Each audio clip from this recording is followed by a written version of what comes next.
Next, Triple M rocks footy. Download the Listener app to hear it live.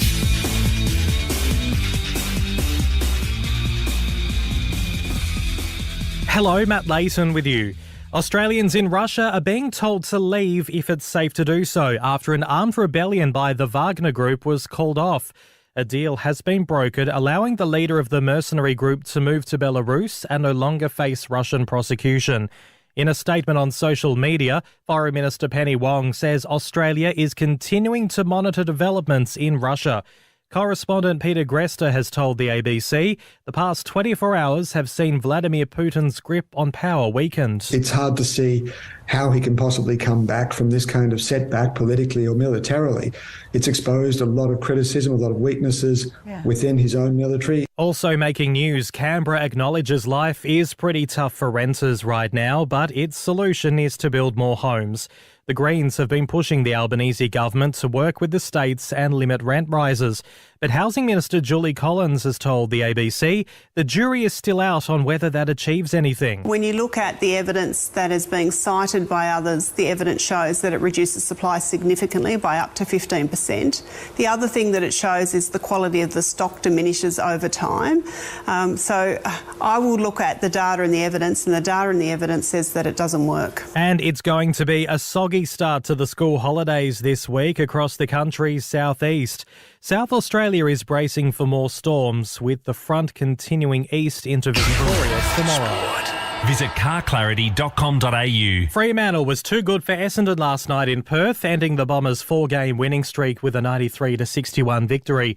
Not so good news for Freo's crosstown rivals. West Coast was humiliated by Sydney, conceding its worst ever score in a 171-point demolition, with questions surrounding the coach. But Adam Simpson still thinks he's the man to rebuild the Eagles. You can't do anything about it, so we just got to accept it and make the most of it and try and be more competitive. Like, it was embarrassing. We're not accepting it, but there's not much we can do. Bingley's Yenda Financial Year Sale is now on with massive deals store-wide. Head in-store or online to bingley.com.au. Bingley, better living every day. A shower or two developing for Melbourne today, down to 11 tonight, and more of the same tomorrow, chasing 16 degrees. Triple M's Sunday Rub starts next ahead of the Pies and the Crows. Download the Listener app to hear it wherever you are when Triple M rocks footy. Shut up! The footy's on Triple M! Sunday is not the day to relax. Hang on, say it again. Sorry, I was just buying some crypto. Going to prepare is preparing to fail. Because Triple M footy finishes the weekend with a bang. And if you think you're better than everyone else, then you do your thing. Don't worry about me running out of material either. This is the Sunday Rub from Beam Hot Water and McDonald's. Triple M rocks footy. Fresh off the bye, it's Collingwood and Adelaide at the MCG. The Pies looking to get top spot back, and for the Crows, they are clinging to their spot in a logjam top 8 as we speak. For McDonald's and Ream Hot Water, Triple M rocks footy. This is the Sunday Rub, a bit of a different looking lineup this week. No Daisy Thomas, he's taking his party game to a whole new level in Ascot right now. Even our producer Rabsy's not here this week as well, but all the regular stuff will still be here. Hitch Your Caravan, Jay-Z's top big three, but of course, Nathan Brown not too far away as well, the fearless leader. I'm Jack Heverin in the chair with the boys who have no holidays, starting with Joey Montagna, 287 games, one of the best brains in footy. No days off for you, Joey. Never a day off, Jack. No, nice to have you with us today. I've slipped into the back row, which will be nice to sit up here with Stevie this afternoon and watch this game, and you'll call it beautifully as you do. And it just did cause a bit of tension in this box a few weeks ago, Jack, when I was doing Saturday night footy with you and Barry Denner. Oh, yeah. And I said it was my favourite call team. And did the boys get their back up? Gee whiz, they got really narky and thought I was just turning on the group, but I was just trying to give a compliment. Love working with you, so nice to be here today and have you in the host chair. Unbackable favourite, if there was an AFL media rising star, unbackable favourite is Stevie Johnson, who's got his chance at redemption today, Stevie J, because Scotty Selwood is going to join us in about half an hour from now. Are you prepared? Are you ready? Yeah, I'm looking forward to speaking to Scotty, and no pressure on you today, Jack. Number one ratings Triple M show on the radio, so bring your A game today. Sorry, do you want to just start that one again? You even wrote it down. Read it down. No, I didn't. But that's what we do. Jay-Z, yes, good to see you. The heir to the throne at the Herald Sun. Yes. The top 100 earners has gone live this morning. Any feedback from the players? Oh, I'm glad it's over, Jack. Let's be honest, it does take us about 6 to 8 weeks to all put together. Bit of, difficult times trying to get all the information together, but it's in there again. Always the most read footy piece of the year, so the punters clearly love it, getting all the detail on all the big pay packets and those guys are actually probably getting unders in some regards too. So, Tommy Mitchell's one. Jake Stringer's not in there as well. Tommy Hawkins not in there for the Cats. A couple of North Melbourne players. Nick Larkey's not in the top 100. Ben Mackay not in the top 100. So they're due for big pay rises. Nick Martin from Essendon. Clearly another one who's playing well above his price tag at the moment. And I think in particular regards to West Coast, it is particularly topical right now because the Eagles, as you can see, you've got the magnificent 12-page lift out in front of you right now, Jack. We got Jeremy McGovern and Tim Kelly. What are they? 3 and 4. So 2 inside the top 5. They're both on 7-figure pay packets. I think they got 6 or 7 in total in the top 100. And we'll talk about the coaching, the West Coast situation in a second. But the list management also, has been an interesting point. I tell you what caught my eye. Can you go to the back, just the very back page, right at the end? Look at that. It says Ablett now a Saint. Headline. Oh, Herald yes. Sun. What is going on there? Gary Ablett a Saint. Oh, isn't he playing his the local footy stuff? Yeah. I just read the headline. Don't worry, he loves a bit of folding. Little gather. So not St Kilda. I don't think it's St Kilda, no. It's like the Marupna. Is it a trick thing in the Herald Sun? I don't know. I don't even know which local. I think they call that clickbait now. Clickbait, right. Fair enough. That's what clickbait is. But now looking forward to dissecting. We might get Stevie J to cast his eye over that top 100 and just see if there's a couple of names that maybe surprise him on that list. What do you reckon, Steve? I can see a couple straight away. So, well, let's not waste any time. Who's caught your eye? What's Nick Haynes on? Plenty. He's number 15 in the AFL. Yeah, but the Giants have got 4 there inside the top 15. And wow. This is part of it that's interesting in terms of some of the front-ended and back-ended contracts. So Nick Haynes, a few years ago, he took less earlier in the life of his deal, so 600-700, and then in the later part of his years gets 800-900, and that's the sort of I pay him some of the money that he was owed or forgo earlier. And is that the same case with McGovern? Because his contract was back-ended. So is it not better when you do your top 100 to then give what they actually average? That's right. A one-off year. The average. An average of someone's contract. And so, for example, Jack Martin from Carlton, I think his first year at Carlton, he was 1.5 or 1.6. So it does go up and down. But I sort of think it's interesting to see how the clubs structure their deals to try and get under that salary cap. As we know, they can front end and back end depending on where the salary pressure is coming. At the moment, North Melbourne would be front ending all their deals because they've got to get to 95% of their salary cap. And now we're talking about pick purchasing, whether you give a club money essentially to buy a first round pick. So with potentially mid-season trade period coming in, I find all this stuff really interesting. I mean, Tom Lynch, looking at him at number 9 right now, his first couple of years at Richmond, he was on, I think, only 650. Now he makes his money in the prime years, the back end years of that deal, 925 to 1 million and 25. So he starts to cash in on that now. So how do you get this information, Jay? Do you just call around the managers? Do you call the football managers? We break in. What we do, Stevie. Accounting firms. We put the balaclavas on. We grab our torches and our crowbars at 2 o'clock in the morning. We aim for the accounting firms, and we get in at all the filing cabinets. That's what we do. Right. Yeah. So what would Joey be on these days? Well, this is the He's thing a that I two-time wondered. All-Australian. What would be going through your heads, you two? That's what's going through my head. I'm looking at a couple of these blokes thinking they're on 800 to a million. So what would and you they be wouldn't worth, do up Stephen? my bootlaces. I'll give you advice. Don't be one of these guys that goes, back in our day, I'm better than them, I should go. Look, it's all different, Stevie. We got paid less. The salaries weren't as high. These are the young And we players took a these lot days. less money at Geelong to have some success, Joey. That's right. I took a lot less money You guys as well. must have taken much more Not than me. you deserve. Not me. The other guys did. And that's a really relevant point, Stevie, because I think you look at the Sydney clubs in particular, GWS, there are certainly a lot of clubs who are behind the scenes frustrated that sort of attitude hasn't existed as much. Where the Hawthorns, St Kildas, Geelongs really have flatter pay structures, there are other clubs where their big superstars have really put their hand out at key times. I think West Coast is one of those. GWS is another one of those as well. So I've spoken to list managers as well where they're frustrated. That hasn't been the case. Now, did you guys ever talk about that as a pact or anything like that? Yeah, we had a meeting with the whole football team in there, the whole list, and talked about the brackets and how they were going to pay each player. So the top 5 players would be sitting in this bracket. If you see yourself in, say, 6 to 10, this is the amount you'll get paid. No one's going to be paid more than what they deserve. And we need to, you need to be smart about it because we want to be successful. So you may have to take a lot less than what you may be able to get elsewhere if you were to chase the money. And that's why the Cats have the best system, the salary system in the AFL because of that. And I think it's still to this day, isn't it? It's basically the top 5 players are the top 5 highest paid, and where you sit on that list is where you should be getting paid, which is different to some other clubs where players and managers demand more money than they're probably worth. Clubs fold and bend over for those players, and it throws the whole order of the salary cap out of whack. And it stuffs your depth up, doesn't it? So the Giants now, they're heavily...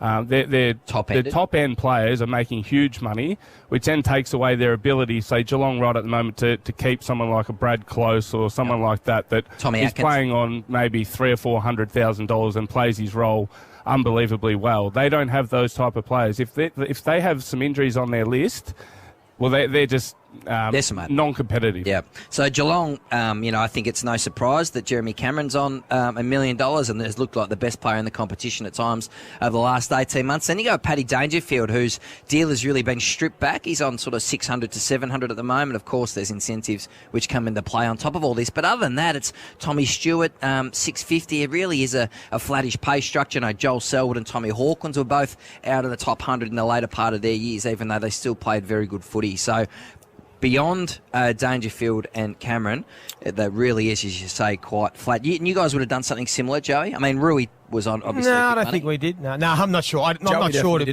sure, to be honest. I don't think we necessarily had a team conversation about it, but I was always understood where I sat was what I got paid. I got paid where you were worth. If I was probably in that 5 to 10 bracket of the best players at St Kilda, and you got paid accordingly. I don't think it's a big thing, but I think it's more of a generational feel to me. There's a lot more sense of entitlement with younger players these days, both wanting to get a game, the position they want to play, the money they want to make, the outside influences and the outside money and the opportunities that they want. There seems to be a lot more demand on that. So when Stevie and I played, we just did our time, got paid accordingly, and did what we should have done. And I think the media plays a role here too, because the last 10 years, I mean, I know all my most read stories, and I get this feedback day by day, are trade stories, contract stories. Everyone wants that sort of information. 10, 15 years ago, I feel like that wasn't as big a factor around players' contract and price. So that has really come into it. I remember I wrote a story about Andrew Mackie, Geelong's list manager, Stevie's great mate, about Port Adelaide's interest in him as sort of things were getting down to it's not a bad thing when a journalist pumps you up and says that another club wants you. Just a little bit extra. And previously, it works both ways. What happened? Works both ways. Previously, he'd been a bit shitty with me because of the 21st story where you guys got locked up, and he sort of carried the grudge a little bit. And then I did the even or upper. I wrote the contract story. He came up to me at the back bar of a Geelong nightclub called the Eureka and said, "Thanks for that, Clarkie. I appreciate that." So a nice little top up on the contract that goes both ways. Quick straw poll: should players' salaries be made public, Jack? I'm not interested, to be honest. Stevie, do you think they should be made public? No, I don't think so. You do? Well, of course you do. 12 a journalist pages of gives you some easy fodder. Gives you some great content if you find out exactly what someone's done. I reckon you'll read this and you'll, at the end of the day, you'll go, well, it's probably a lot what I thought, to be honest. I don't think there's any major chinks in the armour, so I think a lot of it's actually just what you expect. Yeah, I love it in the American sport, but they celebrate their heroes, whereas there's too much tall poppy syndrome in Australia. If a player's not playing to his ability out on the ground, you could see the crowd, "Oh, you're on 600, you're on 700,000, what are you giving us?" So that's why I wouldn't like it just yet in our game. And I know you and I have spoken about this, Joey, in Footy Talk. I also think for some in the media, it'd be a lazy crutch for people to lean on and say, that player's not... analysis would go out the window and it'd just be a lazy point of reference for some to just go, well, he's not worth 700. Look at the way he's playing. And that happened in the West for, I think, round 3 or round 4. Luke Jackson. Jackson. Gosh. It's like, I don't know, to get paid $15,000 a mark or whatever the stat was, or no action Jackson. And he's fired. So I understand that risk. I think that's fine. I mean, I think we relatively understand all these players are on. Quickly, I know we got to break, but the bye. Teams keep losing off the bye. What happens in the bye? Why is it the Bermuda Triangle of the AFL season? Everyone just relaxes a little bit, breathes out, maybe has a 12 cans. couple of beers and maybe shouts themselves a chicken parma. Or no, there's a number of factors. I think the one thing that's most obvious is AFL players are creatures of habit. We like routine. That's why routine is all the same for our preparation, our training, because that gives you the best results. So when your routine gets disrupted, it does throw things a little bit. I do think there's an element of breathing out, of relaxing a little bit psychologically, maybe physically. Just takes a little bit longer to switch back on when the footy plays. And there's maybe an element of just a bit of an anomaly, really. You're just a little bit different. What do you think? What did you No, think? I think Joey hit the nail on the head. Maybe slightly a little bit of a mentality shift where you just take your eye off the ball a little bit, and maybe a bit of a relaxed training. You want to be, as you said, sticking to your routine, sharp. You don't have the footies in your hands over the weekend. You get away, and maybe it's just that little 1%er. We've got an update from Daisy Thomas coming up next. It wasn't fit for broadcast, so we've had to manufacture it and just try and tidy it up a little bit. West Coast. And we'll talk about the West Coast Eagles, Jay-Z. There is a lot to pull apart there for McDonald's and Ream Hot Water. Triple M rocks footy. This is the Sunday Rub for Ream Hot Water and McDonald's. Triple M rocks footy. The Case IH Red Set Go end of financial year event is on now. Get into gear for up to $2,500 cash back and finance rates starting from as low as 0.99% on the Maxim, Puma and the Do-It-All Farmall range. And for a limited time, Jay-Z will throw in a free 4-in-1 bucket upgrade with any Maxim or Farmall M purchase. How good's that, Jack? Race in your local Case IH dealership today before they all race out. It's the Case IH end of financial year event. Red, set, go. T&Cs apply. Triple M's Marty Sheargold Show. It has Marty Sheargold. I'm not the complaints department. No, that's all right. If you've got an issue, take it to Recepo. A man who knows who he is. I get it. I'm not an idiot. I just don't get it, because I'm an idiot. Triple M's Marty Sheargold Show. It's a show for grown-ups. My balls popped out, Sally. Oh, nothing worse than that. You're quite right, especially in here. Kickstart your day with a laugh. Triple M's Marty Sheargold Show. 6 to 9 weekdays on Triple M. The Haval H6 is a smart SUV, mainly because of its smart tech, safety and design, but also because of the driver, someone clever enough to demand more and get it. Haval H6. Smart move. This exploding bath bomb situation has got me thinking, Sarge. You can really relax knowing you're insured with Budget Direct. Aye, especially with their sum insured safeguard added to your home insurance policy. Add Budget Direct's optional sum insured safeguard to your home insurance policy and we'll increase the sum insured up to 25%. Insurance solved with Budget Direct. Terms and conditions apply. Issuer Auto and General Insurance Company Limited. Read PDS and TMD at budgetdirect.com.au to decide if products suit you. Individual circumstances and policy terms may vary. Compare for yourself. Vodafone's end of financial year sale is now on. And right now, you can save a huge $300 on the Samsung Galaxy S23 series when you stay connected to an eligible plan over 24 or 36 months. Plus, get a bonus Galaxy Watch 5 valued at $649 so you can stay connected like never before with the power of Samsung. Why wait? Make your move and save with Vodafone today. Offer ends 3rd July. Must complete Samsung gift redemption process by 31/7/23. T&C apply. At Coles, help keep the cost of living down with thousands of specials every week. Like half-price Cadbury blocks of chocolate, 162 to 190 gram, just $2.75. Including our new and exclusive raspberry and hazelnut tart block from Curtis Stone. Only at Coles. Offer ends Tuesday. Things need topping up from time to time, including your COVID-19 protection. Even if you've been vaccinated, boosters can top up your defences and reduce the risk of serious COVID illness. If you're an adult and it's 6 months since your last COVID vaccination or infection, you can now get the latest vaccine.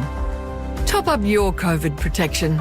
Visit health.gov.au/top-up to book your free booster or to find out more. Authorised by the Australian Government, Canberra. Attention Melbourne! Toolkit Depot is now open in Mentone. Come check out their massive range of tools, equipment, safety gear and workwear at 27 to 29 Nepean Highway, Mentone. Or shop online. Toolkit Depot, your Trade Pro partner. Finding a good price on a top quality caravan can be a hard task. Not right now. It's Springvale Caravan's massive $3 million stock clearance sale. Get in now for incredible prices and amazing reductions on all stock Snowy River caravans. These prices are never to be repeated. Springvale Caravan's massive $3 million clearance sale. Always great prices and great service. 723 Springvale Road, Keysborough, or springvalecaravans.com.au. G'day Australia, Alan from Volkswagen here. Finally, there's a ute that answers the toughest of critics. You. Think more tech, advanced safety, a completely new design, and epic power. The all-new Amarok, born from tough love. Shut up! The foot is on the radio! For Ream Hot Water and McDonald's. Triple M rocks footy. The Triple M Sunday Rub for McDonald's and Ream Hot Water. Triple M rocks footy. The Pies and the Crows at the MCG. No change to either team. Ned McHenry, the sub for the Crows, and Bo McCreary will be the sub for Collingwood. JZ Clark, Joey Montagna, Stevie J and Jack Heverin. Nathan Brown not too far away. JZ, my goodness me, where do you want to start with the West Coast Eagles? Well, it is. We witnessed history yesterday, and you called it, Joey. And I'd imagine it'd be a pretty difficult game to call, to be honest. But it was Sydney, 31 goals, 19, 205. Destroyed the West Coast Eagles 5-4-34 to win by 171 points. It was the equal fourth greatest losing margin of all time, equaling St Kilda's loss to South Melbourne in 1919. We're going to talk about this situation on a second. This is how this game went down. Funny coloured witches hats out there in blue and gold at the moment. Worrying signs for the Eagles again here. Pretty embarrassed about today. This will be 12 straight losses, well over 40 points in all of those, and now fourth time over 100. It was unacceptable tonight. It was embarrassing. So we're not accepting it, but there's not much we can do outside of keep rolling up our sleeves. This has just been a whitewash, and actually quite staggered by the scoreline. 170 points. I've said this a lot. We're on a journey, and this is the pit we're in. So we're just going to keep fronting up. This was just an insipid performance from West Coast Eagles. You know, they're non-competitive and growing more irrelevant by the week, and there's got to be something to happen. We can't make too many changes at the moment. We've got two guys playing in a waffle. So outside of keep taking steps forward and keep trying to lead as well as we can, that's the only way you can go. Push has got to come to shove at some stage in terms of Adam Simpson and just having a whole shake-up of this club. It's such a proud club, the West Coast Eagles, but these are the sort of unacceptable performances. It's just complete rollover. I know it looks like the end of the world at the moment, but the exposure these kids are getting, it's going to pay us back, but not tomorrow and probably not next week. This will pass. It just hurts a lot at the moment.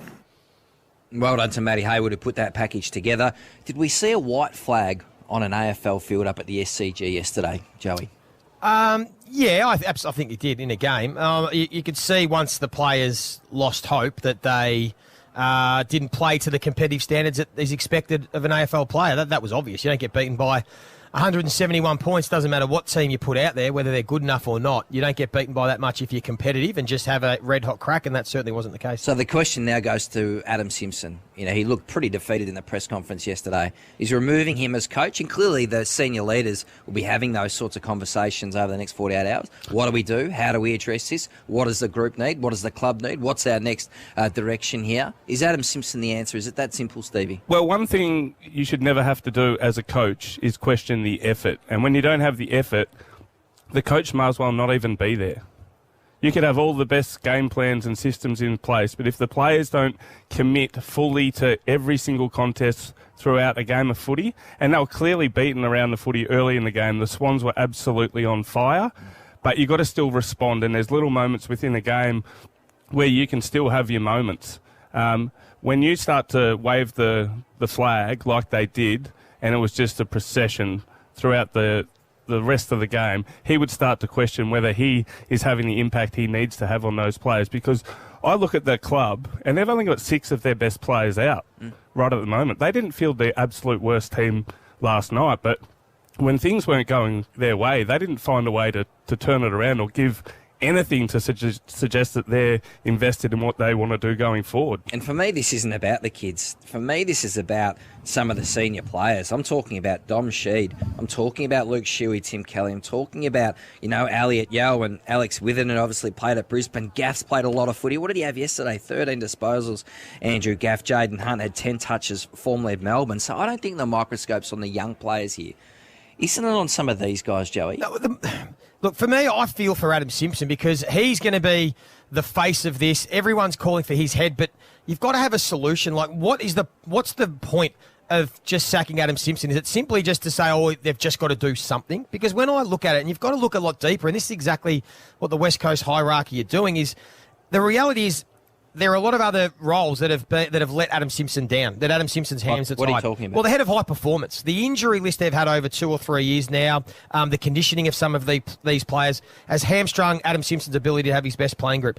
I think the recruiting team need to be seriously looked at. We're watching some players that are playing at the moment that I don't think are good enough at AFL standard, and the recruiting, who is the young talent that's coming through. You think about the list management committee in regards to what they've paid players, what the decisions they made a couple of years ago in regards to not pivoting with their senior group have hamstrung Adam Simpson. And as Stevie just touched on, some of the players that went out there and played yesterday, and it's up to them what level of effort they want to give. It's not up to the coach. They let Adam Simpson down. So his hands are tied. He's going to be the face of it, but there are so many other elements of this football club that are letting him down. I'm not sure what sacking the coach and putting someone else in the chair is going to change about the playing group. About the team and the way they're playing. Yeah, that's interesting, a more broader view of it. Stevie, you played in the famous 186-point win over Melbourne back, what was it, 2012, I think, off the top of my head. What is it like on the other side of the fence? When you're absolutely destroying a hapless opposition, you can see that all hope has been beaten out of them. They're going through the motions, can't wait for this game to finish. What did you observe out there when presented in the same situation that Geelong went over Melbourne? Because I think the coach, Dean Bailey, was sacked. He finished up after that week. Yes. Yeah, it was like a training drill that day. And what I liked about Sydney's performance last night is they started in the right fashion. They were unbelievable right from the start of the game. But then when they started to smell blood, they were just at every single contest. As I said, they outnumbered at every contest. Their pressure around the ball was unbelievable.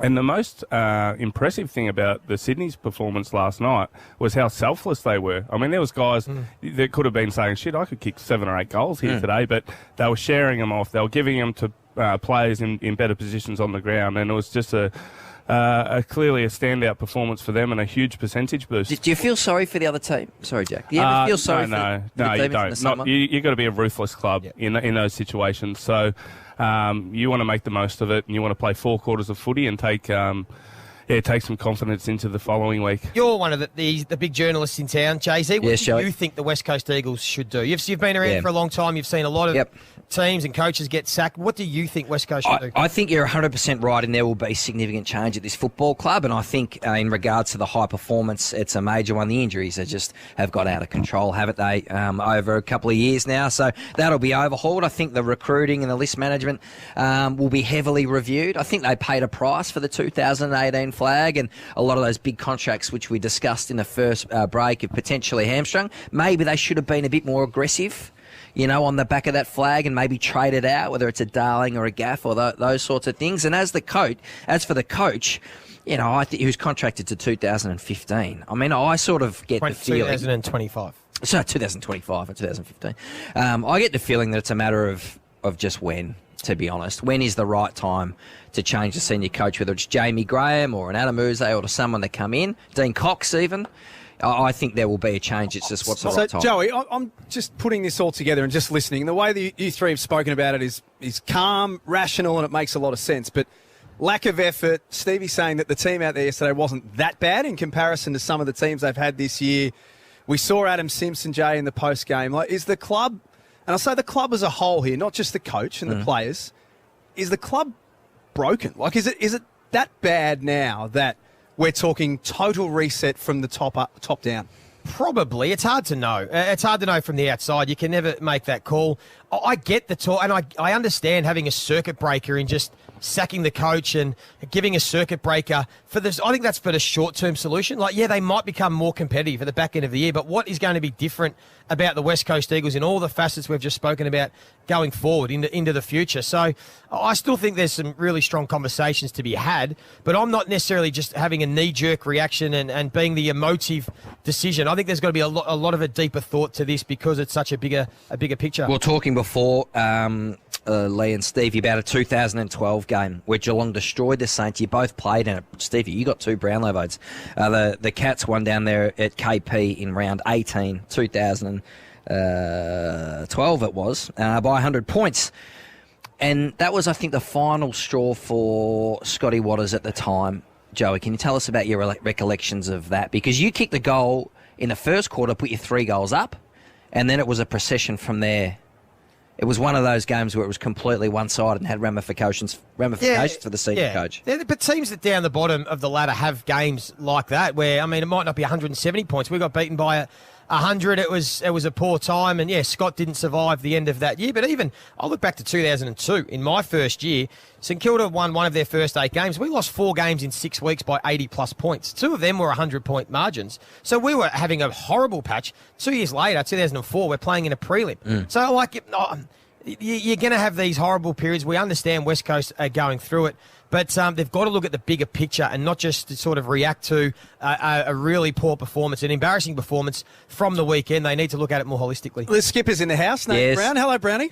G'day, boys. Very, very excited. I tell you what, I got a tip from Stevie J. Werribee race 1 today, and I was watching it. I couldn't drive. That's why I was a little bit late. I was watching it. Did you pull over and watch it? I pulled over and watched it, and it got smashed, right? And I thought it still won, but it didn't. I was waiting for the protest. Yes, what's happened? And then Matty Lloyd texted me, and he said, what about that start from Stevie J? I'm like, actually, the boys are on air. I better turn that on. So I went away from the protest, and then I tried to find out what Stevie did off the top, which must have been funny because Lloydie loved it. But then I missed that as well. And then I come in here, and Stevie looked at me and gave me the fist pump, and he said, we won the protest payout. There you go. What a great start to Up Sunday. And about. You had a good crack at it too, Nate. The next Sunday. Hey, that'll cover the next couple of fillers in the forehead. It certainly will. I don't know what you're talking about. I don't know what you're talking about. Stevie's just come in and gone, have a piece of that, Brownie. I got a question. Whose Sunday supper is it? No, with half our team not here, we've put it on hold. Probably Joey's, is it? No, it's. I haven't eaten for 3 days because I thought, you get the call up for the Sunday. No Daisy, no Rabsy. We'll just put it on hold for a couple of weeks. What's your take? You've come out of the Sunday Rub. I'm sure the boys. The Sunday Footy Show. I'm sure the boys have had a strong view. What's been the collective about the West Coast Eagles and where they're at? Well, Kane and Lloydie were of the opinion that action needs to happen now, and I was of the opinion, why would you get rid of Adam Simpson now? So you're just putting somebody in there who is a sitting duck for the next 10 weeks. Is that somebody who wants the role? It's not a role that you'd want to take at the moment because you can't see them getting any better in the next 10 weeks. So I think Adam Simpson just plays out the season, but they were very keen for change. They were keen for change from the top all the way down, and the discussion started into the WA Commission. Obviously, they own both the football clubs over there, and they make the decision rather than the football club. Yeah. Really? Trevor Nisbet is the CEO, has run that football club for a long time. I think he has a strong say on most things, but he's been there for such a long period of time. Even his tenure has been called into question. I'll tell you what they wouldn't be looking forward to. So they've got St Kilda at home next week. Yep. Then they've got the Brisbane Lions at the Gabba in a fortnight. Now, the Brisbane Lions, I did flag it. I hitched my caravan. I'm not going to go into that now in any detail, but you did. When Brisbane get going and smell blood, they can score heavily. So I'm expecting that to be a huge win, and that's when even more pressure will come the way of the coach. Redemption time is up next for Stevie J. Scotty Selwood has kindly agreed to join us once again on the Sunday Rub. We'll see how it goes. For McDonald's and Ream Hot Water, Triple M Rocks Footy. This is the Sunday Rub for Ream Hot Water and McDonald's. Triple M Rocks Footy. Shut up! The footy's on Triple M! Triple M's Sunday Rub starts early to fill your footy appetite. Did you just say pizzas? Because that's all I can think about now. Yeah. But apparently, we're filling our face with more than just food. So what is it, Brownie? What have you done to your forehead and your eyebrows and they don't move from there? Blessed with youthful good looks, Jay-Z. There's nothing I've done. Can you raise your eyebrows? Give it a go. Of course I can. Look at that. No! Join the Temper Mattress call team today from noon for Collingwood and Adelaide. For Ream Hot Water and McDonald's, Triple M rocks footy. The earlier cancer is found, the better the chances of treating it. So if you or one of your loved ones are due for cancer screening, don't delay. If you notice any unexplained changes in your body or on your skin, make an appointment with a doctor, nurse or health professional as soon as possible. They want to see you. Early detection saves lives. To find out more, visit our website at earlydetection.org.au. This is a message brought to you by Cancer Council Victoria. Hello, Frank Walker from National Tiles. National Tiles has just landed from Spain a magnificent range of super large atmosphere floor tiles. Our introductory price on these magnificent $80 floor tiles is an unbelievable $59.95. That's right, save over $20 per metre on these magnificent 1200 by 600 Spanish floor tiles. But you'll have to be quick to save over $20 per metre on this exclusive introductory offer. So rush into National Tiles now and save. Hear me out. A new Mazda BT50 for the business. I'm listening. We can take advantage of the government's instant asset tax write-off, reduce our taxable income, and invest in our business. Plus, it now comes with 3 years or 45,000 kilometres scheduled servicing and a $1,000 deposit contribution before June 30 for approved Mazda finance customers. Are they in stock? Yep, Burwood and Frankston Mazda have them ready for delivery. Visit Burwood or Frankston Mazda and get your new Mazda BT50 before June 30. T's and C's apply. LMCT 12231 and 12232. Hey Gary, you ready for tax time? Yeah, nah, Dave. I got a shit load to do. Yeah, but Toolkit Depot makes tax time easy with bloody great deals like a Lincoln Electric Powercraft MIG welder for just $899 with a bonus accessory pack. That could be a tax write-off. Or a Makita 18-volt brushless chainsaw kit, just $849 with 2 bonus batteries worth $378. That's better than mates rates. Shop in-store or online at Toolkit Depot, your tax time partner. Here's something big from your mates at MW Toolbox Vic. Their end of financial year sale is on now, with up to 15% off customised trays and canopies and up to 20% off standard products. Check out their quality Australian-made customised toolboxes, canopies, trays, electrical systems, rooftop tents and slide-on campers. Plus, mention code word MMW for your chance to win a pop-up roof tent and all the gear to go with it, worth $6,000. The MW Toolbox Vic end of financial year sale. On now, ends this Friday. Google MW Toolbox Vic for more info. When it comes to pitching a tent, more than half of Aussie blokes can struggle in the bush. More than half.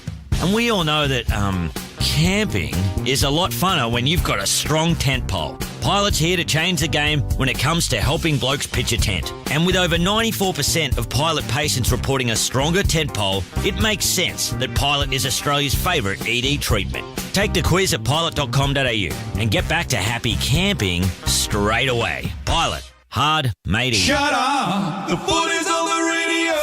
For Ream Hot Water and McDonald's, Triple M rocks footy. We're at the MCG for the Sunday Rub. It's the Pies and the Crows on a cold and wet Sunday afternoon. Now, last time this man joined us on Triple M Footy, it went viral. Stevie, it was your first viral moment here on Triple M Footy. For those who missed it, and you'd be one of about 6 that missed it, let's just go back and take a listen. And Scotty, how's Harry Mackay sort of handled the criticism that's been come his way during the week? Criticism. I'm the Collingwood coach. If you go into the other room and find out for us, that'd be great. I just seen Bossy walk past you and I thought, can you just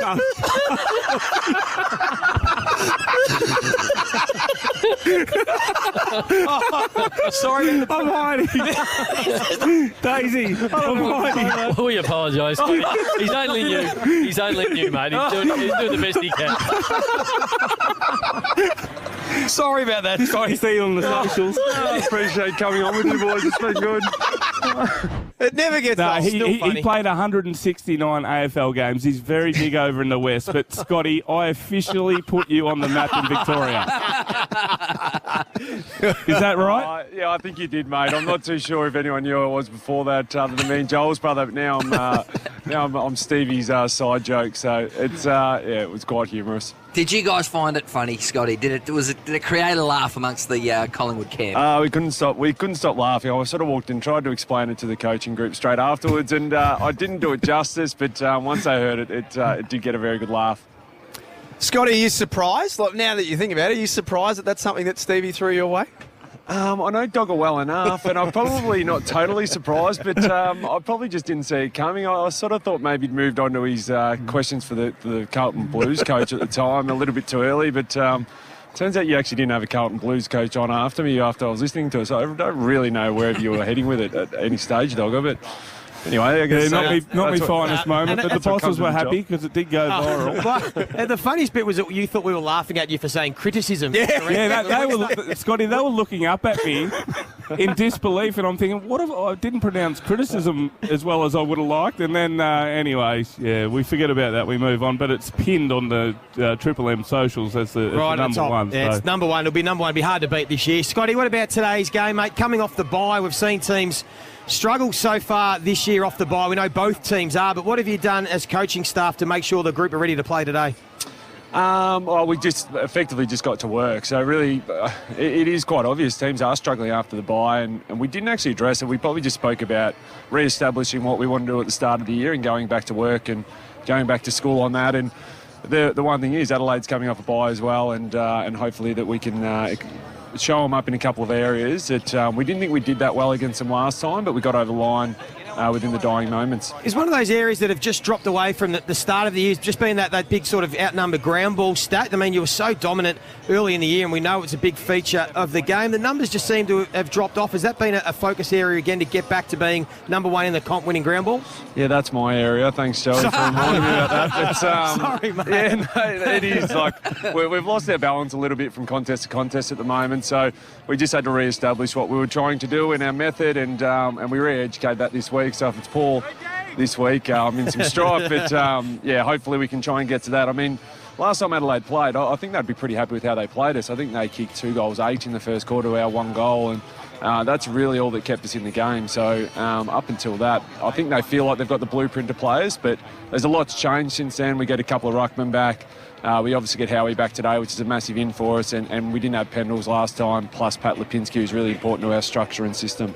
We are speaking to Collingwood assistant coach Scotty Selwood. And Scotty, let me assure you, we are big fans of your work. I know you don't feel the love right now between these bungles, but we are big fans of your work. Hey, your team is really interesting. You mentioned Jeremy Howe obviously coming back from that horribly fractured arm, and Jamie Elliott in as well. But geez, it's interesting to see Bo McCreary on the emergency bench. I think Jack Ginnivan is there as well. So Harvey Harrison is a preferred small forward over those two. Can you give us a bit of insight into that?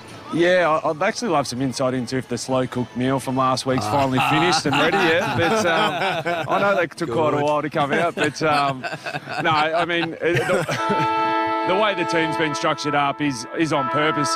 Bo's in our best 22, and we want to make that really clear. And it's the way that you've got to submit the team to the AFL these days. You don't actually get to really come out and say that he will be the sub today for us. He'll be a part of what we're doing. But Bo had an ankle leading after the West Coast game. He's been sick for 2 weeks all through the bye. So we're actually just trying to protect him rather than put him out there and make sure he's there to succeed, not to fail. And Harvey's done it. We feel like Harvey's done enough to warrant him being a little bit better than where Bo's at currently due to that. But Bo is definitely in our best 22. And Scotty, Taylor Walker, he kicked 10 goals last week. He'll be feeling pretty good about himself. Is Darcy Moore the obvious matchup for him today? Yep, Darcy will go to him today, and most likely we have Billy Frampton out of the side. He would have been a perfect matchup, but we thought we were going to go too tall if we had Bill in the side, unfortunately. So due to team size, really, that he sort of misses out. But we're really happy with how Billy's going. But Darcy will go to him, and we've got a couple of contingencies. If we put Nathan Murphy on him and try and release Darcy to jump over the top and make an impact there. Shish, I did hold my breath for a second there when he started asking about Taylor Walker. I thought he just saw Matthew Nicks. I hoped it was going somewhere. What about as we spoke about Jeremy Howe, mate? How great is it, and how much of a lift has it given the playing group to see him back in the team? Yeah, I'm not too sure if you guys saw how well documented it was this week on our socials, but what he had to do to get back to this moment, there was a lot of probably career-ending moments he probably thought about, and the one thing that he really struggled with is the nerves in his hand. He's really struggled to get the touch back and the feel of the footies and actually just get anything at all, any sort of grip. So that's probably been the one thing that's been holding him back. But he's a vice captain for the club. We're pumped to have him back. We think he's going to have a massive impact on the game today, but also our chances going forward. And Scotty, the older brother, is just gallivanting across Europe with the little bub at the moment. I saw him, I think, at Royal Ascot over the past 48 hours. Joel looks to be loving life in his retirement. And as a dad, are you on the text with him? I am. He's wingnuts out at Royal Ascot with the top hat. It didn't look too good. He overpaid for a suit, and unfortunately overpaid for the hat as well. It was twice the size of what it needed to be, but he's enjoying it over there. Conveniently enough, Mum and Dad have somehow got themselves on a free trip over there as well. So he's got a babysitter that Mum and Dad's Airbnb is about 100 metres away. I'm not too sure how that panned out and what the story is there, but yeah, they're lucky enough. He's going to do that. He'll go to Lords and join the Aussie cricket team for a couple of days. I think he's going to do the Tour de France plus Wimbledon. So it's not a bad little year off for what he's doing, and then he'll come back here and he'll have to find a job. And he's got plenty of coins, Scotty, so don't worry about a job. He could probably retire right at the moment. Did he fly your mum over in premium economy, or up the front? From what he said to me throughout the week, he's been going through the same guy you went through when you went over to Perth and had that 20k in your pocket. So whatever that guy is, you'd probably have to ask him. He's the guy with the cash. And Scotty, you're a former West Coast player, of course. Troubled times for the footy club at the moment. We discussed them earlier. You're shocked to see some of the results, particularly the one yesterday. Yeah, I actually played down in Geelong yesterday, so I didn't catch it. But I did speak to Luke Shuey last night. He's one of my best mates, and it's hard for him at the moment. It's hard to watch, and it'd be hard to be a part of. But things can change really quickly. I know it seems quite significant. Obviously, the loss yesterday. There's obviously some serious change that needs to happen for it to bounce back. But we were in a bit of dire straits here at Collingwood with our salary cap issues, trying to attract people to the club and all those type of things. But you try and get a new coach, potentially try and get new coaching philosophies in, and you try and get different players playing to the top of their ability. And there's potential for you to slowly creep back up, be a bit more wanted to get back to that club. And but you take no joy in seeing the results like that yesterday. Scotty, always good fun to catch up. Thanks for joining us on Triple M Footy. Thanks, guys. Cheers. Great to hear from Scotty Selwood there joining us. That was a nice little chat with Stevie J. He's gone viral. He's loving it, Scotty Selwood. Hey, we've got to get to our man Jared Timms from Neds, who's on the line. G'day, Timsy. Can you give us a market on this game between the Pies and the Crows this afternoon? Yeah, afternoon, guys. No real surprises head-to-head in our Neds market today. Pies, they've been typically popular favourites. They're into $1.35 now. There has been a sprinkling of interest for the Crows, but they've been pretty much locked at $3.15 all day. The line for this one, 18.5 points. What about the favourite to kick the first goal?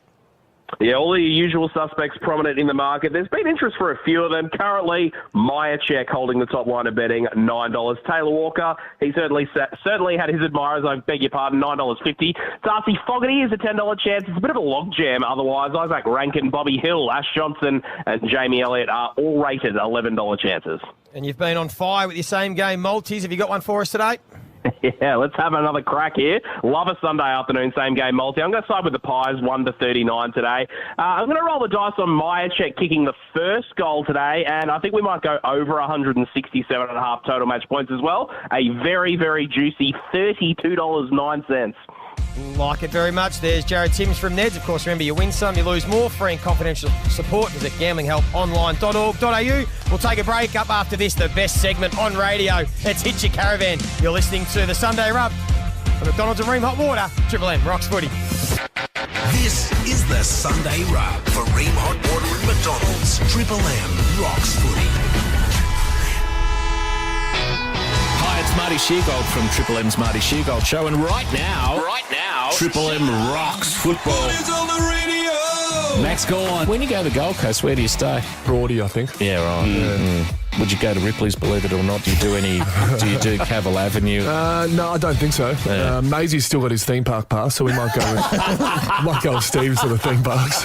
Triple M's Marty Sheargold Show. Weekdays from 6 on Triple M. Get the podcast now from the Listener app. Ringwood Mazda's end of financial year 5-day sale ends Sunday. Get 3 years free scheduled servicing on new X-Demo and Mazda Executive passenger cars and 2 years free scheduled servicing on X-Demo and Executive BT50s. Plus, get a minimum $2,000 trade-in, $250 aftercare voucher and a $250 fuel voucher when you finance with Ringwood Mazda. But only during their end of financial year 5-day sale. T's and C's apply. LMCT 11143. Anyone who loses their licence for drink driving will have an alcohol interlock fitted to any vehicle they drive. You might be thinking, I only had a couple.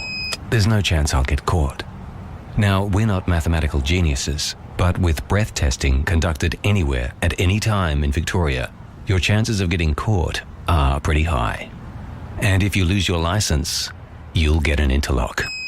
Drinking, driving, they're better apart. A message from the TAC. Cadbury fans, your favourite chocolates are now available in 3 new frozen dessert tubs. With Cadbury chocolate pieces and filled with a rich and generous core centre, including Cadbury Dairy Milk Vanilla, Caramello and Caramilk. Find them in the ice cream freezer.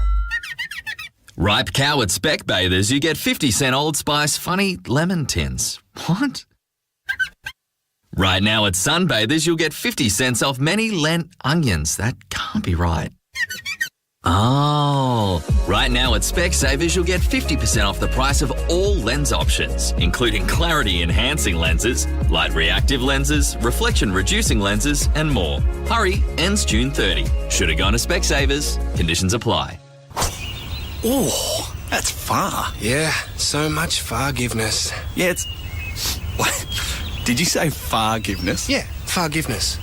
It's forgiveness. That's what I said. Forgiveness. Far. Introducing the Stealth 2 by TaylorMade. More carbon, more forgiveness. F-O-F-A. Available now from your authorised TaylorMade stockist. Spin bowling is a magic trick. Over 2 big nights. I became famous as a great magician. Tonight and tomorrow on 9. I was the golden boy. The Australian drama event of the year. Absolutely brilliant from Shane Moore. Celebrating the life of an Aussie adored like no other. You're the guy. You're the one everyone wants to say. Warnie starts tonight at 7 on 9 and 9 now. Ram Truck's Red Hot DS 1500 run out with a red hot 3.99% finance rate ends June 30. Stock is limited, so see your Ram dealer today. T's and C's apply. Approved ABN applicants of Ram Trucks finance only. Shut up! The foot is on the radio! Triple M rocks footy. Triple M footy, prime time for Jim Beam. It's set to be an epic match, and that's worth raising a Jim Beam. Drink responsibly. Really looking forward to this game on a Sunday afternoon. Collingwood up against Adelaide from the MCG. The crowd is building and the tension is building also as we look at this segment. On Triple M's Sunday Rub. There's lots of room for you on the bandwagon. We're hitching the caravan. We are hitching our caravan. This is a brainchild of Jay-Z Clark, so I'm going to let you lead us off, Jay. Well, yeah, I noticed that you came in, Brandy, with a real sort of strut and air of confidence in your hitch your caravan today. I've got one today. I've got a good one. So I feel like you should take the new ball. Okay, no problems. I've seen this guy play 2 games now, and I'm going to speak about the Brisbane Lions, and I think young Will Ashcroft's going to be a great player. Don't get me wrong. I think he's going to be a star. He's going to play 250, maybe even more games, and going to be a great player for the Brisbane Lions. But from what I've seen of Jasper Fletcher in only 2 games, I think that he, at the end of their careers, will be just as or even better. I think the upside and the tricks he has, what he can do, I think is I'm thinking he's going to be better. Okay, I didn't want to say it. I didn't want to be You're on the negative. fence. You're on the fence, I'm off Nate. the fence. I am saying at the end of the careers, and that's not taking away anything from the young man Ashcroft, but I've seen 2 games and he has upside. So I am hitching my caravan to Jasper Fletcher. He's seen 2 games and he has upside. I'd like to think so. I'm glad he hasn't peaked after 2 games. I feel like we need the little Hitcher Caravan clarification. So you're saying that Jasper Fletcher will be a better player than Will Ashcroft? Yes. Basically saying he'll be a Brownlow medalist. Yes. Yes, I like it. I like how he came in and said, I've got a really good one. Huh? Well, you didn't like that one? No, it is. Not what I was thinking with you. No, but Right. that's Yeah, not bad. go on, That's not Joe. bad. Well, I'll go hitching my caravan. I'm actually giving you a pump up, Nathan Brown, because he is one of the most versatile media performers in the industry. We see him on the Sunday Footy Show. He's the face of Sportsbet. Hosts here on a Sunday, plays his role on a Friday, and then he stepped into the midweek rub because we are missing Daisy Thomas over in Ascot. So we thought, lovely, and get Nathan Brown. I thought that's a good get. And Nathan Brown stepped straight into the host chair. Let's just have a listen to how he went.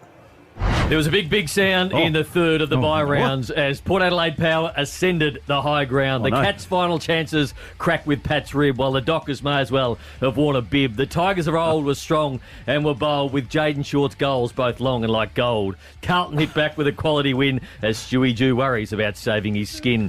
Gazball beat Bazball for a huge Aussie victory, and Rabs and Daisy to Europe to take in some history. So, to stop our numbers from falling down, we made a quick call to Nate Brown.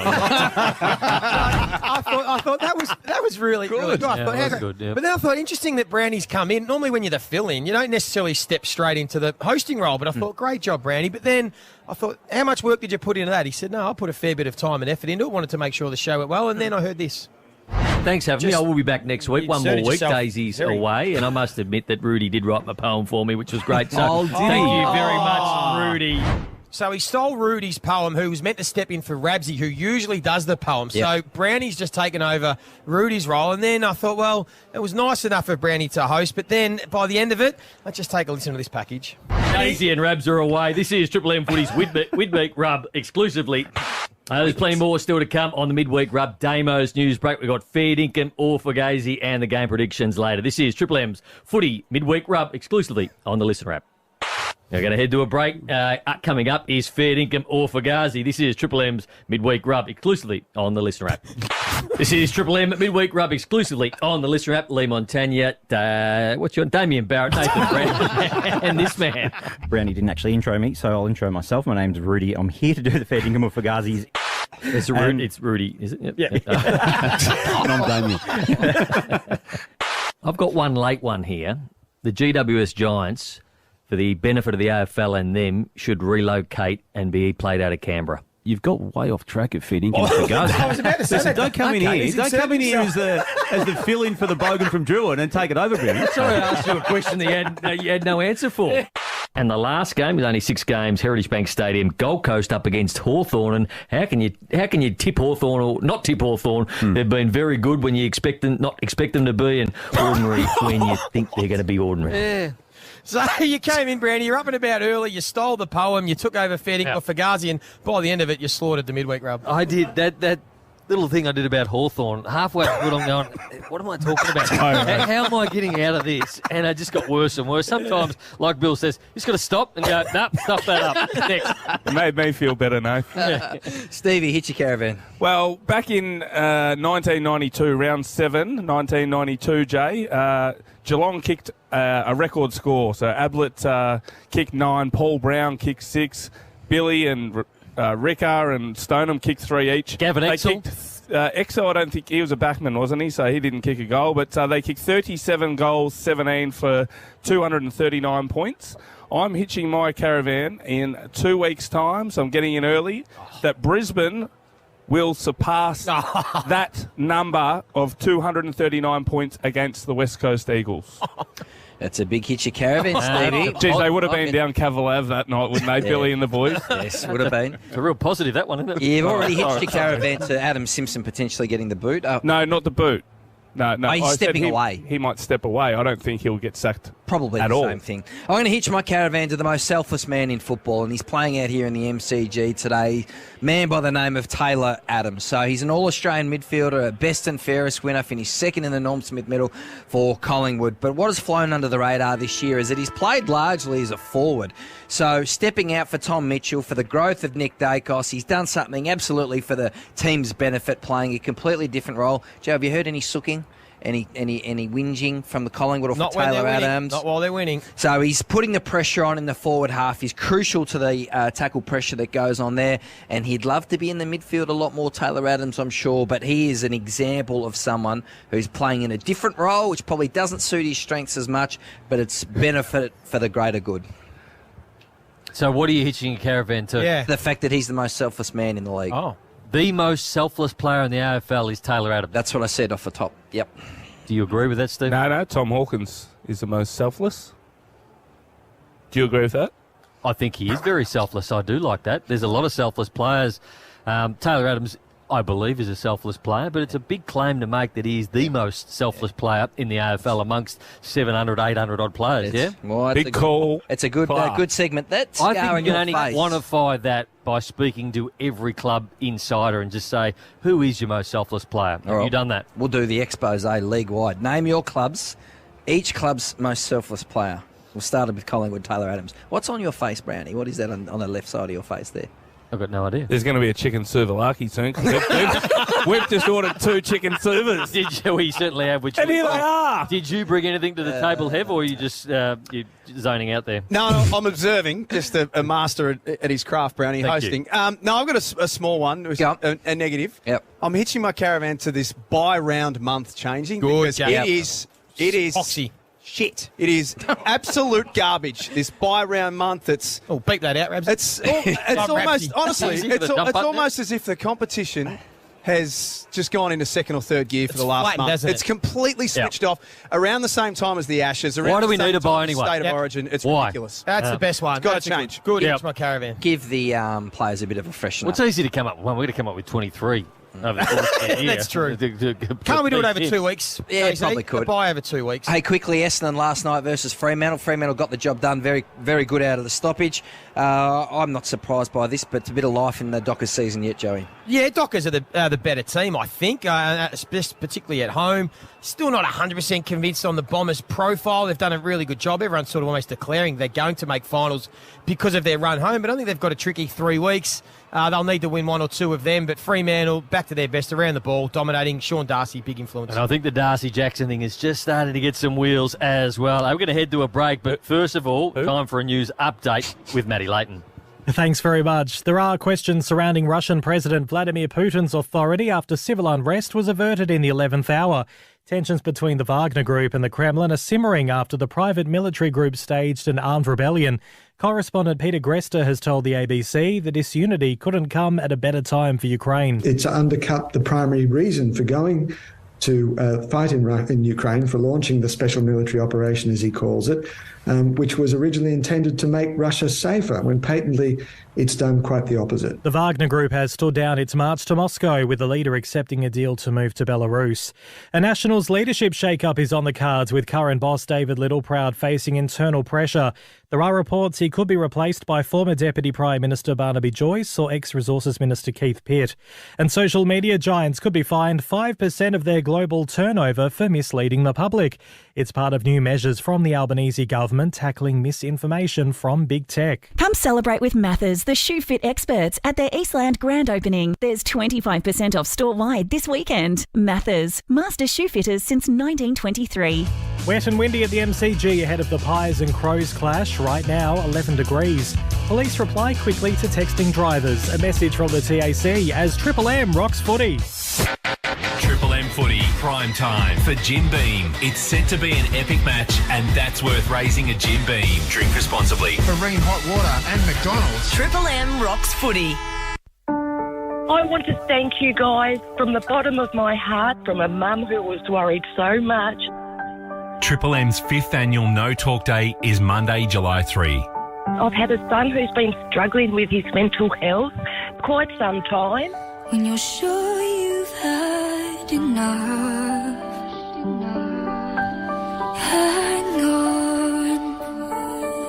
the no talk. It made him feel that he wasn't alone, that there are men struggling, and he's finally got himself some help at long last, and I cannot thank you guys enough for this. If you're not feeling yourself, Beyond Blue is making it easier for people to access support earlier, to get well and stay well. Everybody hurts. Yeah, he's on the right track. Thank you. Sometimes.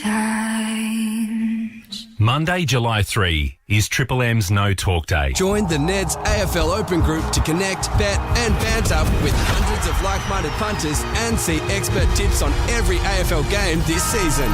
Take it to the Neds level. T's and C's apply. See website for details. What are you really gambling with? Whether you're an electrician, builder or interior designer, Beacon Trade now works harder for you to power your job.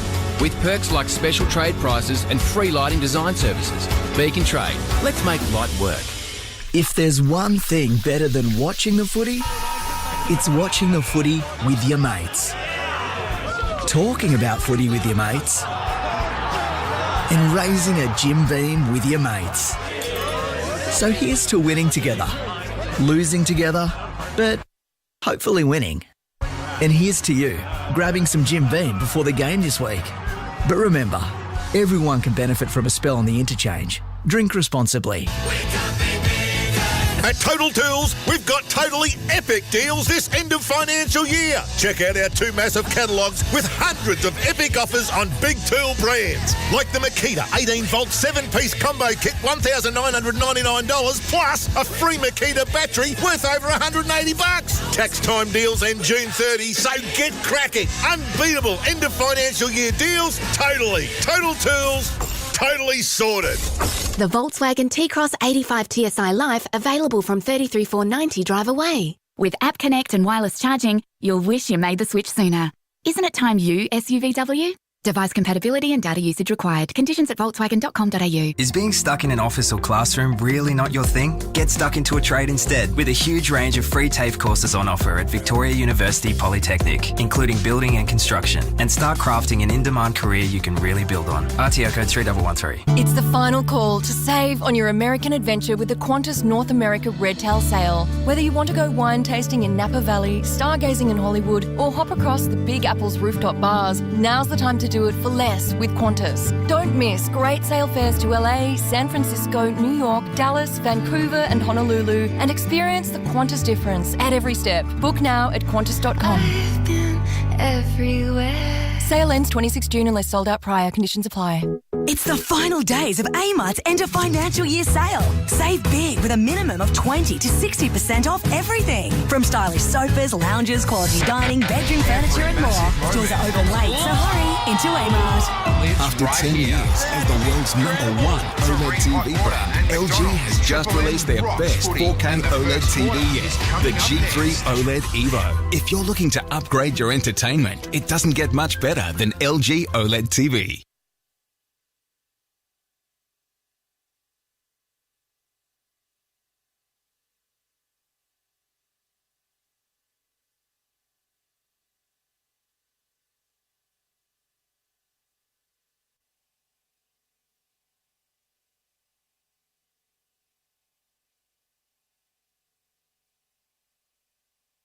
Shut up! The footy's on the radio! Triple M rocks footy. This quarter for Titanium Caravans. Titanium Caravans are built to tackle Australia's toughest conditions. Visit titaniumcaravans.com.au. For the MCG on a Sunday afternoon, Collingwood taking on Adelaide. You've got Lee Montagna. You've also got Dale Thomas is not here, so you're going to have Stevie Johnson in the back row. We're going to head down to the boundary. Robbo for Bob Jane T-Mart. Set the scene down there, please. Brownie, magnificent, really, considering I drove up from the peninsula. It was actually heaving rain, but I don't think we'll get too much until late afternoon, so it's a north-northwest. It'll play a small part, but pretty good for footy, I reckon. The two big ins at Collingwood, though, Jeremy Howe, as we talked about, first game since the opening round after that awkward fall, an infection, 6 breaks, 4 surgeries later. Didn't think he was going to play at one stage, so he's back. Good luck to him. Jamie Elliott's shoulder injury, back after a month. Billy Frampton's the unlucky one. He's completely out of the side. Adelaide, no changes from last round. And apparently they've learned a bit from their 1-point defeat at round 7, so we'll see about that. Their record's not flashy at the MCG either. The subs, Beau McCreary and also Ned McHenry from Adelaide. I'll tell you what, if Adelaide want the comp to stand up and watch them, today's it, but I give them no chance against the Pies. Big crowd too, I reckon. They're saying a whisper of about 70,000, which is quite surprising. It'll be big for an Adelaide team travelling here to Melbourne MCG, but Collingwood do have a massive supporter base. This is the Triple M Footy prime time for Jim Beam. It's set to be an epic match, and that's worth raising a Jim Beam. Drink responsibly. Okay, let's get into full game mode because we're not far away. About 5 minutes from the bounce. You've got Steve Johnson, you've got Lee Montagna going to do the specials for today. Now, Adelaide, flat track bullies or not? Do they arrive today and announce themselves as a football club that is a genuine finals contender, or is Collingwood going to roll on? Well, that's what we're fascinated to find out. That's why we're here. And you're right. If Adelaide can find a way to win today at the MCG, they're in. They're playing finals with the run home. They've got some really winnable games back at the Adelaide Oval. They will announce themselves this season. On the flip side, if they don't and they put in a really poor performance, Stevie, and they get beaten by 40 points or 30 points to the Pies at the MCG, we're still going to have the same doubts on whether this Adelaide Footy Club are just still part of a rebuild, and it's the next step as a rebuild to win on the road. You've got to take care of business at home, but they've still got a bit of a way to go. That's what we're going to be fascinated to finding out, and I'm not sure which way it's going to go. Yeah, it's a huge challenge for them, and we're in for an entertaining game of footy because both teams can score really quickly, and I think Adelaide have to really try and take Collingwood on and try and score to win this game of footy. But does that play into Collingwood's hands because they love that up and back game style? So they're the best team of the competition at scoring from turnover. I think we've seen you can't be scared to take on Collingwood at their own game, because if you try and do the opposite and go slow against them, they thrive on that. They breed off it. That's what they do in fourth quarters when the team has the lead. They play conservative, and Collingwood love that. So you've got to attack against the Magpies because they do give you looks, and we'll see it live today, Stevie. Because they do outnumber around the footy, they can be susceptible and vulnerable in their back half. They might be outnumbered down there, but that's their method, and more often than not, they win the contest and win the outnumber battle, so they protect their defence. So I've got to see if Adelaide can take them on. They did a pretty good job of it last time they met you. We'll get to those numbers last time, but they were 16 points up at three-quarter time, the Adelaide Crows, and Adelaide went into their shells. They played safe, and as we touched on earlier, Collingwood thrive on that and got that win. So I reckon the Crows would have learned a lot. What were some of the numbers from that game that gave Adelaide a chance? Yeah, firstly, they led by 26 points at one stage, Joey, 6 minutes into the second quarter, and led by 22 early in that final term as well. But perhaps for the Crows, the strength for them has been their scores from stoppages overall. In fact, they're ranked number one for scores from stoppages. But in that particular game, the Pies outdid them by 26 points.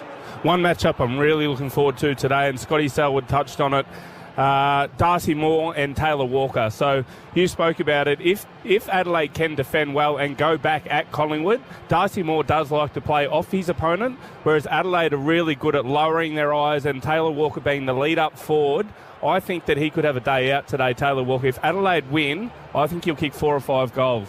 Gee, big call against the All-Australian defender in Darcy Moore. I'm going to keep an eye out for the ground balls battle. Brownie, Scotty Selwood also told us that was Collingwood's greatest strength early in the season. Their numbers have just dropped away in that outnumber battle, the contest around the middle of the ground. So we're going to keep an eye on that. If Collingwood get back to dominating that stat, that's when they're at their absolute best. That's when they pile on scores, and that might be how they get the Crows. So we're going to keep an eye on that battle. Just looking forward to the game. You look out there and there's so many talented players. Isaac Quona at one end.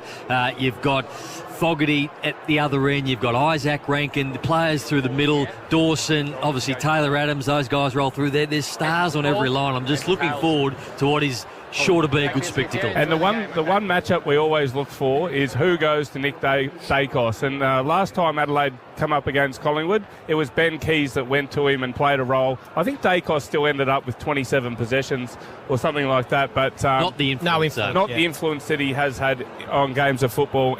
And you spoke about Jordan Dawson. He's playing his 100th game today, so he's turned into an absolute A-grader of the competition and an unbelievable captain for the Crows. Robbo, Bob Jones, T-Marts. Yeah, toss has been done. Moore and Dawson out there. Moore's won the toss going city end. Brownie, there's a wind going across to the southern stand. I don't reckon it'll affect the game whatsoever. Perfect, lights on, let's get it on. Nice work, Robbo. Ash Stewart, not Bob J. Team, your Triple M Red Z Lending Stats. Welcome to the Sunday Rub. Yeah, thanks, Brownie. Speaking of Jordan Dawson, he's number 1 in the AFL for kicks retained going inside 50, averaging career-high disposals and tackles at 28 and 5. And Joey spoke about the ground ball with the Pies. Overall ranked second for differential, but spot on. Past 4 rounds ranked 16th. No, just something caught my eye, Brownie, just real Triple M style. Darcy Moore's headband, right? But he's got his hair in a man bun, so that there's actually no hair getting in his eyes. So I'm not actually sure what the headband does. If you look at it there, it's on his forehead. It's for looks. There's no hair actually. It's for looks. To protect, like, because it's all back in a man bun. It's just strange. Anyway, must be a bit of a thing for him. He's going to wear. And Nathan Murphy's got the Pat Cash one on He with does. The little square. Yes. All right, not far away from this one. This is going to be an absolute ripping game from the MCG. Collingwood up against Adelaide. Triple M footy for McDonald's and Ream Hot Water. Here's the Hev. Thank you, Brownie.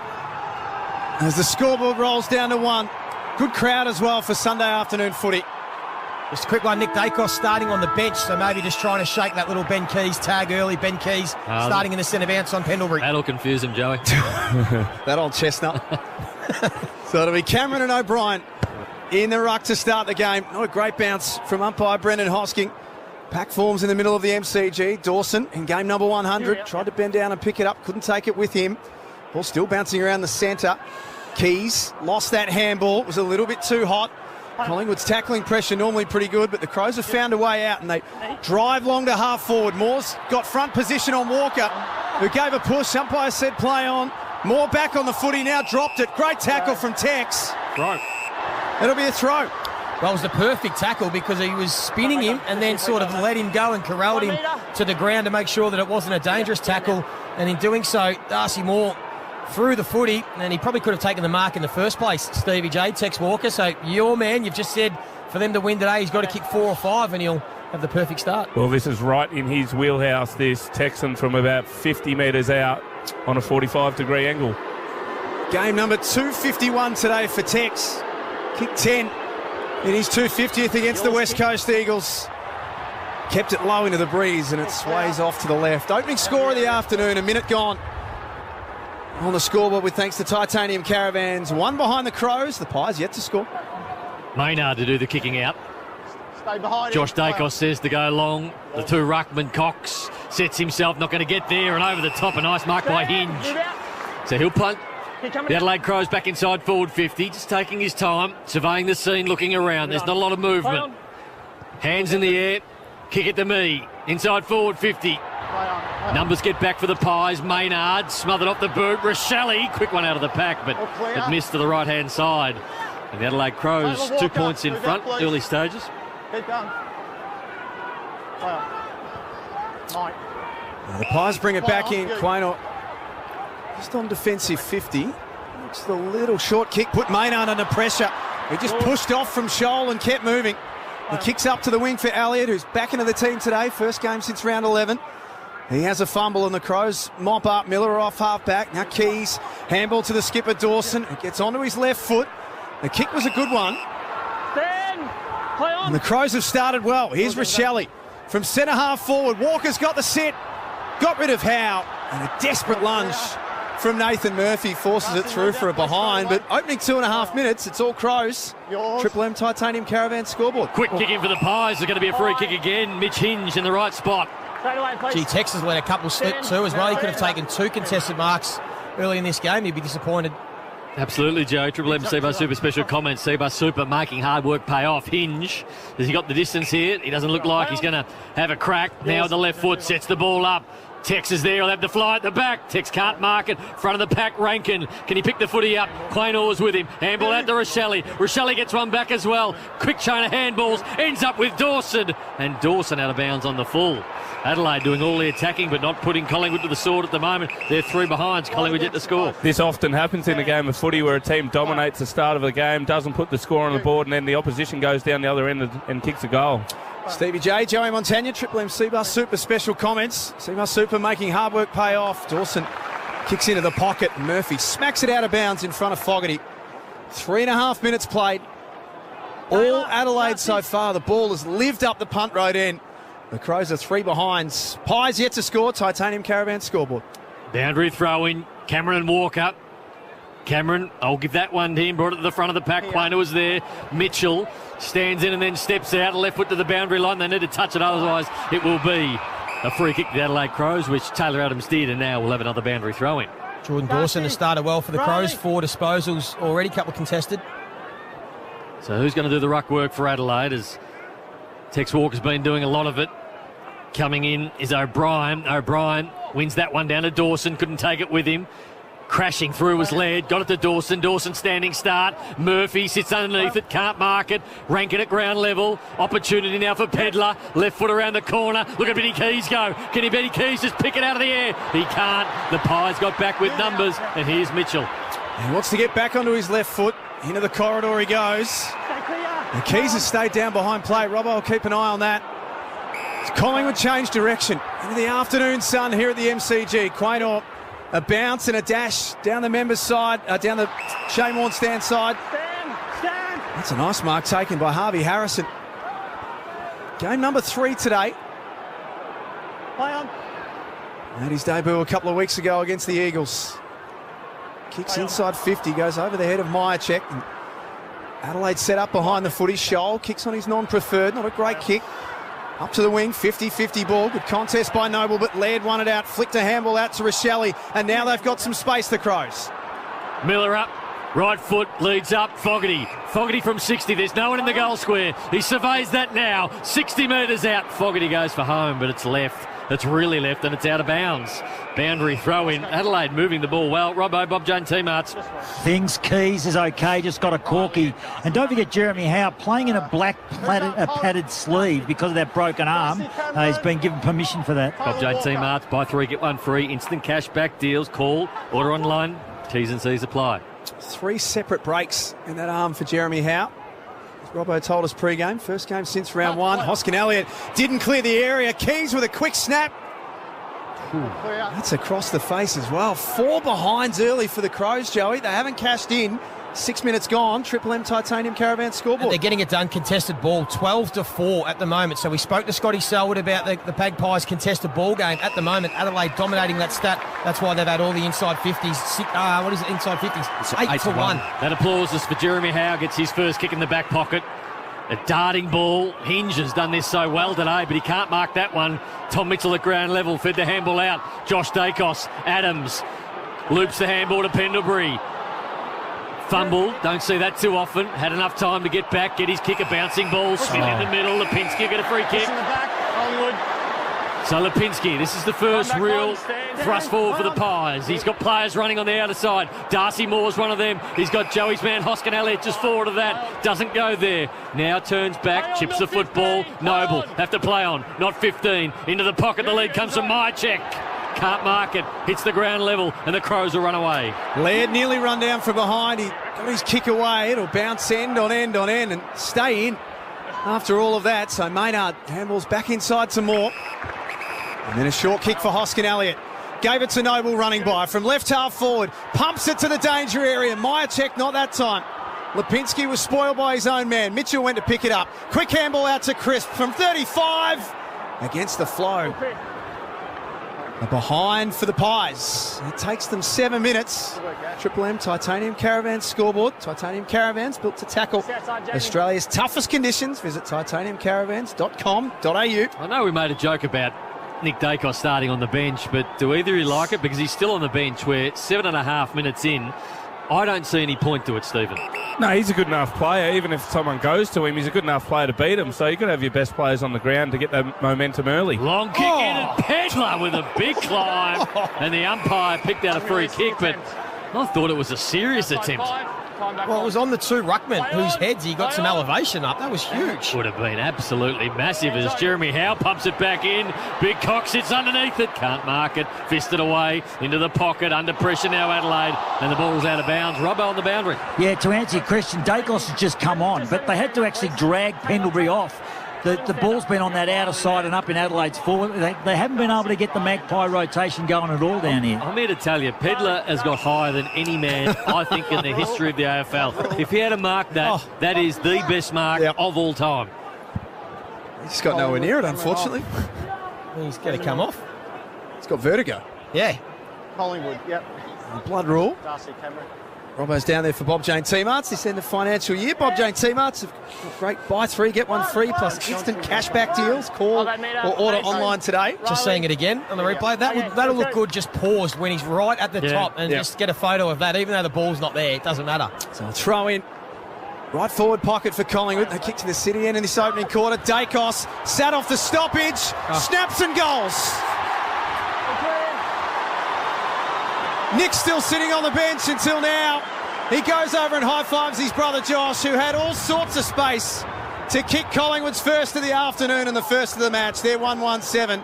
Crows 4 behinds. Triple M Titanium Caravan scoreboard. Well, Stevie, you can do everything right with your style of play, locking the game in your forward half, all the things that Adelaide have done for the first 10 minutes. The one thing you can't do is cover class. Just a bit of class. Adelaide have had 4 snaps at goal, missed them all. Collingwood get their first chance. It gets in the right hands of Brownie. I reckon you think he's one of the best kicks in the competition. He just proved it why.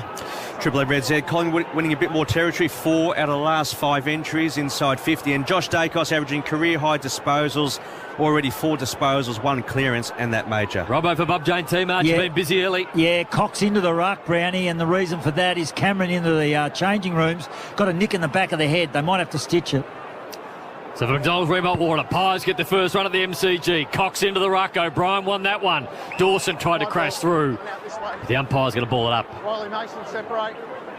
Umpire mic'd up for Triple M, comes in, quickly elevates it. O'Brien wins that one as well. Quick handball from Sloan, tumbling ball inside forward 50. Fogarty can't take it. Maynard's hands were good. Darcy Moore, that'll be a free kick against him. Straight out of bounds, and the free kick will be taken by Chase Jones. He was a little bit unlucky. He was under pressure and it didn't really have time to settle and get a kick away. Just a rush kick, which was off the side of the boot. Feel like they need reward here, Adelaide. Chase Jones kicks it to the hot spot. Tex will be the flyer. Can't mark it. Front of the pack, Mitchell. Might have got one high. Tex come through. Handball to Sloan. Another one back to Keys. Keys had a couple of those shots and been pretty poor at it. Back to Quainer. He kicks long out of defence. That's Johnson the target. 3 Crows to beat. Big fly at the back from Nick Murray. They're going for their hangers early, and then Murray got back over his mark. Drills one for Fogarty, who drops it.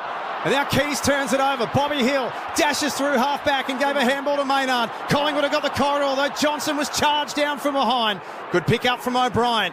Now Chase Jones has his kick smothered. Ball still inside the middle of the MCG. It's a hot one to be won. Umpire Matt Stevick out there with Hayden Gavine, Brendan Hosking, and Simon Meredith calls for it. Triple M Harvey Norman replay. There's the fly from Nick Murray. It's a good game of footy so far. Mitchell worked his way through the pack, only as far as Dawson, who couldn't pick it up. He laid the tackle on Chris. Chris got his foot to it, but couldn't get it too far. Rankin picked it up, went back, got it. Trying to pick this one up was Murphy. He's about centre-half forward. Collingwood working hard. Here's Nick Dacos for the first time. Fogarty stepped out of trouble. Smith from 55. It's a long ball. He's a big kick. He's a great kick. Marked on the line by Thilthorpe. And he kicked the goal. So a big start for Adelaide. They kicked the first 4 behinds. Collingwood got one back, and now Thilthorpe kicks their first. And they lead by 3 points. Titanium Caravan scoreboard. Well, good to see them get some reward for effort. Their inside 50s 12-4. During this game. It actually come back, Joey, to the tackle in the middle of the ground by young Hinge. Was able to force another stop. It looked like Collingwood was going to be away and get that flow and be very hard to stop, but a huge tackle in the middle of the ground was able to help create a stoppage, and then from there they were good enough to get a clearance and get it forward and take a mark in the goal square. Watch Matty Nix a bit ease now that Nick Dacos is back on. He would have been worried, where is he, what's going on? They confused me. Well, it's been a good start for Adelaide. You're not happy with that, are you? No. I just don't get it. It's part of the rotations. The Keys hasn't gone to Nick Dacos anyway, so Dacos is playing as a midfielder. Rory Laird standing next to him. From McDonald's and Ream Hot Water, Triple M Rocks footy. Sloan has to burrow his way through the middle. Loose ball fell to Dawson, who sold the dummy. Then chips a little left foot ball to centre half forward. Beats everyone, and at the back waiting for it, Jeremy Howe. Tumbly left foot ball to the wing. Harrison's pick up was clean. Handballs back inside to Mason Cox. Did well on hands and knees. The Dacos boys combine. Now Tom Mitchell at the back of the centre circle. A chip out for Josh Dacos, who's kicked Collingwood's only goal. And he marks members wing here at the MCG. Gets up slowly. Jones did well to hold him up. He's got Oleg Markov. Chips the ball to him now. He likes to play on Markov. That could be 50 metres almost. Should have been 50 metres against Hinge, not paid by the umpire. Markov kicks it. Low ball, looking for Myercheck. Good kick, good mark, good footy. It's been an important pickup for Collingwood. We see his athleticism, but that was just smart football. Everyone sort of rolled back thinking that kick would go to the hot spot, and he just checked his kick late, lowered the eyes. Myercheck on the lead. This is where he's at his best. What are his set shots like, Ash? This season, 21 goals, 6. Brody Myercheck in many people's All-Australian side at the moment from 40. Keeps it low, but it's going wide through for one behind. So a bit of a swirly breeze, as Robbo pointed out, for Bob Jane team marks before the game. Collingwood 1-2-8. The Crows are 1-4-10. Titanium Caravans are built to tackle Australia's toughest conditions. Visit titaniumcaravans.com.au. Still to come today. The Suns and the Hawks will finish off round 15. I'll take you there as soon as we finish up here. The Crows play the outer side. Aiken's kick was well short of the target. Fogarty and Jeremy Howe. It's only been 14 minutes, I should say, Stevie, but he slotted back in nicely. Sure has. Halfway through my chicken soup. I thought I could hear chewing. Now I know who it was. We'll get back to you in a moment. Joey, just pick up the slack while Stevie. I will. There's Laird.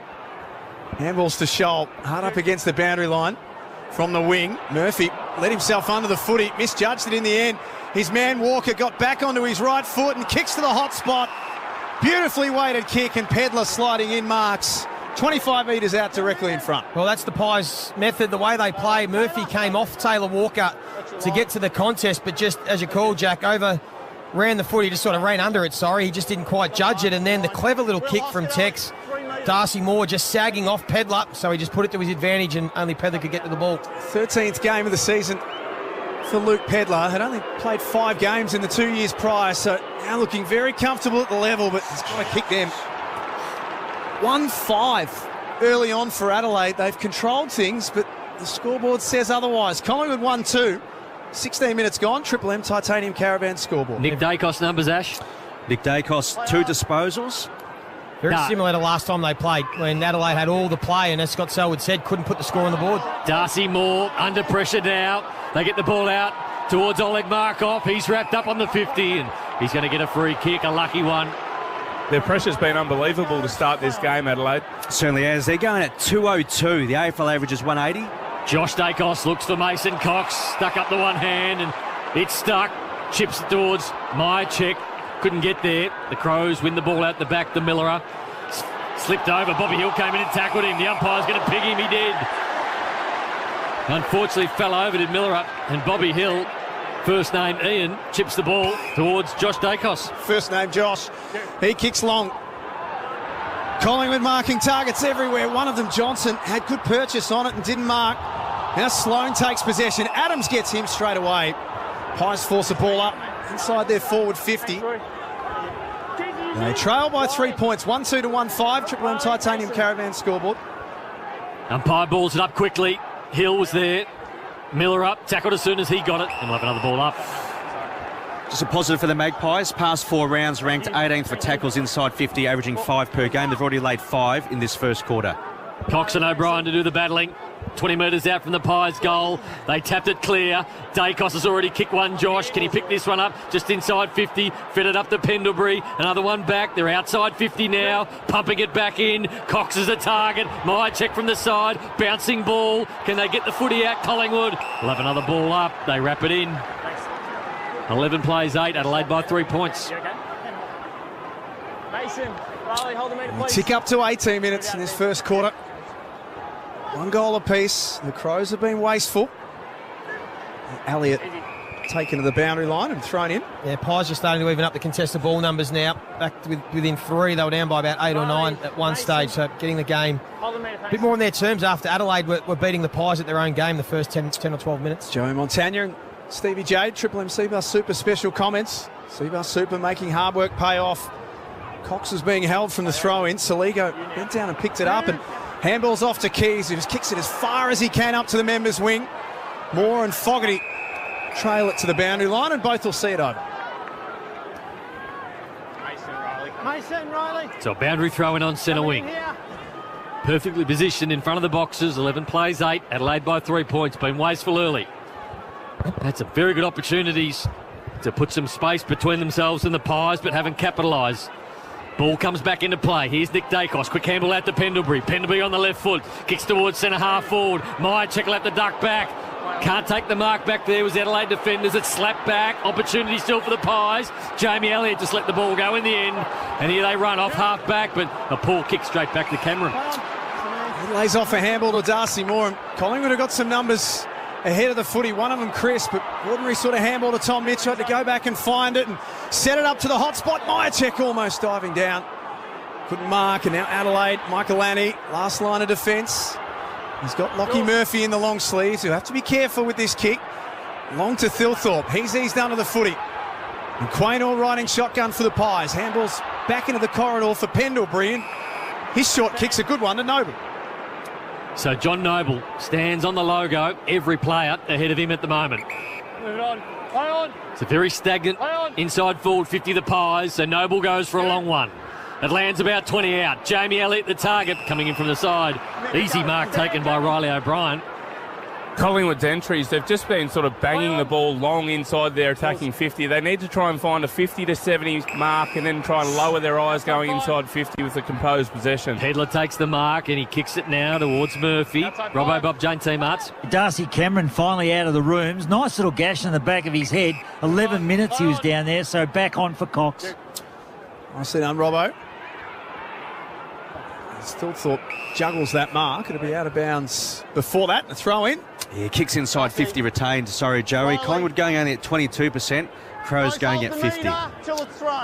That's a two-man for Red Z Lenders. Loans for the self-employed. REDZED.com. He's a lot sharper today than what he was Friday night, two-man. Was he a bit off Friday, was he? He had a long lunch. Oh, yeah, I heard about that. With the Red Z crew. Couple of Chardonnay. Yeah. Tends to carry on if you start at lunchtime. It's hard to work in the afternoon and then into the evening. Adams, left foot kick. Unselfish, as Jay-Z told us. That was a good one. He's got Elliott. Right next to where the boundary and the 50 meet each other. He wants to bring it back inside to Adams. 65 out from goal. The distance will test him, but he puts it high and long. Bobby Hill flies. Pack forms at the top of the goal square, and Laird can find a way through for the Crows. He tumbles the ball outside 50. Trying to slap it back in, only as far as Keys. Quaynor was there, picking the football up at half-back. They fall over again, Adelaide, been a couple of times now. Quaynor, he fell over as well, but the umpire gives him the benefit of the doubt. So that entry was exactly what I'm talking about with Collingwood. They got the mark 50 to 70, but what the Collingwood forwards need to do is start moving, create chaos, and then hopefully open up some holes where they can then find a lower the eyes kick inside 50. If they just keep banging it to the same spot, they're going to keep getting the same result. Yeah, both teams defending well, though, inside their defensive 50. Adelaide are getting numbers back, so it's not easy to find space in there, but at the other end, the Pies are defending just as well. Boundary throw in. Ben Keys going to Nick Dacos. Nick Dacos trying to go with Sloane. Here, yours. Slap forward towards centre wing. Oleg Markov was the first one there. Maynard fumbled. Hoskin Elliott, Joey's man, just pushed it forward. Here's the unselfish one. Adams got a ball out to Pendlebury. It was so unselfish inside forward 50. And the mark dropped by Elliott. Smith picked it up, turned it around the other way. It's a bouncing ball towards centre wing. Rankin, haven't seen much of him yet. Right foot ball out towards half forward. And Fogarty couldn't mark. It just looks a little bit off so far. Fogarty, a couple of drops, and Quaynor. Fancy footwork. Fred Astaire style. High up and under ball towards centre wing. Get underneath that and mark it if you can. At the front of the pack was Nick Dacos. Handball was good to Mitchell. Into the middle of Pendlebury. He's got options too, Pendlebury. They've got 5 in the corridor. Collingwood. Adams gave a handball. Now Johnson on the end of it from 52. Vacant goal square. Got it! Transition footy at its best from Collingwood. They take the lead back at the 22-minute mark. They're 2-2-14. Adelaide 1-5-11. Triple M Titanium Caravan scoreboard. Well, this is exactly what the Pies do from this contest. On that sort of wing line, when they won the ball, it was Pendlebury. It's normally De Goey when he's playing that just stays in the corridor, inboard. Collingwood's handball, inboard, and then away they go. That's how they get that run and that wave of numbers from behind. That's been the Collingwood textbook all year. Great bit of play. Robbo, Bob Jane, Team Arts. Yeah, Jamie Elliott's coming off. We know he's missed a month of footy with that shoulder. Blown pretty hard. Some big efforts in the forward line. They'll rotate him. They'll look after him today. Best in the business, Robbo. A throw down to him with nothing to do, and he comes back with something like that. That's brilliant. Ash, Triple M Red Z Lending Stats. What do you got? Pies, 7 out of the last 8 inside 50s, just for the 1-goal one. They're going to go forward again. Nick Dacos, quick handball to Noble on the run. Chipping ball down towards Adams. It's a bouncing ball. Can he pick it up? He can now. He's done his play. Hinge went back, got him. Trying to get the handball to Noble. Noble kept running. And now Adelaide with numbers. Hinge, left foot towards centre wing. Trying to get it towards Saligo. Sign a new deal during the week. Tackle on Moore. Centre wing piles on the pack. And Tex jumps on. We'll have a ball up. 24-minute mark of this first quarter. He's thrown up Cameron. As Robbo told us, spent a bit of time off the ground. Back out there now. Josh flicks a handball to Nick, who stood up in the tackle. And Cameron kicks quickly to half forward. There's a whistle for a hold off the ball. Non-controlling paid it. Free kick goes to Mason Cox. He's kicked that about 7 metres to Ash Johnson. Goes back to Cox. 60 metres out from Collingwood's goal. Mitchell sees something he likes. Kicks to a dangerous area. Hoskin Elliott couldn't mark. Lipinski front and centre. Handball over the top from Elliott was to no one. The Crows have got some time to sort it out at half-back through Smith. They've been under siege the last 5 minutes, the Crows. O'Brien couldn't mark it. Trying to keep the ball in with Saligo. With the mullet down there, he'll have a boundary throw in. So Collingwood half forward. Still 2 kicks from goal. 14 plays 11. Collingwood lead by 3 points. Entertaining first quarter, low scoring. Adelaide missing a lot of goals to start. Collingwood just starting to win the arm wrestle at the moment. Boundary throw in, a bouncing ball. Smith picked it up. It's a wobbly ball towards centre wing. The bounce will be interesting and it goes out of bounds. And the umpire gives him the benefit of the doubt off the side of the boot. Down to 3 minutes to go before quarter time. Boundary throw in on centre wing. Two-man, Red Z Lenders, some of the major ball winners. For the Pies, 9 apiece to Maynard, Dacos and Mitchell, and for the Crows, 8 to Keys, but going at 33% by foot. And Nick Dacos at the stoppage, gave a 1-2 with Pendlebury. He crosses the Toyota logo, instructs his man Bobby Hill to go exactly where he kicks it. Hill right forward pocket, tried to bend it around the corner. It was a little too ambitious. Out of bounds on the full, but last 4 or 5 minutes, Collingwood, Joey, just starting to get the game on their turn. Yeah, off the back of their pressure too, Chi-Man. What's their pressure been the last 10 minutes? Yeah, last 10 minutes, 256. Crows going only at 159. They've ramped it up, the Pies, like good teams do. Dawson, a relieving mark at half-back, so they've got a bit of time to build this one. Chips the ball, and he finds Keys. Keys got players screaming for it in the middle. He looks in there. Collingwood have that covered. So Keys runs 15 and then pumps the ball towards half forward. O'Brien and Walker and Moore. Intercept mark. You've got to bring that down to ground if you're an Adelaide forward. That's the last thing you can do is let Darcy Moore, Maynard, how these guys mark the footy. As Joey pointed out, he's got the man bun going, so there's no need for the headband, but still got the headband on to half forward at ground level. Dawson got the Falcon. Johnson off to Nick Dacos. Dacos inside forward 50. Really good kick, and he finds Jamie Elliott. He just makes the ball sing, Nick Dacos. Yeah, that's been their quality. That's where they've really stood up for mine in the last 5 or 10 minutes. Obviously, the pressure is one thing, but their chain with their handball around the stoppages has been a standout compared to Adelaide. They've got the ball around the stoppage and sort of bang the ball on the boot, whereas the Dacos brothers, in particular, have been able to find avenues and find space and create these opportunities for Collingwood. Going at just under a goal a game this year, Jamie Elliott. 45 out, 45-degree angle, misses. 1-5-11 Adelaide, 2-3-15 the Magpies, 4-point lead. Robbo, just update us on that breeze down there for Bob Jane Team Arts. Yeah, it's blown straight across the ground, so no real advantage. It'll still affect kicks. But I've just noticed that Nick Murray grabbed his hamstring, so physio and doctor having a good look at the 28. Let's see if he gets back on. Keep an eye on him, Robbo. Nicely done for Bob Jane Team Arts. Collingwood reload and go again. Josh Dacos kicks long and direct. Lipinski front and centre. Handball into the pocket now for Elliott, who squares it up. Cox just using the one arm. Almost had it. Hill almost kicked it off the ground. And Adelaide Just hanging in there, Joey. They force another rush behind. And I'll tell you what, that Nick Dacos plan to start on the bench is starting to pay off. Trim, what's he up to? He's already up to 10 disposals, second most on the ground. Well, he probably could have 16 if he's not on the ground. You never leave anything out there. You always take what you can. Ball towards centre wing. Walker uses the body, got out the back. Here's Jeremy Howe. Good to see him back. Down towards half forward. Elliott couldn't mark it, but he's good enough to go back after the football and slap it to Tom Mitchell. Another one to Josh Dacos. Underground ball. Tricky one for the Adelaide defenders, but they handle it okay. Smith at half back. Chips the ball looking for Isaac. Rankin pinpoint. Rankin 1 by 2 by 3. Then got it out to Tex Walker. This kick needs to be good by Walker. He can't kick it back to Collingwood, and that's exactly what he does. He had 3 Adelaide players, and the only one back there was a Collingwood player in Murphy, and he kicked it straight to him. Quarter time here at the MCG. Big quarter of football.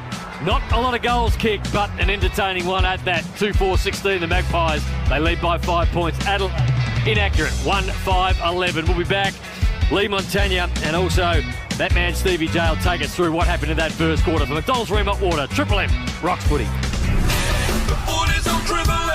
That quarter for Titanium Caravans. Titanium Caravans are built to tackle Australia's toughest conditions. Visit titaniumcaravans.com.au. For McDonald's, Triple M Rocks Footy. The McFeast is back. You can't keep a legend out of the lineup. Triple M's Marty Sheargold Show. What a show. Featuring Hello! Marty Sheargold. My job in the mornings is attitude and energy. It's a show for grown-ups. As I continue in my never-ending search to close the ring. A show that can get a little bit fruity. Check out the junk in my trunk. Let's all show each other our freckles. Kickstart your day with a laugh. Triple M's Marty Sheargold Show. 6 to 9 weekdays on Triple M. It's the final call to save on your American adventure with the Qantas North America Redtail Sale. Whether you want to go wine tasting in Napa Valley, stargazing in Hollywood, or hop across the Big Apple's rooftop bars, now's the time to do it for less with Qantas. Don't miss great sale fares to LA, San Francisco, New York, Dallas, Vancouver, and Honolulu, and experience the Qantas difference at every step. Book now at Qantas.com. I've been everywhere. Sale ends 26 June unless sold out prior. Conditions apply. Join the Neds AFL Open Group to connect, bet and banter with hundreds of like-minded punters and see expert tips on every AFL game this season. Take it to the Neds level. T's and C's apply. See website for details. What are you really gambling with? You don't have to exhaust yourself at the gym to put your health first. You could ditch the work emails after hours. Put more good stuff in your mouth. Even just drink more water. Whatever health first means to you, NIB is here to help you live it. Enjoy discounts on popular health and wellbeing brands. Have helpful tools and services at the ready. Even earn rewards for healthy living. So what are you waiting for? Start living health first and join NIB today at nib.com.au. T's and C's apply. Do your Coles shopping on DoorDash and pay the same price as in store. From grocery top-ups to stocking the pantry or planning your weekly meals, shop Coles at in-store prices and get it delivered in 45 minutes on DoorDash. Plus, if an item you order is out of stock, your Dasher will message you while shopping, keeping you in control with no surprises. DoorDash, more to your door than you think. Based on average delivery times. Delivery times not guaranteed. Delivery and service fees apply. Hi at user-VK4VD7VR5TL. Alan here from Volkswagen. I'm not sure you're a real person, a bot, or a person with a bot's name, but I am sure you said utes are dreadful family vehicles and dreary as a wet weekend. Not ours. With over 30 safety and driver assistance systems, it's a fantastic family vehicle with a powerful V6 engine. Book a test drive today. If bots can book things. The all-new Amarok, born from tough love. Meerkat Motivationals with Alexander and Sergey. Ah, Bill, doing the shopping? Yeah, out of milk. Tell me, would you buy 20 litres? Of course not. But you like wasting money. What? You have health insurance that covers pregnancy. Really? On my gold cover? Ask yourself, is it overkill, Bill? Wake up to waste! Switching health insurance is easy. Visit Compare the Market to see the range of brands and products we compare. Or call 13 32 32. Simples. Join the Neds AFL Open Group to connect, bet and banter with hundreds of like-minded punters and see expert tips on every AFL game this season. Take it to the Neds level. T's and C's apply. See website for details. What are you really gambling with? Shut up! The foot is on the radio! Triple M rocks footy. This quarter for Beacon Trade. Beacon Trade's here to partner with your business with their new range of standard to premium switches. Beacon Trade. Let's make light work. Two attacking sides, but only 3 goals kicked in the first quarter. Collingwood got 2 of those, 2-4-16. Adelaide wasteful, 1-5-11. A 5-point lead to the Pies at quarter time. Let's head down to the boundary. Robbo, Bob Jones, T-Marts. Brownie, keep an eye on number 28, Nick Murray. He came off the ground, grabbed his left hamstring. Not every day that you actually see the vision of what happened. He went from mark and landed poorly, grabbed the back of the hamstring. So we don't know whether it's a nick or a strain or a spasm through the back. Still pretty stiff-legged in the huddle. Been very busy down there, Robbo, end of financial year. Bob J. T-Marts. Buy 3, get 1 free. Instant cashback deals. Call or order online today. T's and C's apply. Ash, Red Z Lending. Back half of that first quarter, Collingwood's pressure at 224. They had the last 12 entries inside 50, and the Dacos brothers are the ranked 1 and 2 players on the ground. Josh Dacos with 12 in a major. Nick with 10 only played 72% of the quarter. Triple M C-Bus Super special comments. C-Bus Super making hard work pay off. Well, Collingwood got control of that game, probably the last 10 or 15 minutes. That was certainly on their terms. Adelaide early were really beating Collingwood at their own game. They were getting numbers around the footy. They were winning contested ball, and they were using handball to get out. And when they did, they looked threatening, but it wasn't often enough. In the end, Collingwood held up really well inside their defensive 50. Adelaide missed a few chances and probably dropped a few marks to really put some scoreboard pressure on. And then, as we said, once the game got on Collingwood's terms, they are able to find a way to make you pay. The Dacos boys, as you've touched on, in particular with their class. Yeah, they've been really classy around the clearances. Instead of quick kicking, they've been able to turn back inside, use an extra handball out of those stoppages, and then look a little bit more threatening going forward than Adelaide. Adelaide have got back and defended the ground really well, but then they're struggling to cut back through Collingwood with their ball movement. So I think they'll be happy with the way they've started the game, the Crows, but just inefficient on the scoreboard. Ream Hot Water has built tough frozen conditions when it comes to water heating. Ask your plumber to install a Ream. Here's Jack Heron on Triple M Footy for the second quarter. Thank you, Brownie. Still to come today, the Gold Coast Suns and the Hawks will do battle in Queensland. We'll take you there as soon as we finish up this one here at the Triple MCG. Now the Pies leading by 5 points. It's Laird with the first clearance. His kick was smothered, so it bounces its way to centre-half forward. And Chase Jones being held off the ball by Markov. Umpire said play on. Dawson must pick up at ground level. Now Chase Jones gets it back from 70 metres out. Kicks it long and direct. Jeremy Howe has not missed a beat since he's come back into the team. Takes a good mark inside defensive 50 for the Pies. Maynard calling for it from about 80 away. Jeremy Howe goes that direction now. Myercheck in from the side, couldn't mark it. Ball on the ground. Maynard went through. Handball to Josh Dacos was good.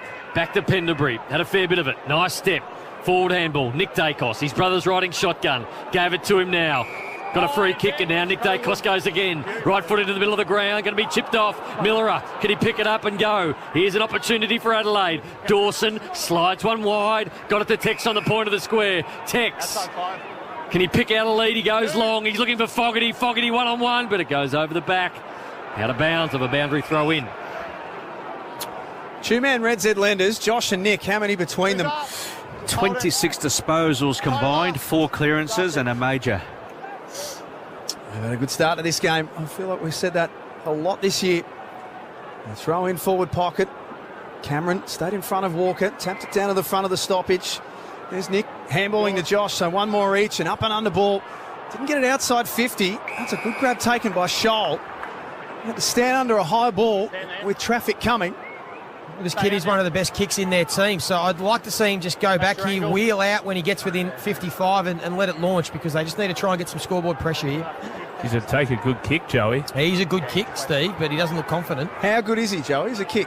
He's one of their best. Good enough to kick this? Yeah. Okay. He'll kick from right on 50 to the city end into a swirly breeze. It's given every chance. It's fallen a metre short. And through for a rush behind. Crows 1-6-12. Pies 2-4-16. Triple M Beacon Trade scoreboard. Howe brings it in quickly to Quainer.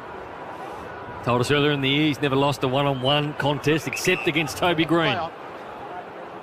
The pink boots. They're bright. towards centre wing. Hoskin Elliott, juggling attempt, couldn't mark it. Ball on the deck. Out of sight of the MCG. Umpire circles, and surely he balls this up now. He does. Adelaide's got it. Nick Dacos's numbers, Ash. 13 disposals, 3 clearances. Umpire balls it up quickly. Good tap down to Hoskin Elliott, to Lipinski. Lipinski's got players darting left, right, centre. Got it out to Bobby Hill, tapped it over his own head. Didn't really need to do it, but it looked good. Bouncing ball inside forward 50. Maya check on the bounce. Can he pick it up? Adelaide come in with numbers. And the ball goes out of bounds for the boundary throw-in. You're right, Nath. The ball just sat up. He should have just picked it up, tried to dance around his opponent, but he tried a little flashy tap back, and by the time he had to pick the ball back up, his man was right on him. Stevie J, Joey Montagna, Triple MC Bus Super Special comments. 35 out from goal. Mychek trying to bustle his way through. Got boots of ball. Elliott lays a big tackle on Laird. And forces another stoppage inside Collingwood's forward 50. 3.5 minutes gone in this second term. Pies have started to really get going, but that'll be a free kick against Cameron. Another tackle inside 50 for the Pies, Stu. Yeah, it's our 8th tackle inside 50. As we said, only averaging 5 over the past month. Elliott, he's laid 4 already. Miller inside defensive 50 for the Crows. 5 games in a row he's had 20 plus, and he looks the short kick to Michael Anning. So Michael Anley has got players wide. Now they move towards centre wing. A couple of extra syllables. Good game of Wheel of Fortune, that one. Free kick. Silence was eerie, wasn't it? So the Pies win it back. Pendlebury through the middle of the MCG. Left foot inside forward 50. Looking for Elliott. Looking for Hill. Ball got out the back. Johnson. Elliott. Elliott picks it up and kicks the goal on his left. They had a number of players who could have kicked that goal, Collingwood. And they sorted it out nicely. 3-4-22. They lead by 10 points, Adelaide. 1-6-12. I thought Adelaide probably could have taken a little bit more risk earlier when they won the footy back. Through the middle of the ground, they took too long. They allowed Collingwood to get set up behind the ball. And then when they eventually did go to pull the trigger, Collingwood were well set up. They got the free kick, and then on the back of that, Pendlebury just smart enough to get that ball in deep, get a contest, and at ground level, Elliott doing what he does best, mopping it up, and little toe poke left foot goal. It was a big free kick against Jordan Dawson. No doubt the umpires have cracked down on the push in the back in recent weeks. They haven't come out and said it publicly, but a lot more free kicks are being paid for pushing the back. That caused the turnover, and the Pies took full advantage. They've won 9 second quarters this year, Collingwood. That's been one of their strengths. The way they start games, but the way they put their foot down in the second term. For McDonald's and Ream Hotwater, Triple M Rocks footy. Dawson run down, just got a handball away. Now Miller has a fumble at half-back. Adelaide feeling the pressure as Collingwood swarm towards them. Crisp lays a big tackle at centre-half forward. And momentum starting to turn in favour of the black and white. And a high tackle on Laird. Free kick against Lipinski, but Crows have got to try and find a way to get going. Here's Dawson. Handball out to Miller. Miller has a tentative bounce and then puts the Jets on.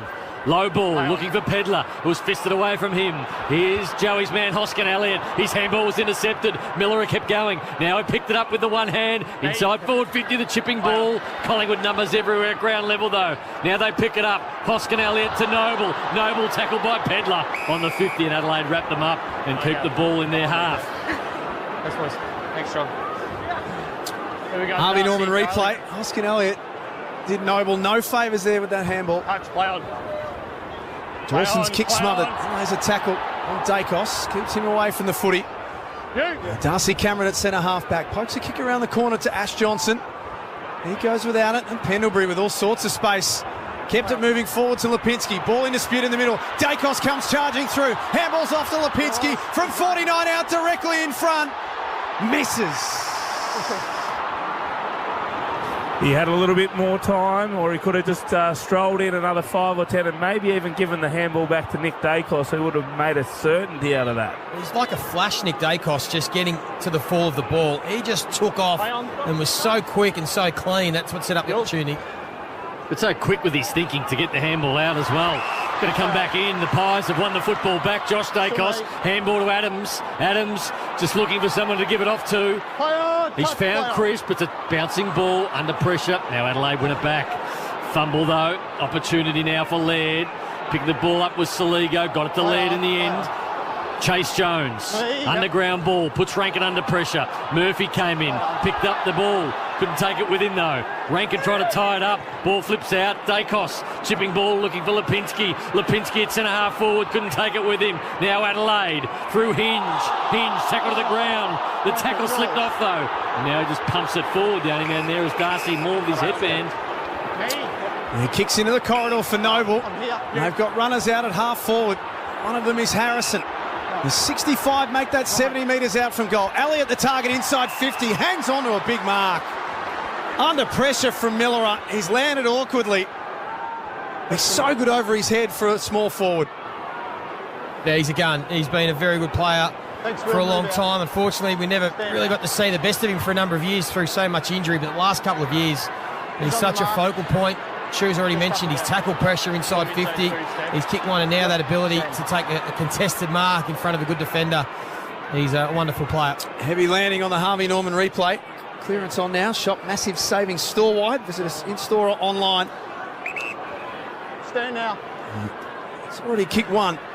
This was the last goal of the game. This will take his best from 51 metres out. Right forward pocket. He's a star. Never looked like missing. He's kicked the last two, and Collingwood scoot out to a dangerous lead now. 4-5-29. Adelaide 1-6-12 on the Triple M Beacon Trade scoreboard. Yeah, Adelaide, as we've spoken about, they just lacked a little bit of method again with their ball movement, and that probably comes on the back of Collingwood's pressure. But one thing that they've been really strong at is their intercept marking two men. So Darcy Moore, once again, was able to just read the flight of the ball and then kickstart and generate their attack from that centre-half back area. Yeah, spot on the back half of the ground. Collingwood have taken 5 intercept marks. Crows only the 1. And just with Jamie Elliott, so he actually leads the clubs for tackles inside 50, second in the AFL for pressure acts inside 50, and he's already laid 4 inside the forward 50 this afternoon. Here we go. Collingwood have kicked the last 3 goals at the MCG. 17-point lead. Bounce in the middle for McDonald's Rem Hot Water. Triple M rocks footy off the boot of Dawson. So went towards the Magpies' direction. Picking the ball up was Keys now. Banana out of the pack. It's high, gets inside forward 50. Darcy Moore was up high. Murphy at ground level. He was tackled as soon as he picked it up. With a ball up, 45 out from the Crows' goal. Thanks. Taylor, Mason. Umpire elevates it pretty quickly.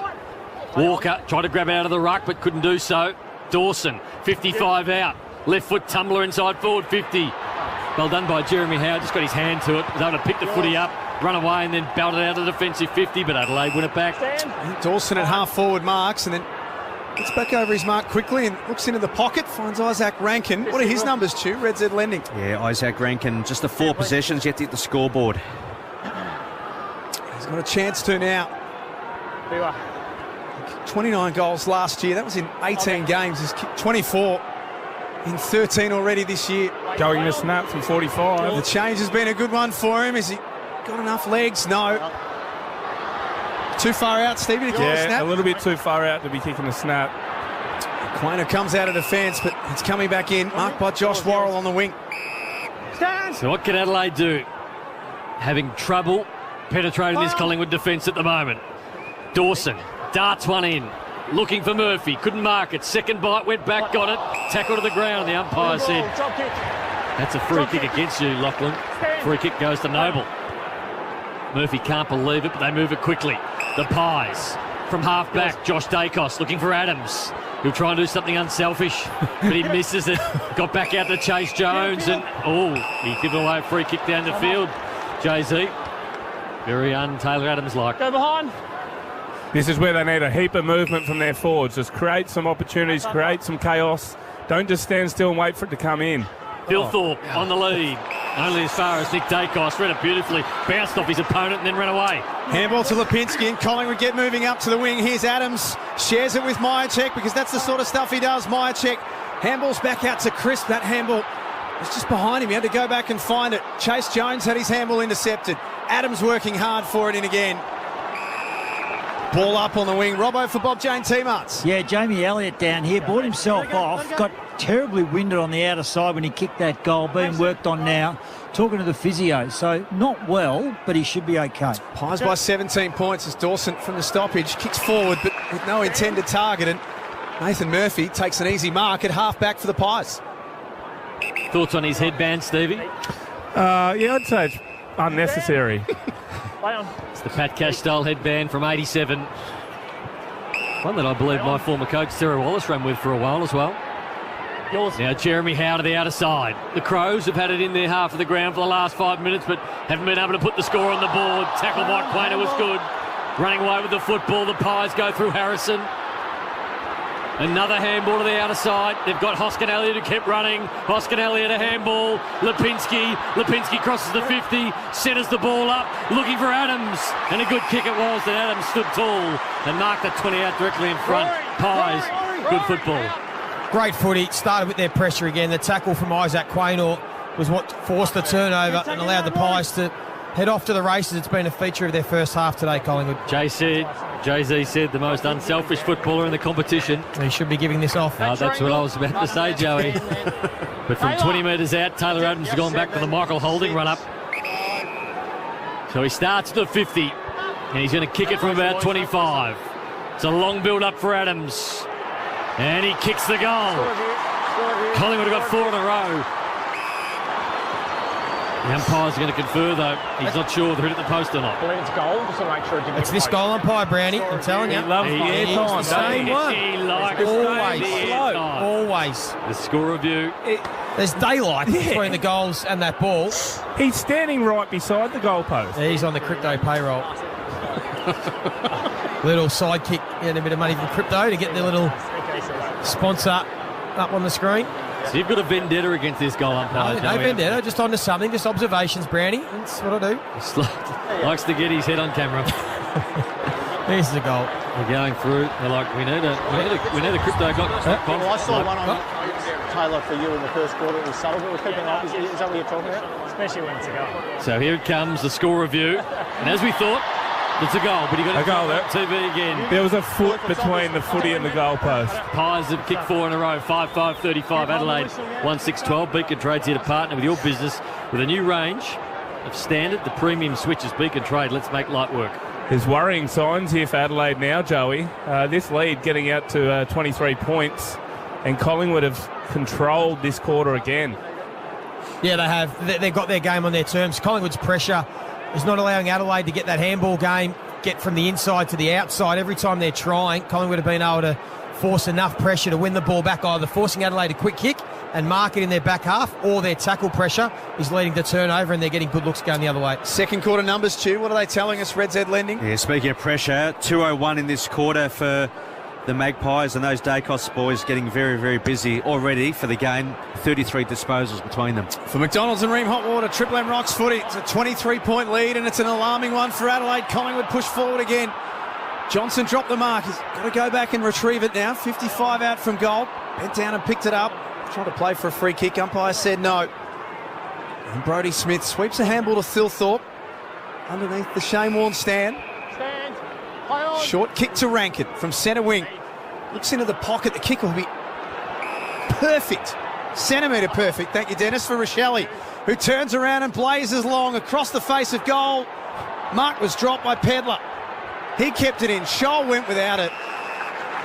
Even when they do go forward, Adelaide, and they've got numbers ahead, they can't make the most of it. 5-5 plays 1-6. Triple M Beacon Trade scoreboard. Numbers for Rochelle, Ash. Yeah, Rochelle, 7 disposals, 1 behind. Just 2 touches in this quarter. 23-point lead to it. Collingwood. The last 4 goals of this game. Adelaide into attack, boundary throw in. Tom Mitchell, quick handball to Maynard. Crisp, underground ball, bouncing one, looking for Elliott. Elliott couldn't take it, but he had Myercheck helping him out. Myercheck's little kick got towards Tom Mitchell, then just his legs went out of him, and then he fell over. Fortunately, though, the Pies have got heaps of numbers, and Josh Dacos is one of those, and he takes an easy mark at half-back. Mitchell's up on his feet, takes the mark. So Collingwood just happy to slow build up here. the field, fairly spread. He's saying he's going to go long down the line. He'll look for Myercheck and also Johnson. Johnson, he loves a run and jump at it. He can't mark this one. Ball hits the ground level. Phil Thorpe, there's a player hurt behind. We'll get down to Robbo in a minute. Might have been a knee, accidental knee in the back of the head. I think that's for Butts. He slowly gets up. Pain in the butts. Is that another pun, Stevie? Foot at the back of his head, though. But his name's Butts. Do you get it? Mm-hmm. We got it. Yep. Yeah. We got it. Thank you. He's thrown up on the wing. It's hard to come back from that. No sort of hail and pace there. Silenced everyone. Laird flips a handball over the top to Murphy. Dashes through the middle. Kicks out into space. It was a good one. And Rochelle runs onto the footy. 45 out, almost directly in front. The Crows have not kicked a goal since the 12-minute mark of the first quarter. It's their only one of the game. Yeah, this will be a score from stoppage. This game's been played between the arcs on the back of turnover, but Collingwood's been able to kick 4 goals, 28 points off turnover versus Adelaide only the 4 points. So they desperately need this one. Pick 6 in the 2021 draft. Josh Rochelle out of Shepparton. He kicks to the city end here at the MCG. It stays left and it was never coming back. 1-7 now, Adelaide. Collingwood 5-5. Triple M Beacon Trade scoreboard. So they bring it in quickly and they got it to Maynard. After a long set shot goal, you'd think they'd have players set up. Collingwood got that ball to 50 so easily. Now it's out of bounds on centre wing. So 35 plays 13. Collingwood in front. What are the disposals telling us, Ash? Triple M Red Z. Collingwood plus 35 in disposals. Crows going at 55% by foot. AFL average is 66. Robbo, Bob Jane, Team Arts. I reckon we've just dropped a couple of degrees. It's got a little colder and dark. I reckon we'll get rain after half-time, Brad. Bobby Hill on the run. One bounce. 2 bounces for Bobby Hill. Crosses the 50. Gave the handball to Elliott. Elliott stands still. Went with the left foot. Looked for Johnson. Couldn't find him. Finish it off. Bobby. Big goal from Collingwood. He's an excitement machine. And they go further ahead. 41 plays 13. Was that intentional, Joey? That kick from Dacos? It has to be yes. I want to see the Harvey Norman replay. I'm going to say yes. That was a deliberate kick off the ground in congestion to toe poke it over the defender because he knew Bobby Hill would be out. That's a through ball, isn't it, in soccer? Yeah, that's Lionel Messi like. And then brilliant finish by Bobby Hill to follow up. He tried to do the unselfish thing as Taylor Adams would have done if he had the opportunity.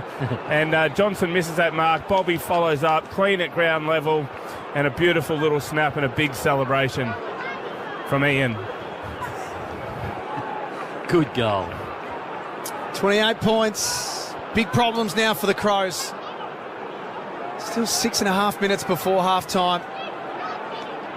There's only 5 points the difference at quarter time, but Collingwood controlling things from McDonald's and Ream Hotwater. Triple M Rocks footy. Beautiful tap out, and Pendlebury kicks it out of the air to half forward. Lipinski playing from behind, but Brodie Smith overruns it. Lipinski picked it up and was tackled. Now Sloan flicks a handball back to Dawson. Now Hinge on his non-preferred. Puts it into the third row. Out of bounds on the full. Starting to unravel here for Adelaide. It feels like now they're just hanging on to get to half-time. If they get a couple more kicked against them, it'll be all over. Josh Dacos from left half forward. High and long for the Collingwood high flyers. Myercheck, one of them. Smith tries to keep Lipinski off the ball. Left forward pocket. Elliott bends down and picks it up, and a couple of Crows tackle him. He'll be thrown up. 35 around from the Pies goal. As they kick to the punt road end, they lead by 28 points. Triple M Beacon Trade scoreboard. Umpire balls it up. Ruckman do their thing. O'Brien tapped it out into the path of Hill. Onto the ground. Now Adelaide, they need to clear the area. They do. Laird chips the ball, looking for Fogarty. Unsighted so far. Moore's had his measure. Can he get this one out? He can't. And the ball eventually rolls towards the boundary line of a boundary throw-in. 22 minutes gone. 6-5-41 Collingwood. 1-7-13. The Adelaide Crows, 28-point margin. 5 minutes 36 to go before half-time. Jordan Dawson in his 100th game seems to be the best Adelaide player on the ground so far. Yeah, spot on. Number 1 ranked player for the Crows. 19 disposals already, 3 clearances, 11 alone in this second term. Darcy Fogarty's numbers when you get a second shoot. Collingwood break away from the stoppage. Adams kicks out into the middle. Hill saw Noble running uncontested at centre-half forward. The gather was a little bit iffy, but went back and found it. Now Mitchell, 65 metres out, kicks it wide into the pocket. Lipinski, no mark taken. Dawson can butter up and work together with Laird and Smith, but he looks up, he's got absolutely nothing to kick to ahead, so kicks an up and under ball under pressure, turns it over to Quaynor, who looks back inside for Mitchell. Might get a 50-metre penalty, Tom Mitchell. He was hit late. The umpires are going to confer. One umpire points. That's 50 metres.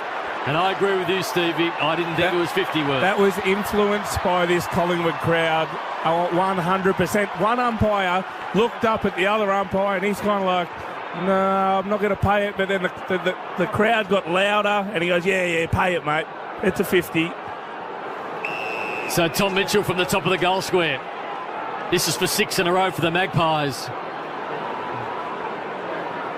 And this game is almost done and dusted for the Adelaide Crows unless they can do something just before half-time. This for a 34-point lead. Tom Mitchell, the Brownlow medalist, kicks the goal. And Collingwood out to 34. Beacon Trade scoreboard, 6-7-5-47. Adelaide 1-7-13. Yeah, looking at that Harvey Norman replay, Tommy Mitchell made sure the umpires thought there was a bit more in it too. He sort of threw the head back. There was certainly no high contact. It was just a tiny bit late. He only hit the ball. But the umpires did have a little chat and they thought, yeah, we better pay that. You can see there, Hinge just hit the ball off the chest of Mitchell, but he made the umpire see it. And anyway, the came from the turnover again because of Collingwood's pressure. The pressure to force that high kick that Quaynor could sit under and take the mark. It's another goal off turnover. That's been the big theme in this first half for Collingwood. Their pressure has allowed them to win the ball back and hurt the Crows. This is a big test for Adelaide today. They lost their last 7 against Collingwood and lost their last 6 here at the MCG. Are they flat track bullies, Joey? Wow. Well, starting to speak for itself, isn't it, Brownie? It's not looking good for them. For McDonald's and Ream Hot Water, Triple M Rocks footy. O'Brien gave a handball to Murphy. Punches a low kick inside 50. Pick up by Thilthorpe. Gave it back to Murphy, who followed up. And he sprays that one across the face as well. 1 goal, 8 for the Crows. Collingwood 7-5-47. As we tick up to 25 minutes gone. Triple M Beacon Trade scoreboard. Maynard, a long ball out looking for Darcy Moore. Reaches over and marks it against Saligo.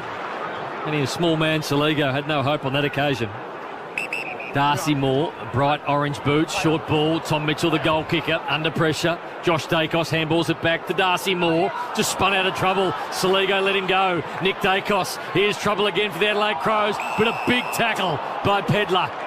And he brings down Scotty Pendlebury holding the ball. Opportunity now. Walker one-on-one. He wants it there. He goes now. Quaynor doubles back. Fisted away. At the front of the pack, Adelaide got the numbers. Saligo to make up for it and kicks the goal for Adelaide. A badly needed one. Darcy Moore saying touch. Collingwood players saying touch.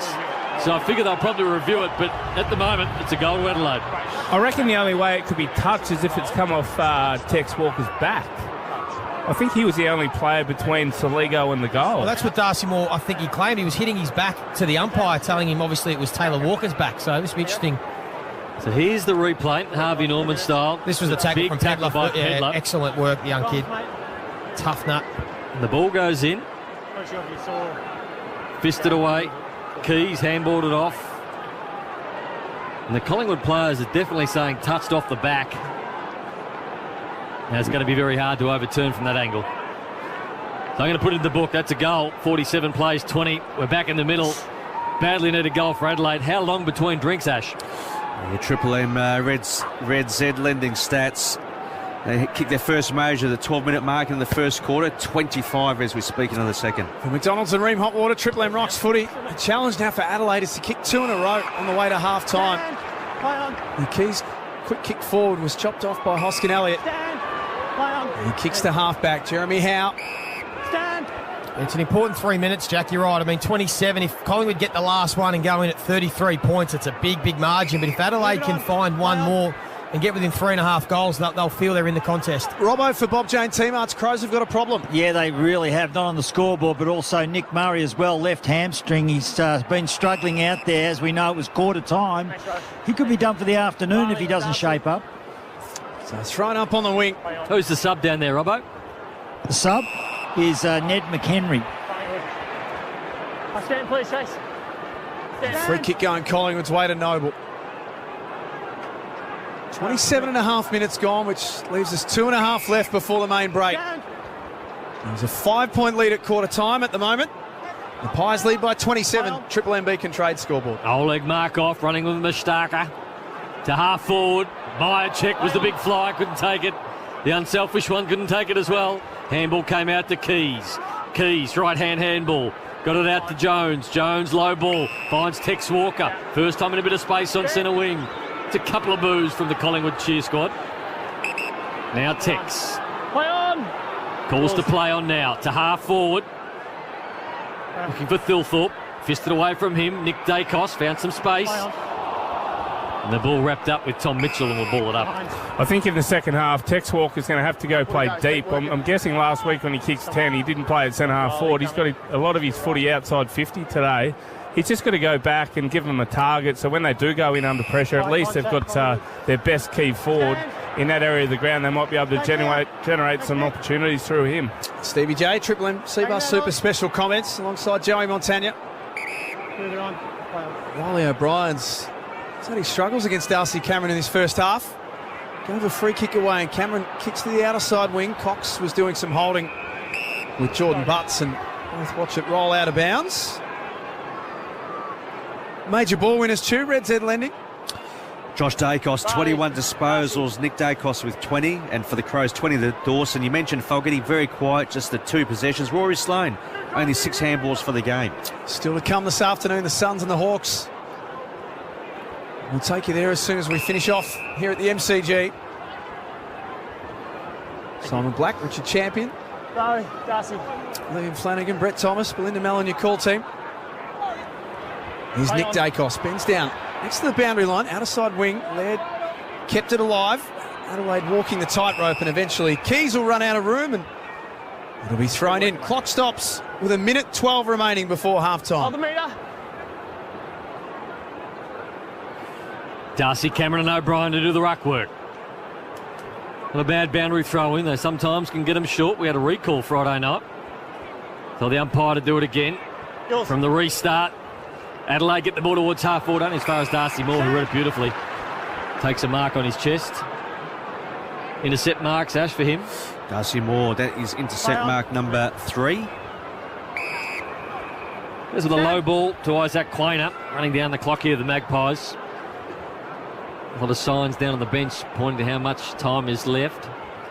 Quainer towards half forward. Dawson stands tall. It's been good, Ash. What, 20? Big half. Big half for Jordan Dawson. 20 disposals, spot on. Covers the ground really well, Jordan Dawson. Just hasn't had a lot of help at the moment. He's going to get another one here. So they're just running down this clock just before half-time. Dawson, he's got 35 players ahead of him, and one of the 2 players backwards of him they go to. Now Lockie Scholl at half-back. They switch play. Where does he go now? Collingwood so quick into position. He's got nowhere to go. Play on. Butts moves towards centre wing. He's got Quainer for company. Quainer at the front of that pack and was going to mark the football, but the siren went at half-time. Very impressive by Collingwood. They lead by 27 points, 7-5-47. The Adelaide Crows, they've got some work to do. 2-8-20 at the MCG. From McDonald's Ream Hot Water. Triple M. Rocks footy. That quarter for Beacon Trade. Beacon Trade's here to partner with your business with Australia's biggest range of downlights. Beacon Trade. Let's make light work. For Ream Hot Water. Triple M rocks footy. Built tough for Aussie conditions. When it comes to water heating, ask your plumber to install a Ream. Hi, it's Marty Sheargold from Triple M's Marty Sheargold Show, and right now, Triple M rocks football. On the radio. Max, go on. So there's like a myotherapist to come in afterwards. What's a myotherapist do? In between a physio and a masseuse. Right. So hot rocks, that kind of thing. Yes. No. Cupping. You know, cupping. Dry needles. I know all about that, especially going into a weekend. He's a big Friday night cuppa. Triple M's Marty Sheargold Show. Weekdays from 6 on Triple M. Get the podcast now from the Listener app. Macca's OG McSpicy. Juicy chicken covered in a crispy, mouth-wateringly spicy coating. It's the McSpicy that started it all. Order at Macca's today. Available after 10:30am.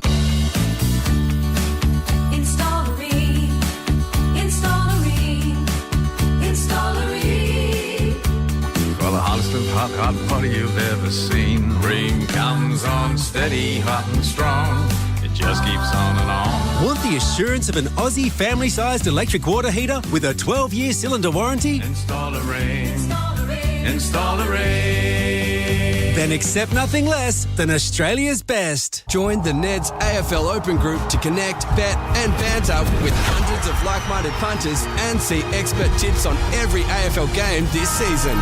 Take it to the Neds level. T's and C's apply. See website for details. What are you really gambling with? At Total Tools, we've got totally epic deals this end of financial year. Check out our two massive catalogues with hundreds of epic offers on big tool brands. Save over 20% on the King Chrome 48-piece and 42-piece socket set bundle. Now $299 was $379 when purchased individually. Tax time deals end June 30, so get cracking. Unbeatable end of financial year deals, totally. Total Tools, totally sorted. Here's something big from your mates at MW Toolbox Vic. Their end of financial year sale is on now, with up to 15% off customised trays and canopies and up to 20% off standard products. Check out their quality Australian-made customised toolboxes, canopies, trays, electrical systems, rooftop tents and slide-on campers. Plus, mention code word MMW for your chance to win a pop-up roof tent and all the gear to go with it, worth $6,000. The MW Toolbox Vic end of financial year sale on now, ends this Friday. Google MW Toolbox Vic for more info.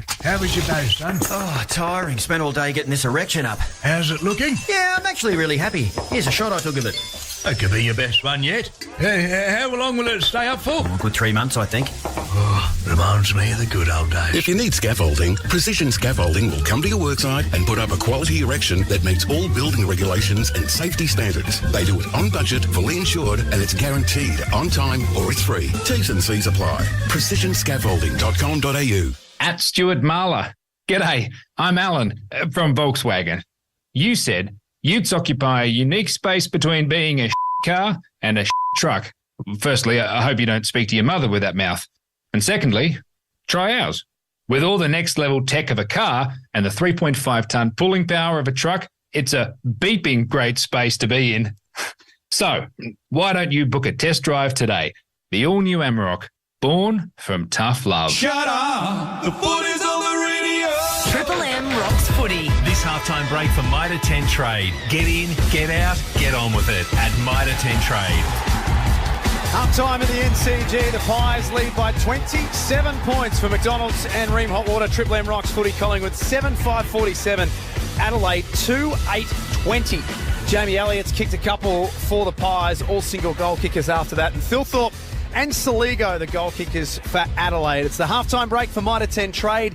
Get in, get out, and get on with it at Mitre 10 Trade. Joey Montagna, Stevie J, Nathan Brown, Jack Heverin, the Two-Man, Mickey Roberts is your Sunday call team.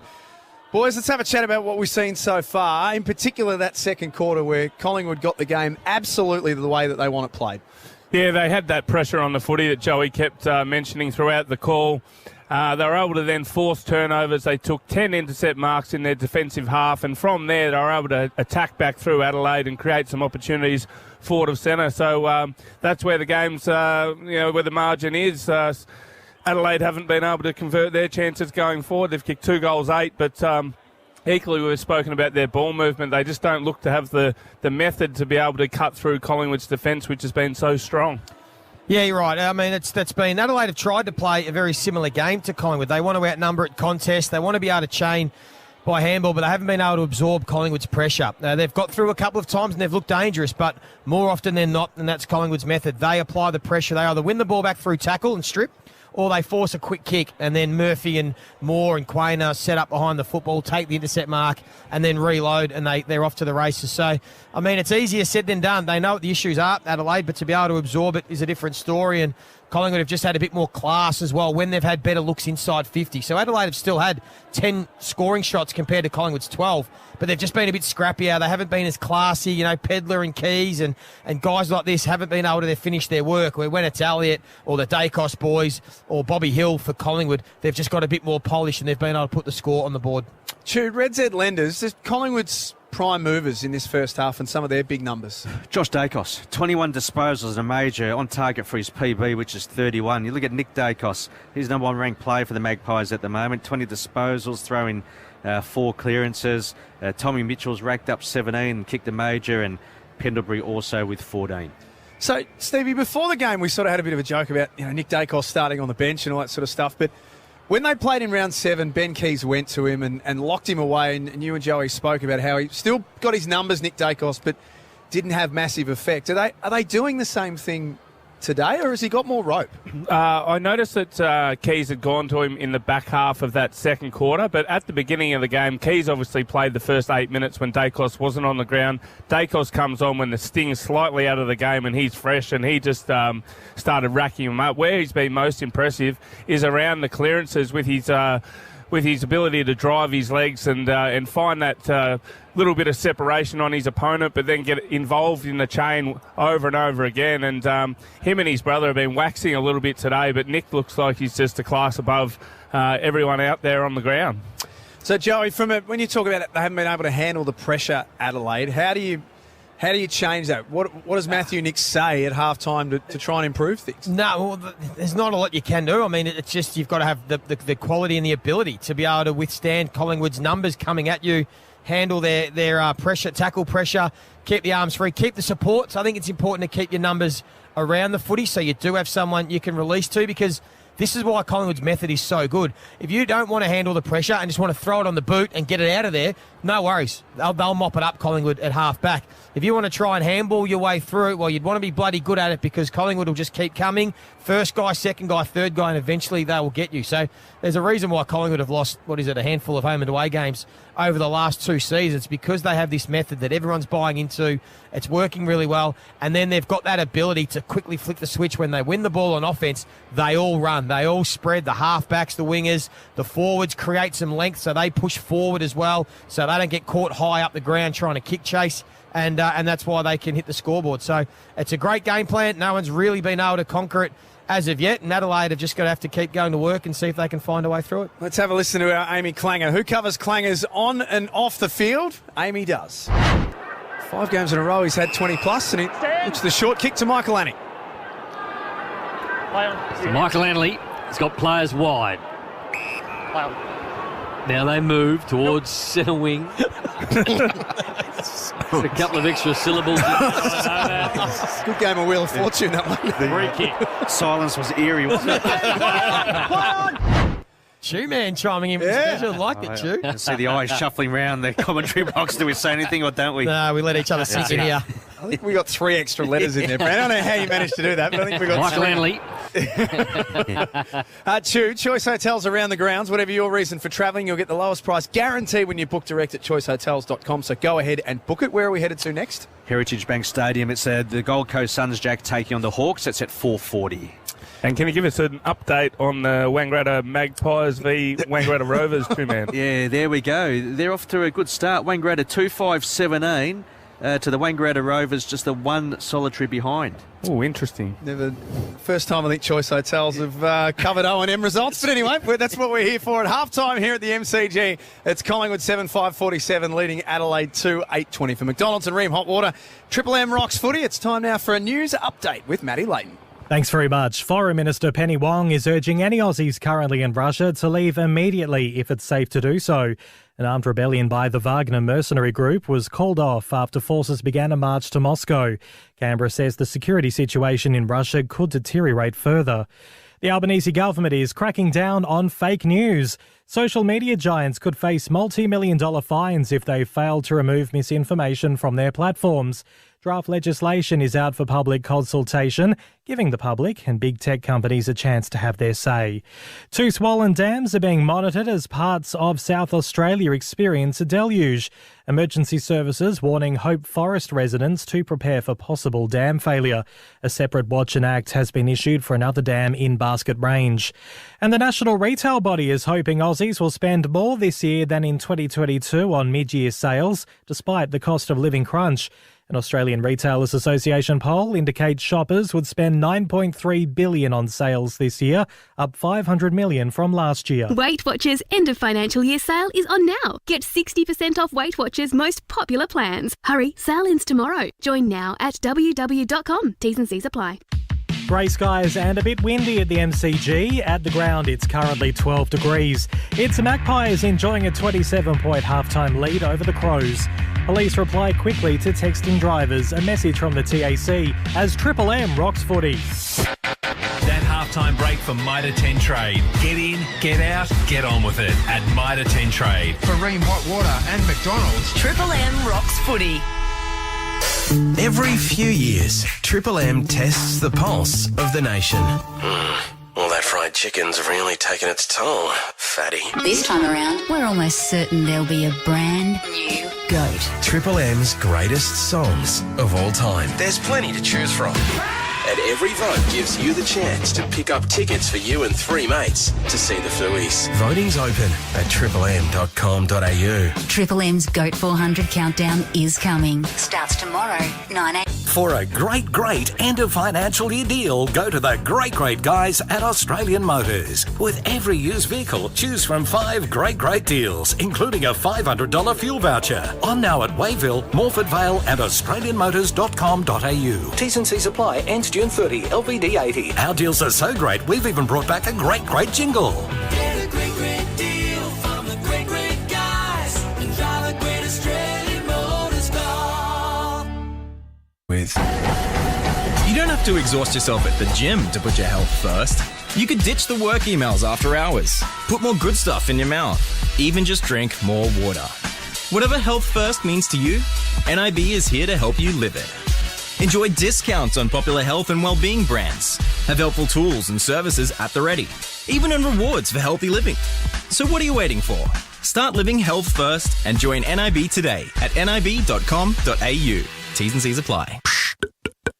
Oh, Thirsty Camel here. Win $5, $10 or $20 off your next purchase with Hump Club bonus rewards. 1 in 10 wins. You'll beauty, but not for the other 9. Grab your favourites like Stone and Wood Pacific Ale 4-packs for $16.99 or 2 for $30 for Hump Club members. Or Johnny Walker Black 700ml $59.99 or $49.99 for members. Sign up online or in-store. Membership has its perks. Drink responsibly. Available at selected stores only. T's and C's apply. Ends 9 July. Even camels get thirsty. Introducing Skoda's 777. It's our complimentary 7-year servicing and 7-year roadside assist with included 7-year warranty on selected models. Curious? Visit your Skoda dealer today. T's and C's apply. Over 94% of pilot patients report improved performance in the... Sorry, sensors say we can't talk about that. What? Yep, everyone's offended these days. Well, apparently we're not allowed to talk about where pilot patients have improved performance in, so let's just use this analogy. Over 94% of Aussie campers using Pilot report stronger, firmer tent poles when it comes to pitching their tent. And we all know camping is a lot funner when your tent pole stays up all night. Take the quiz at pilot.com.au. Pilot. Hard, made easy. Finding a good price on a top quality caravan can be a hard task. Not right now. It's Springvale Caravan's massive $3 million stock clearance sale. Get in now for incredible prices and amazing reductions on all stock Snowy River caravans. These prices are never to be repeated. Springvale Caravan's massive $3 million clearance sale. Always great prices and great service. 723 Springvale Road, Keysborough or springvalecaravan.com.au. At Coles, help keep the cost of living down with thousands of specials every week. Like half-price Cadbury blocks of chocolate, $1.62 to $1.90 gram, just $2.75. Including our new and exclusive raspberry and hazelnut tart block from Curtis Stone. Only at Coles. Offer ends Tuesday. Whether it's a construction site, workshop or renovation project, DeWalt wet and dry vacuum cleaners have you covered. Built to withstand the toughest conditions, these vacuums are made for trade. Available now at leading hardware retailers. DeWalt. DeWalt. Guaranteed tough. Shut up! The footy's on the radio!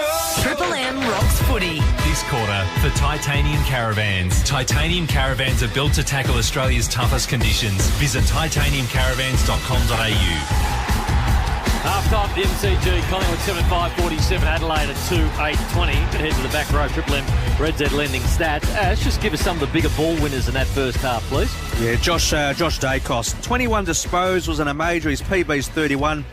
Nick Dacos with 20, Maynard and Mitchell 17. For the Crows, Jordan Dawson, number one ranked player on the ground, 22 disposals, 8 tackles. Laird's had 19, but going at 20% by foot, yet to put it inside 50. Keys 14. But he's going at 50% by foot. Good work, Ash. Good work, Ash. Bob James, Team March, Robbo. I tell you what you don't see too often, the sub come out before the actual Adelaide team. So Ned McHenry was out by himself in the middle, warming up. And we suspect that Nick Murray with that left hamstring, I can't see him in the main group, Brownie. So I reckon that they've actually pulled the switch. So he's been warming up the number 25 out in the middle, main group on the outer side, Adelaide. I think I've been spending too much time with Stevie James. It does help. Talk without a microphone in front of my mouth. It's an unforced error, Brownie. It doesn't go that well. Yep. But Titanium Caravans, they'll take you anywhere you want to go. You need Australia's toughest off-road caravan. They're purpose-built to tackle Australia's uncompromising conditions. They have everything you need to stay off the grid and off-road for longer. Look no further than a Titanium Caravan. Visit titaniumcaravans.com.au as the Pies ran to the ground. 27 points up at the moment, 7-5-47 to 2-8-20. What can they come up with in the second half? Because you were talking about Tex Walker playing a little bit deeper towards goal, but they still haven't been able to get the ball in too deep. Yeah, I know, but that's the only way I see them scoring. What they've been doing, Taylor Walker has been playing outside 50, trying to be that link-up player. And then if he does take a mark, he looks up and it's just more. And the defence of the Collingwood Magpies sitting back, just sort of patrolling that defensive 50. So I'd like to see him play a little bit deeper down there with Fogarty and at least keep those intercept defenders accountable and find a way to get that ball to ground and bring their smaller forwards into play, which we know are so dangerous. It's almost like the Collingwood defenders just allow you to go up. They allow you to get the ball all the way up to half-back to centre wing. And every time you see Darcy Moore and also Murphy, they sit back inside forward 50. They don't really go outside defensive 50 that often. That's right, and that's why I'm saying just go back, make them accountable, try and beat them one-on-one. But if you don't beat them, at least you're going to bring the ball to ground, because Collingwood have been able to generate a lot of their attack off those 10 intercept marks they took in their defensive half in that first half. Joey, scoreboard pressure is so important. You look at clubs at the moment, there's not a lot between a lot of the clubs up the top end of the ladder. Yes, I mean, West Coast, North Melbourne, there's a big difference. Between these two clubs, there's not a huge difference. Adelaide in the first quarter had 5 behinds before they kicked the goal. They had everything over Collingwood. Collingwood could get to their half of the ground, but Collingwood kicked the first goal of the game. Now, Essendon did a similar thing last night against Fremantle. First 15 minutes, I thought they bombarded the goals without really putting Fremantle away. They could have been 4 or 5 goals up. So could have Adelaide today. So important to put scoreboard pressure on, because then it makes the other team change the way they're going about what they're doing. Yeah, spot on, Brand. It's the most obvious stat and sometimes the most important that we overlook. It's just the ability to actually kick the ball through the big sticks instead of the points, because a lot of teams, and when you're right, when good teams play against each other, both teams have their periods of momentum. But the key is to be able to put the score on the board. Adelaide, to be fair, have been very good at that all year. They have been a team that when they've had the momentum have been able to pile on a score. But early in this game, whether it was the conditions of the MCG, whether they were a bit fumbly, whether it was just Collingwood's defence that held up, they weren't able to get the goals. They were missing them and dropping marks, and that just invited Collingwood to continue to work in the game until eventually Collingwood got the momentum and they were able to pile the score on the board and kick 5 goals. And that's been the difference in this game, a little bit of class between the two forward lines. Robbo, Bob, JT Martin. Yeah, McHenry on the outer side, Brownie, half forward flank, southern side, in front of the Shane Warne stand. So they've made the switch. McHenry on and Nick Murray out with that hamstring. Robbo for Bob, JT Martin. This end of financial year, Bob, JT Martin, great buy 3, get 1 free plus instant cashback deals. Call or order online today. T's and C's apply. The Crows have got some work to do, no doubt about that. 27 points in arrears they find themselves. Here we go. Third quarter underway for McDonald's and Ream Hot Water. Triple M Rocks footy. That is an absolute shank from the umpire. He's bounced that ball and it's gone pretty much straight over his shoulder the other way. You apologise, though. Just get rid of the bounce altogether. We wouldn't have to worry about it. This time he throws it up. Pays a free kick to Adelaide. Jordan Dawson. Big first half. Good kick inside 52. That's exactly the start they're looking for. Laces out Pedler. 40 out, 45-degree angle. He's one of the best kicks in the competition, going inside the forward 50, Jordan Dawson. He's had a very good start to the game. That was his 23rd disposal. What are you seeing there, Brownie? He's just had a real good, liberal application of the baby oil at half-time. Oh, yeah. Pedler. Nice and shiny as the lights take effect here at the MCG. He's kicked it. Crows get a goal inside the opening minute of the third term. Is this where the momentum starts for them now? 3-8-26. Collingwood 7-5-47. Triple M Titanium Caravan scoreboard. A lot of baby oil on the arms. Your mate, Tom Hawkins, I think he's the clubhouse leader. He loves it, doesn't he? He glistens. And he needs a bottle of it just to cover his arms. Big arms. Yeah, well, it's actually not a bad little tactic because you slip off your opponent, or it's hard to tackle you, and he grabs it out of the ruck. They try to tackle him and slip off the baby oil, and he turns around and snaps the goals. The only problem, if you get some of that on your hands, it's not great. No, but you have the grippo too. Do you rub on the front of the jumper? Did you use the grippo? No. So is it performance enhancing? I didn't like it. I didn't need it. So is the baby oil performance enhancing? Give you an unfair advantage? Give you an unfair advantage? Tackles? I'm not too sure, Joey. It probably is performance enhancing, but I don't think it's illegal. Just trying to throw it out there. Something a bit controversial. Okay. McDonald's Dream Hot Water. Triple M Rocks footy. The Crows. Pedler. Can't mark it. Try to take a slips catch off the ground towards half forward. Opportunity for the Pies. Meyer check. Held the football. Couldn't get rid of it though. Dawson was there as well. He lays a tackle on Meyer check and went up and another go at it. Chase Jones tried to soccer it through. He couldn't get there. Malera on the outside. This is better from the Crows. A good start to the third term. They move the ball towards half forward. That is, they won that critical contest. They're the balls they've got to win more of in this half. Fogarty. Right foot looking for Rankin. Rankin turns around and marks the football just inside 50 on the boundary. Will take his very best. Tex offers up a lead. But he doesn't go there. Umpire now brings him back around his mark. So we've seen many goals kicked from this pocket, so it's not impossible. But we know what Taylor Adams would do in this situation, Nath. Yes. And that's exactly what he should do. This is a 2 out of 10 kick. He's got to look for something late. Now, I like a little bit of left to right here. He's holding it for a left to right up. He'll kick it in on the breeze and try to bring it back. Not going to be a goal. Top of the square. Can't mark it. Noble at ground level. Trying to reef it out. So too is Rochelle, and the ball now for a ball up. Look out for Tex here. Grab it out of the ruck. Thrown up at the top of the goal square. Tex tried to take it out of the ruck. Cameron was awake to it. Now he picks the footy up. Loose ball. Scholes kick smothered. 4 metres out from goal. Noble dropped to his knees and Keys caught him high. Stand. Thank you, mate. And we'll get the Pies out of jail. It's only been 3.5 minutes, but some better signs early from the Crows. Trail by 21 points. Triple M Titanium Caravan scoreboard. John Noble. Long ball looking for Quainer. So too. A good mark taken out there by Jeremy Howe over the top.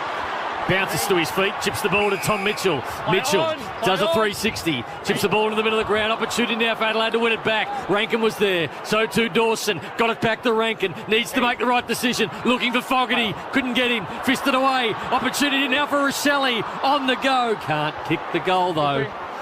Misses to the left. Had a couple of opportunities now, Rochelle. 3 for 1 behind. Really good energy to start this quarter from the Crows. 47 plays 27. Sorry, Stevie. They've had the majority of the ball in their front half. Exactly like the first 10 minutes of the game down this end. 3 behinds for Josh Rochelle. 1 in each term. Collingwood play the members' side.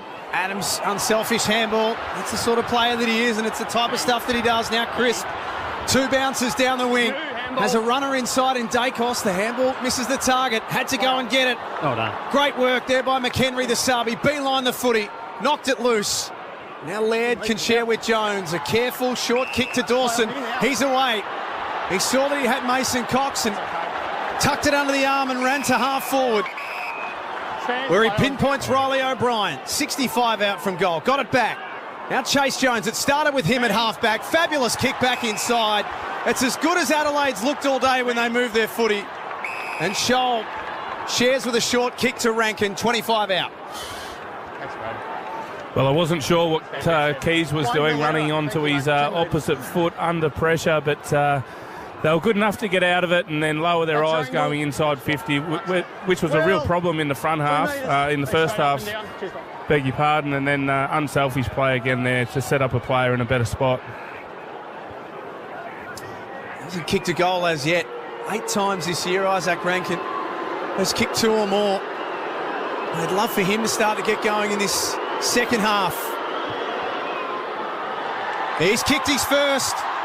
Adelaide have got 2 in a row, and the first 6 minutes of this third term has belonged to the visitors. They've got it back to a more manageable 14-point deficit on the Triple M Titanium Caravan scoreboard. Well, they've been able to get their easier looks inside 50, Stevie, because it's been off the back of turnover. So the first one was Rory Laird, who picked off the kick into the corridor, got the spoil on it, which gave Adelaide a shot at goal. And then Ned McHenry left his man. It was a critical ball. We know Collingwood love to come through the middle, and he was able to affect it and force the turnover. So at the start of this quarter, Adelaide's pressure's up.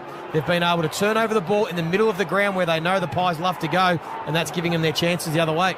They've had 90% time in front half to start this third quarter.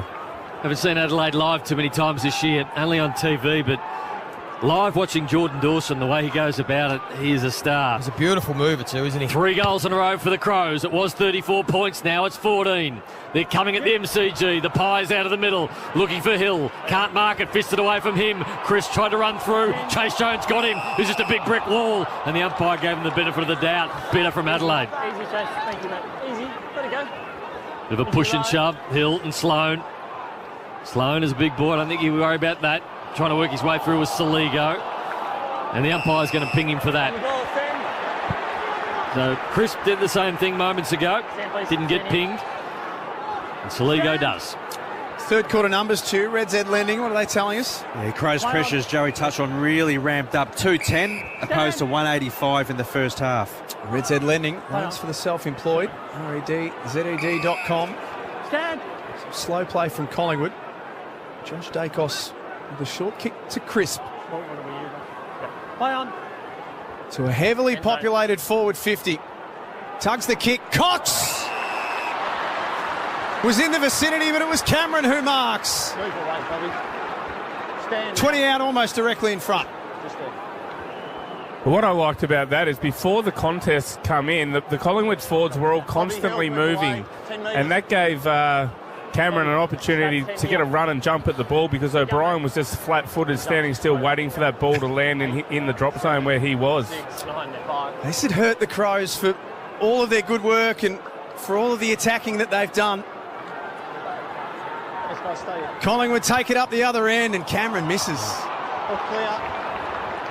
A let off for Adelaide, 4-9. Pies 7-6. Triple M Titanium Caravan scoreboard. Built to tackle Australia's toughest conditions. Visit titaniumcaravans.com.au. So the big boys on this side of the ground, that's where he likes to go. So a long ball coming in, looking for Thilthorpe. It's going to go wide, it's going to be out of bounds on the full. The umpire says throw it in. It should be out in the full, that, shouldn't it? Nobody touched it, but because he played on out of the goal square, it's not. But it should be, Stephen. It's a boundary throw-in. Keys on Dacos at the front of this pack. O'Brien wins the ball. Down to Dacos. Socket off the ground. Hill, clean. Josh Dacos. Right foot was out of bounds. Good call by the umpire. Mychek's taken the mark, and Collingwood fans will be upset, but it'll come back on the boundary throw-in. Out of bounds. So it looks like it has become a full tag now. The Keys, Nick Dacos match up. They've seen enough of Nick Dacos and his first half, so we'll see what sort of influence it has on this contest. Harvey Norman replay. Didn't look completely out. Is he out? I'm not sure. Harvey Norman clearance on now. Shop massive savings store-wide. Visit in-store or online.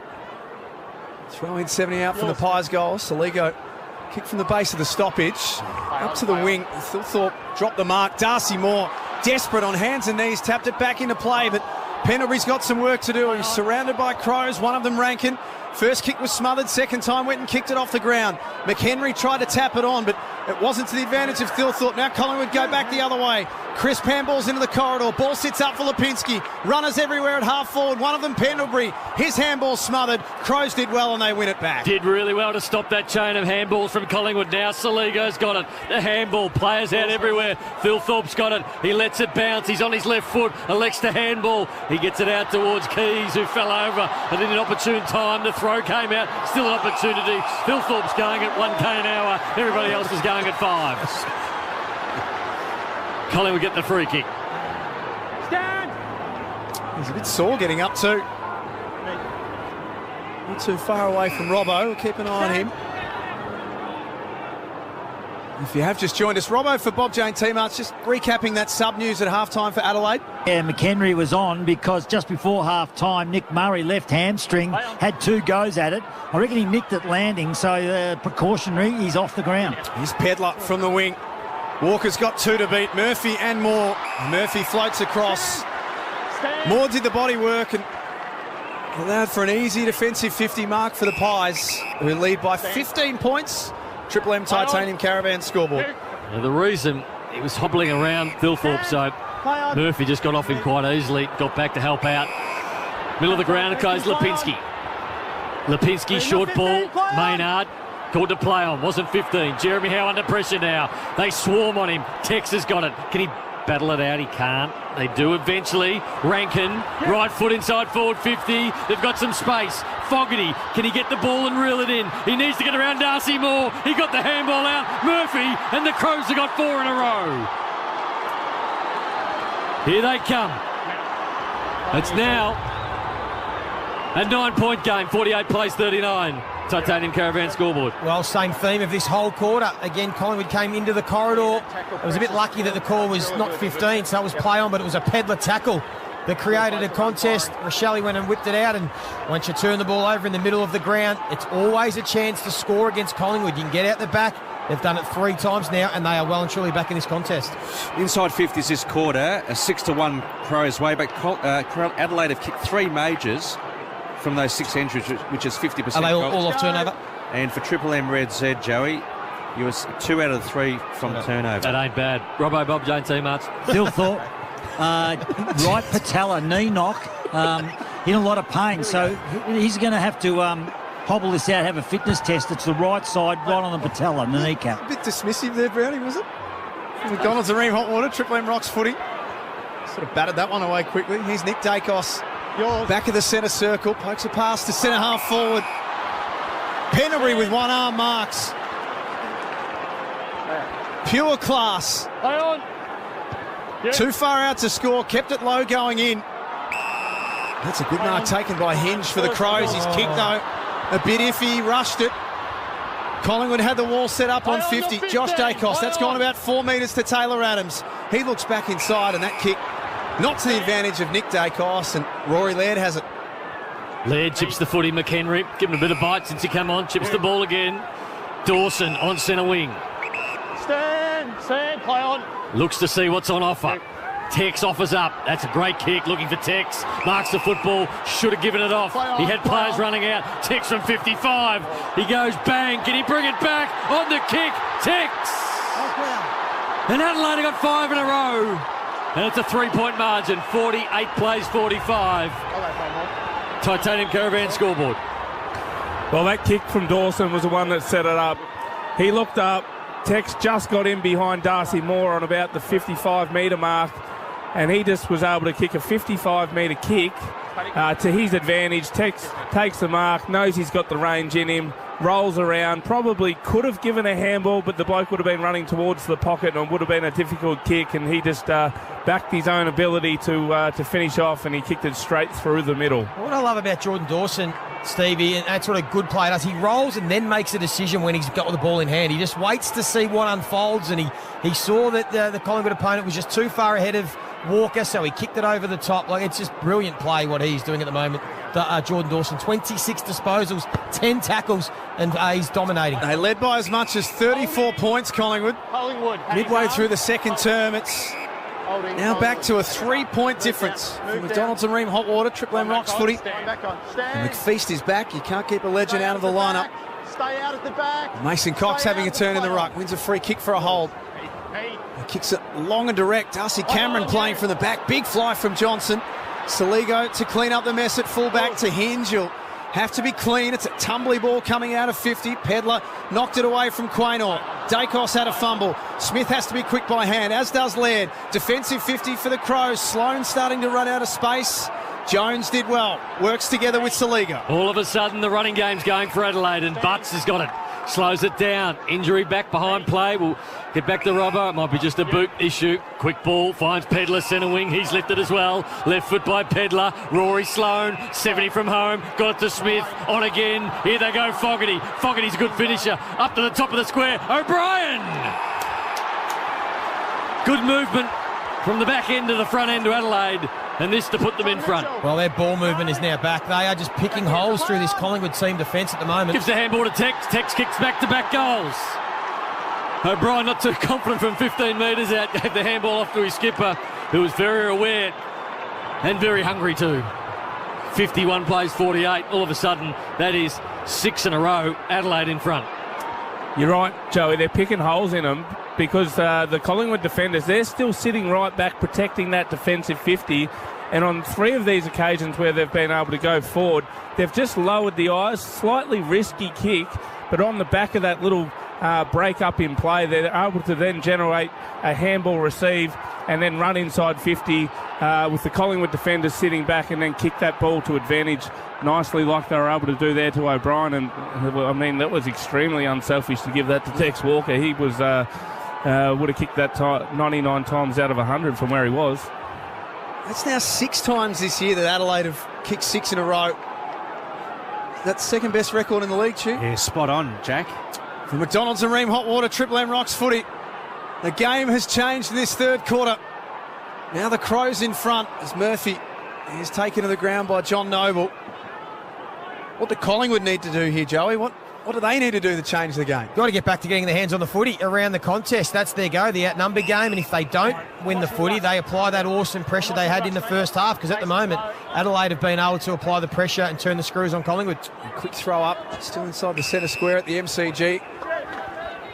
Cold and windy Sunday afternoon, but great crowd.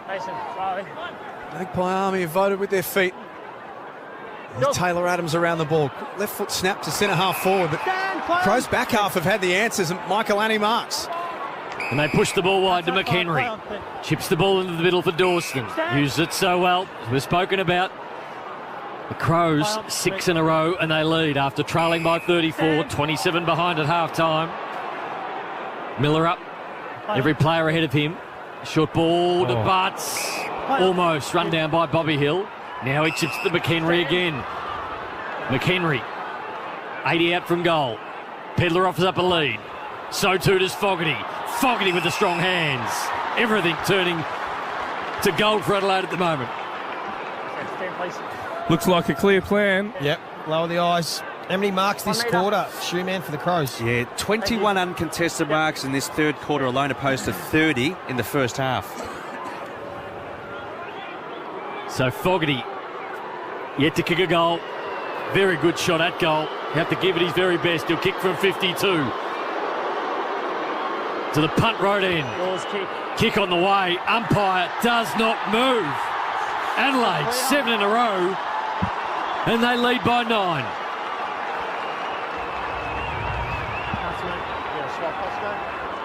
So Collingwood's pressure numbers have dropped well down.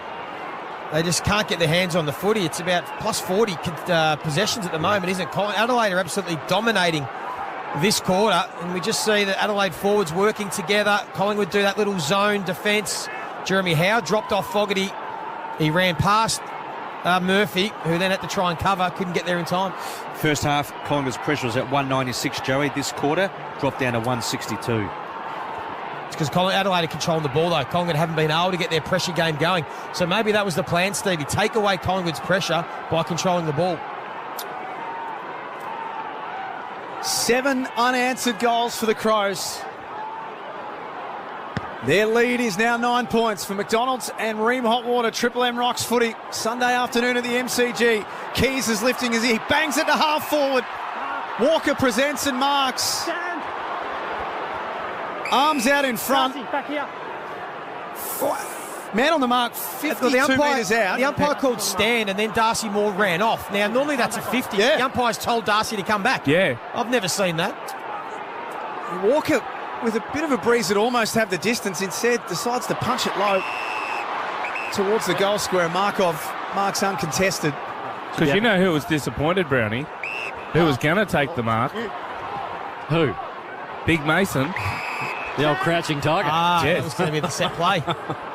Hoskin Elliott. Tech should have had a shot. Yeah. At half-back for the Pies, they trail by 9 points. Triple M, Titanium Caravans scoreboard.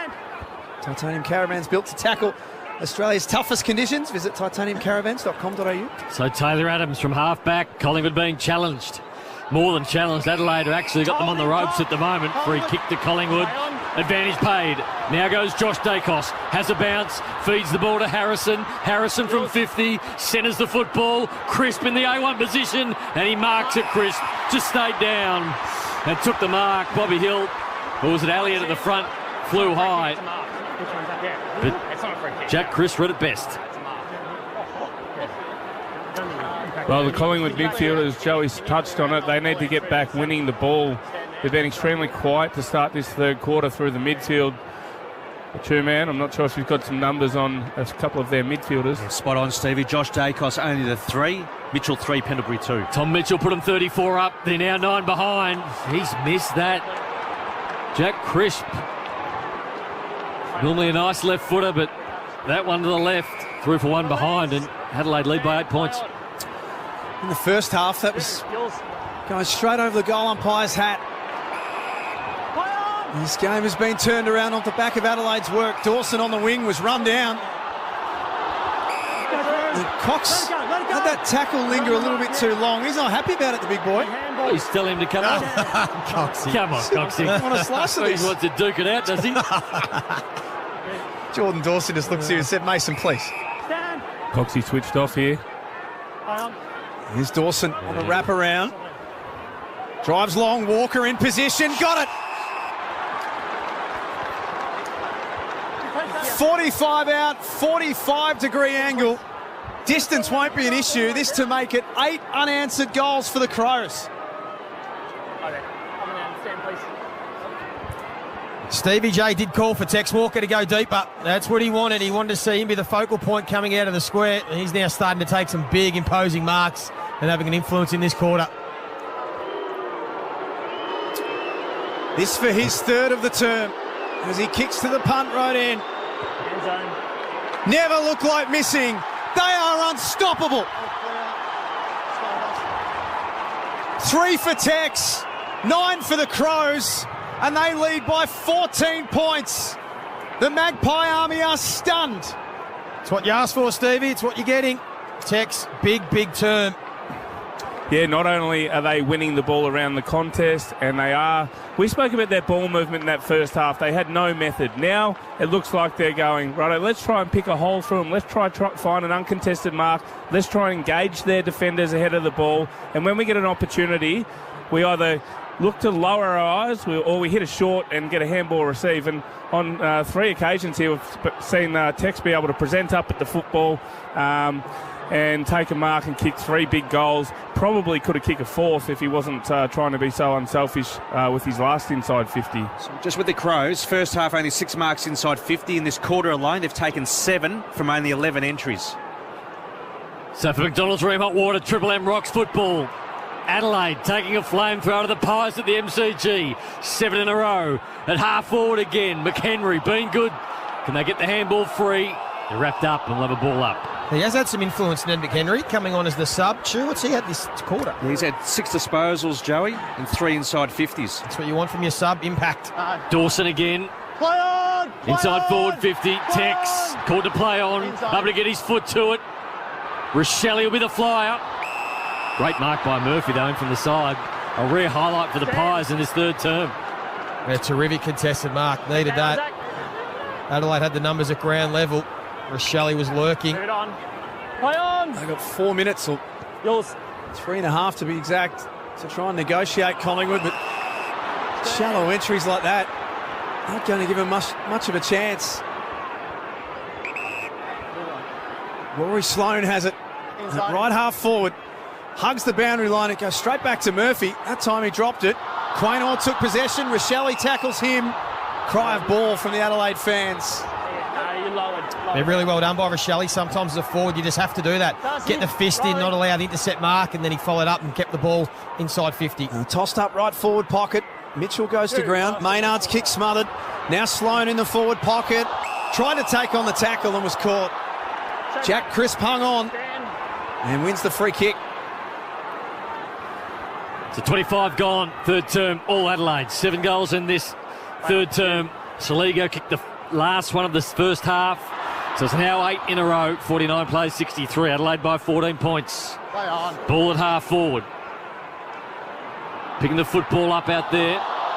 Again was Chase Jones, and he's tackled to the ground. We'll have a ball up. They are really protecting the corridor, the Adelaide Crows. You can see their shape and their method around these contests. They are not letting Collingwood get that handball through the middle of the ground. We know Collingwood love a grandstand finish, so they'll be confident going into the last quarter, but it'd be nice if Adelaide could get another one here. Picked up by Josh Dacos. Had a big afternoon himself, but like a lot of the Pies have gone missing in this third term. Adams needs to be his unselfish best to get him back in this one. Josh Dacos to half forward, looking for Johnson, but just strangely stopped and let the ball go through his legs, and now Adelaide pick it up again. And Chase Jones kick underground, the Keys. A high up and under ball, Walker will fly. Made a contest at least. Rankin had it bounce off his chest. 40 out from goal, his handball intercepted by Quaynor. Pendlebury gets it back from Darcy Cameron.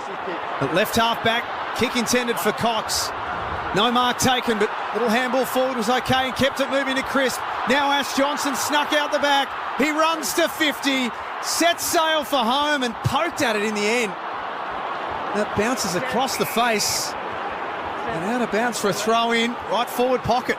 Looked like he was in two minds. He didn't know whether to pass that ball to Lipinski or to go for goal, and he sort of done an in-between kick and didn't get anything out of it. 14-point lead, I should say, to the Crows. Chuck back in next to the right point post. City end that Collingwood attack in this third term. Keys kicks quickly, gets it out of defensive 50. The ball bounces over the head of everyone and to the advantage of Rankin, who gets it back, and now third time around. McHenry's had an impact as the sub. Back to Rankin. Kick didn't travel 15. Miller misses the target by hand. Pendlebury goes to ground and was pushed in the back. Collingwood free kick, 1:20 remaining in the third quarter. Quickly moves it on to Markov. Markov 55 out, has to go back over the mark. Cox is in the goal square, short ball to Tom Mitchell. He's 55 out still, just straightened it up a bit. Mitchell, he's got a player in the pocket if he could hook it. It's Joey's man, Hoskin Elliott. Sets it up, looking for a big mark. Nobody can take it, fisted away. Adelaide clear the area, only as far as Darcy Moore. Again, 55 metres out. He's a big kick of the football, Darcy Moore. Does he go back and take the moment for his side? Yeah, I reckon he should. I reckon he should just load up here, depending on what the breeze is doing. Robbo, how breezy is it down there? Can he get this journey? It's going to force him to kick it fairly tough. It's sort of into him, but it's pushing that southern side, Joey. This would be huge to get the Pies involved, the crowd, the players. They haven't kicked a goal in this third term. Darcy Moore from inside the centre square. Not going to be a goal. It's going to land in the goal square. Adelaide need to get it through, and they do. So a rush behind. Collingwood 50, Adelaide 63. 16 seconds to go. Mitch Hinge having a bit of a chat to some of the Collingwood faithful.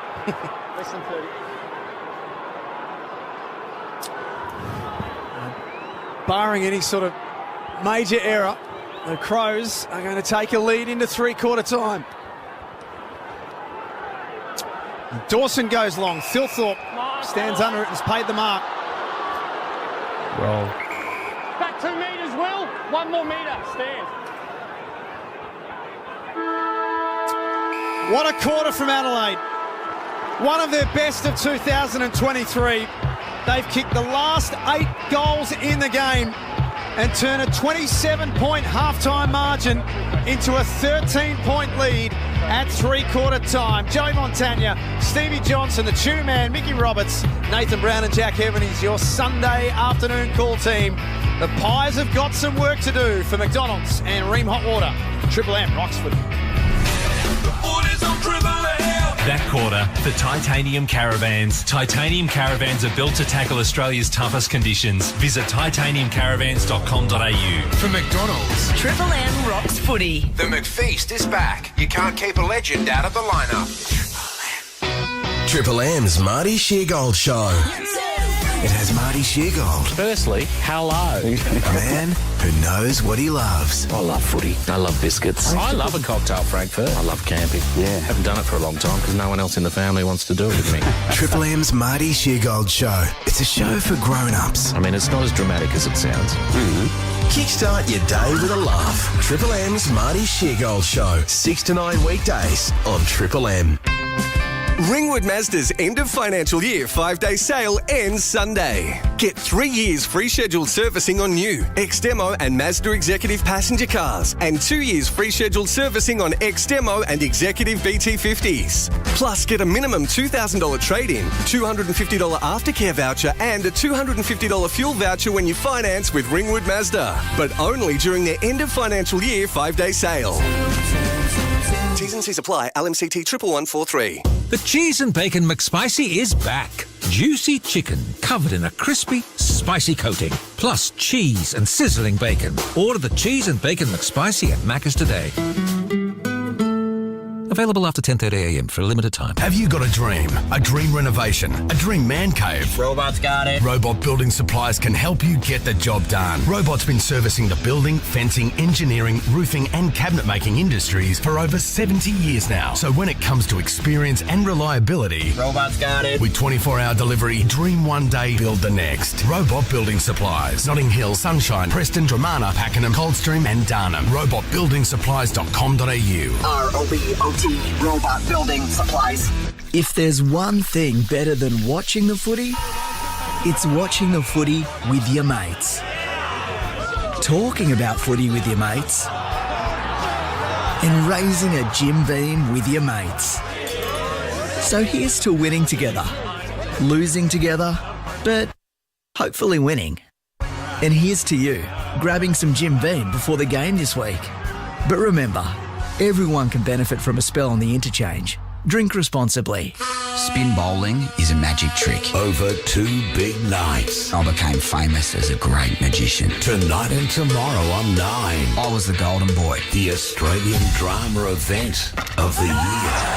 Absolutely brilliant from Shane Moore. Celebrating the life of an Aussie adored like no other.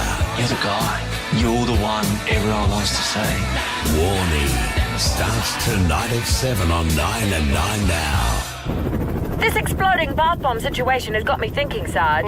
You can really relax knowing you're insured with Budget Direct. Aye, especially with their sum insured safeguards added to your home insurance policy. Add Budget Direct's optional sum insured safeguard to your home insurance policy and we'll increase the sum insured up to 25%. Insurance solved with Budget Direct. Terms and conditions apply. Issuer Auto and General Insurance Company Limited. Read PDS and TMD at budgetdirect.com.au to decide if products suit you. Individual circumstances and policy terms may vary. Compare for yourself.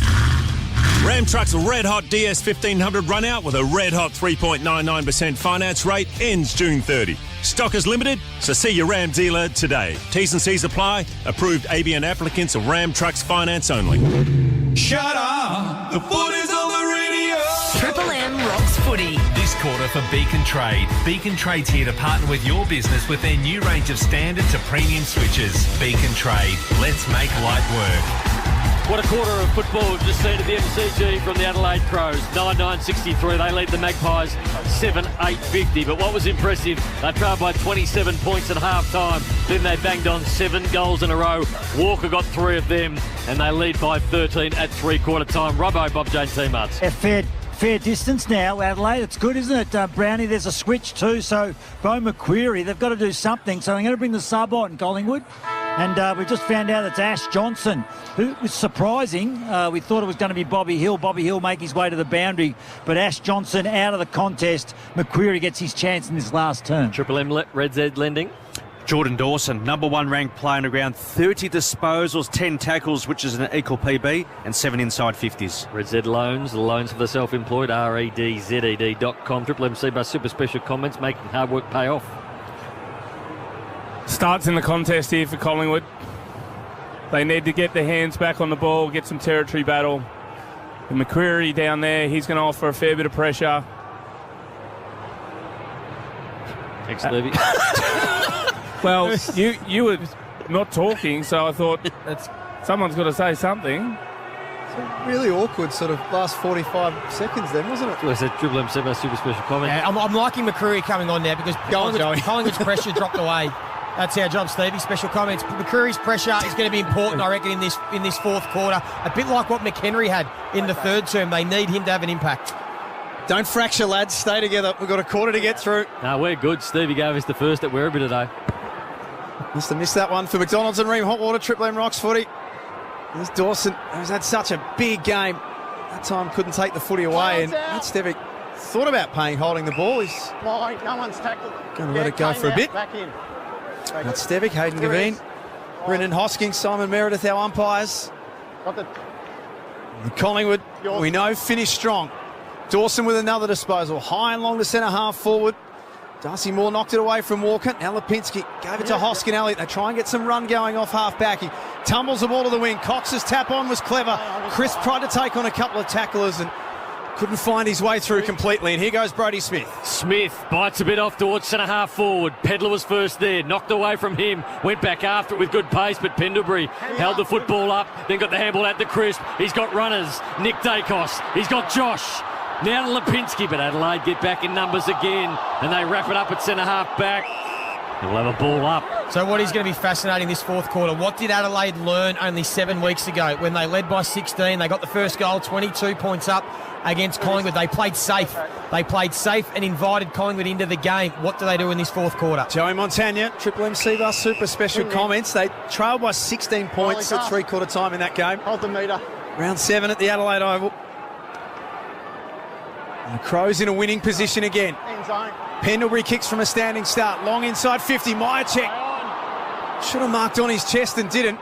Bodies fell over everywhere. And eventually Worrell dives on the footy. Coming from the 50. Here we go, Darcy. And he's thrown up. 30 metres out from the Pies goals. They kick to the punt road end in this last quarter. Crisp got boots of ball, kept it moving forward. Now to the tip of the goal square. Out the back. Harrison snuck out. No one had a body on him. It's as simple as that. Collingwood get the all-important first goal of the last quarter. They're 8-8-56. Adelaide 9-9-63. Triple M Beacon Trade scoreboard. Nothing fancy about it, just Crisp getting boot the ball, keeping it moving forward. Myercheck tried to move it forward, got to the square. And little Harrison, who's kept Ginnivan out of the side, he's kept McQuarrie as the sub this afternoon, gets a nice little finish on that one, and we know this is going to be setting up for an epic finish. So don't go anywhere. This is going to go down to the wire. Jordan Dawson comes off 2 minutes into the last quarter. I might get down to Robbo in a minute and get an update on what he saw on that one, but Collingwood get the first one of the last quarter, 7-point margin. It's going to be a fascinating last term. Can Adelaide reverse the performance from earlier on in the season? They go forward, and Maynard took the mark quite comfortably at half-back in front of Murphy. So here's Maynard from half-back. He pumps it towards half-forward. Myercheck couldn't mark it. Pendlebury socket off the ground. Hinge gets back, under pressure Hinge. He wants his left, he's got his left. It hangs in the air a little bit, but good enough to get it out towards Saligo. Saligo chips the football. Here go Adelaide. That's Butts at left half back. Kicks inside. It's okay. Rory Laird. What are his numbers too? Red Z Lending. 26 disposals, yet to record an inside 50, 140 metres gained.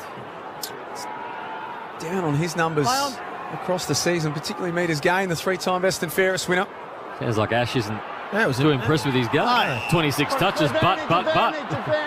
Two sort of sit here. They don't mean much to me. Lipinski goes back the other way, takes the advantage. Elliott just ran under the footy. He might have got a bit of feedback at that Red Z Lending lunch on Friday. Just a bit more in depth. Stu, don't just give us the numbers. Tell us the impact. And I think that was excellent, Stu, because you're right. He got a lot of ball, but not as much impact as he usually does. Robbo, Bob, JT, Marts. Yeah, Dawson off, and you said he got it a whack, so they've checked his jaw, but also all game they've been rubbing the right side, Corky on the right side. But they definitely checked his head.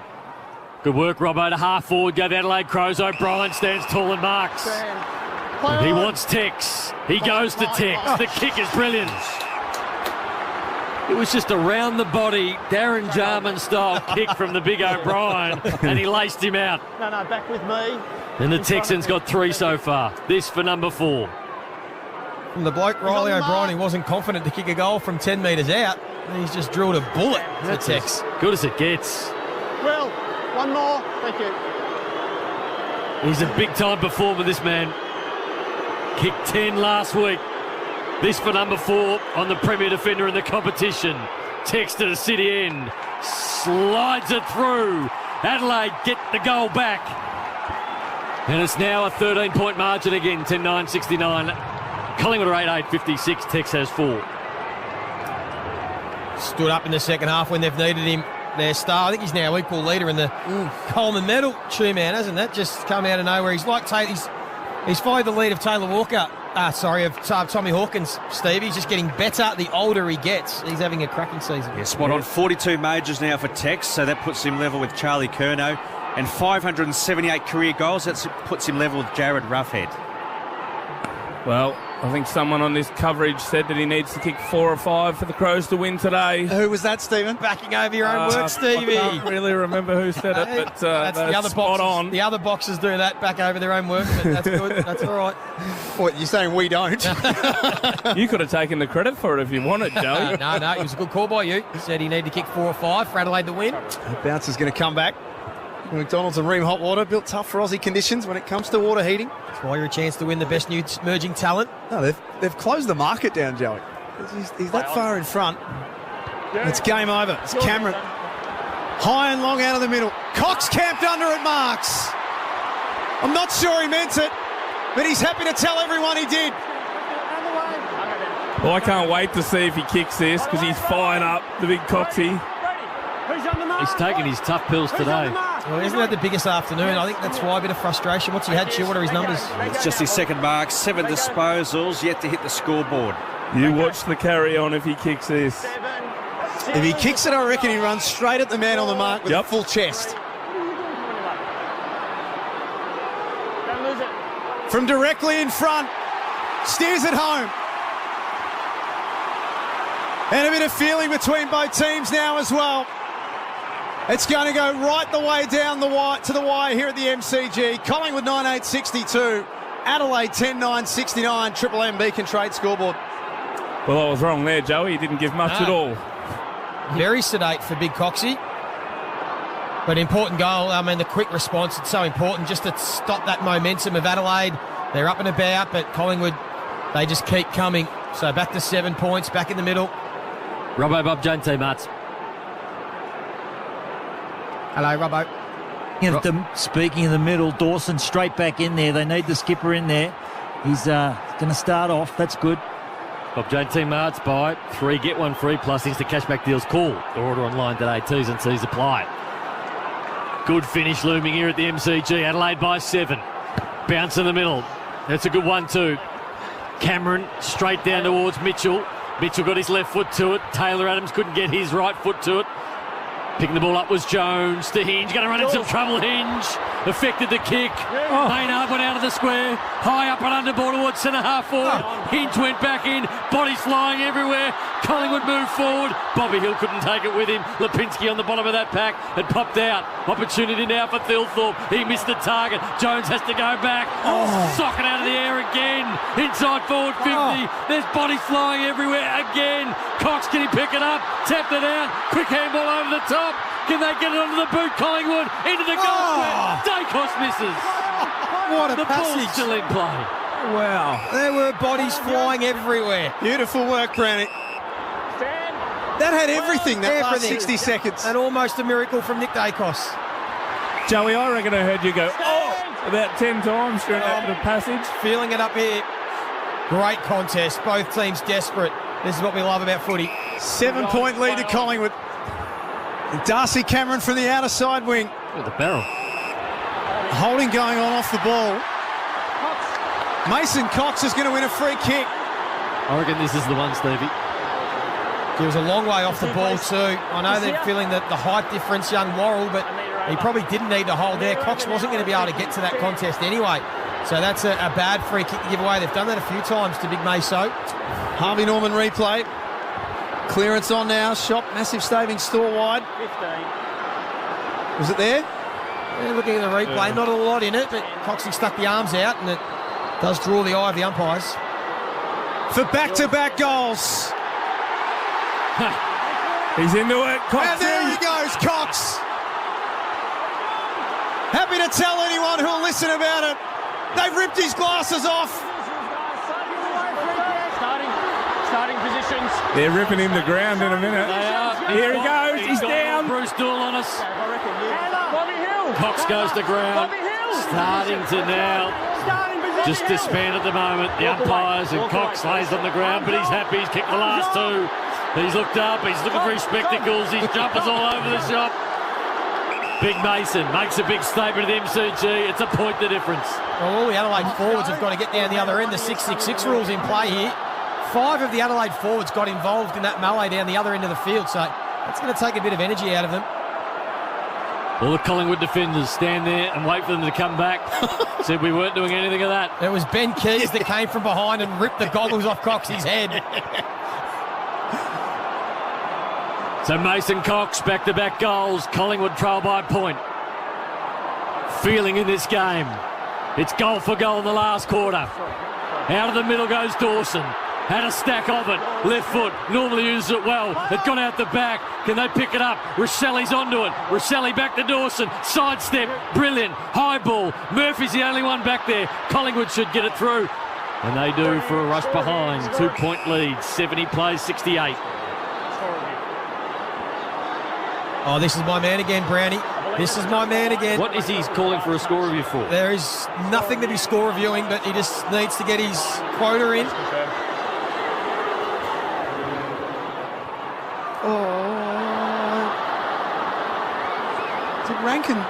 Was Rankin's boot touch this last? Well, the goal umpire was 30 centimetres away, so he would know best. So we've got the Harvey Norman replay at the moment. Umpire's call is touched. Umpire's call is touched. That might be off Rankin's shin. No, they'll go with the umpire's call because it's tight. They'll decide, mate. So it comes off John Noble. Rankin's coming through. Very hard to overturn. Rankin thinks it's a goal. He's got his hands up. He's celebrating. As we see, it's too close to call. It's not definitive, Stephen, so the umpire's call should stand here. Look at this angle. There is insufficient evidence to determine if the ball crossing the goal. Decision on scoreboard. 70 to 68. Adelaide by 2 points. I could see Rankin or Rochelli having a big moment in this last quarter. They're the type of players that stand up. They haven't had huge days, but when the game's on the line, you're looking for that player with X factor to stand up, and those two both have plenty of that. Well, it's Maynard out of defence for Collingwood. Kicks it as long as he can down the broadcast side. Thilthorpe flew, but Meyer check marks. And then kicks the footy twice, I reckon, with his left foot. Millerer had to back with courage, didn't take the mark. McCreary, the sub, handballs back into the corridor. It's all Adelaide, though, at the full. Fogarty off by hand to Millerer. Now Thilthorpe on the wing. It's going to come back. Walker had a 2-on-1. Inside 50, but... It's a downfield free kick. It's down the field, so that goes to Tex, right? Thilthorpe. Not against you. It's going to come all the way back to the wing. Downfield. No, did you want to stay mid-one? Which means that Collingwood can get all of their numbers. Stand back on, stand. Inside defensive 50. Play on. The Crows lead by 2 points. Thilthorpe looking for Walker. Play on. He couldn't mark. Here's Rochelli. Drop the footy. Quaynor's going to need to be clean, as is Howe. Got a handball off to John Noble. Kicks a banana from the back pocket. Interesting decision. Dawson dropped the mark, and there goes McCreary. That's his first mistake today, Dawson. Is it a costly one? No, because Adelaide win the football back. But McCreary tackled. Hinge needs to stand up. The ball eluded him. Collingwood come in with numbers. Underground handball. Miller stepped through a couple. Had the cool, calm collection. Towards half forward now, and Rankin chips the ball inside forward 50. Keys goes back, and well done by Fogarty, protected his back, and Keys on his left foot. He's missed a couple of snaps today. Can cover himself in glory here. A critical contest in the middle of the ground there. McCreary did everything he could. Miller, Hinge and Chase Jones stood up, and they were able to get the ball from the inside of that contest to the outside to set up the shot at goal. Really well done. Benny Keys, heart and soul player, gives everything he has. Starts left. It's not going to be a goal. They're looking for a mark. Fisted through. And it is one behind. A rush behind. Adelaide by 3 points. Beacon Trade scoreboard, 71 plays 68. A reminder, they played in round 7, these two teams. It was a 1 point game. At the Adelaide Oval, we're headed there again. Here's Maynard, a scrubby kick. An exit from defensive 50. Got it up to half-back. Lipinski, little left foot kick. He pulled his kick late. It's like he changed his mind. And Max Michaelani, he made his debut in round 1, has played every game this year. Round 5 Rising Star nominee, marks on the wing. Sends it towards the paint of 50. Maynard dropped the mark, got it back. His kick going forward was only to the advantage of Rory Laird, who's got it 70 out from Adelaide's goal. Laird's got one short, chips it to Thilthorpe. Dawson drifting down there by himself. Thilthorpe will kick it to the top of the square. Texas there. Collingwood players everywhere. And another rush behind. That's the third rush behind in a row. Adelaide bombing the football in, 4 point margin halfway through this last quarter. Yeah, I just reckon they're kicking in too deep, aren't they, Stevie? Yeah. It's too deep. Just get it to the top of the square, about 10 metres in front of it, so that if it does fall to the ground, there's still a chance to get some ground level representation. That's Joey Montagna and Stevie Johnson. Triple M Seabar Super special comments. Seabar Super making hard work pay off. This time it's Jeremy Howard, blasted up the wing. Adelaide had all of their numbers at ground level. Thilthorpe handballs into space. Hot one for Laird, who ran past it from McHenry. Maynard sticks that tackle. 4 point Adelaide Crows lead. 16 minutes gone in the fourth term. One team looking to take back their position at the top of the table, the other to consolidate inside the top 8. Free kick for incorrect disposal. Let's see if they've learnt from these other entries. It's Laird. Better. Much better kick to the advantage of Fogarty. Double fist came from Howe. Hasn't cleared the area. Sloan got a handball off to Saligo. Left foot snap, and they've kicked another behind. That's what you were after, Joey. Yep. Put it to a spot 20 metres out. Bring your crummers into play. If Collingwood pick up the ball, you can put them under pressure. Is that 5 behinds in a row, Ash? Triple M Reds had 4 behinds.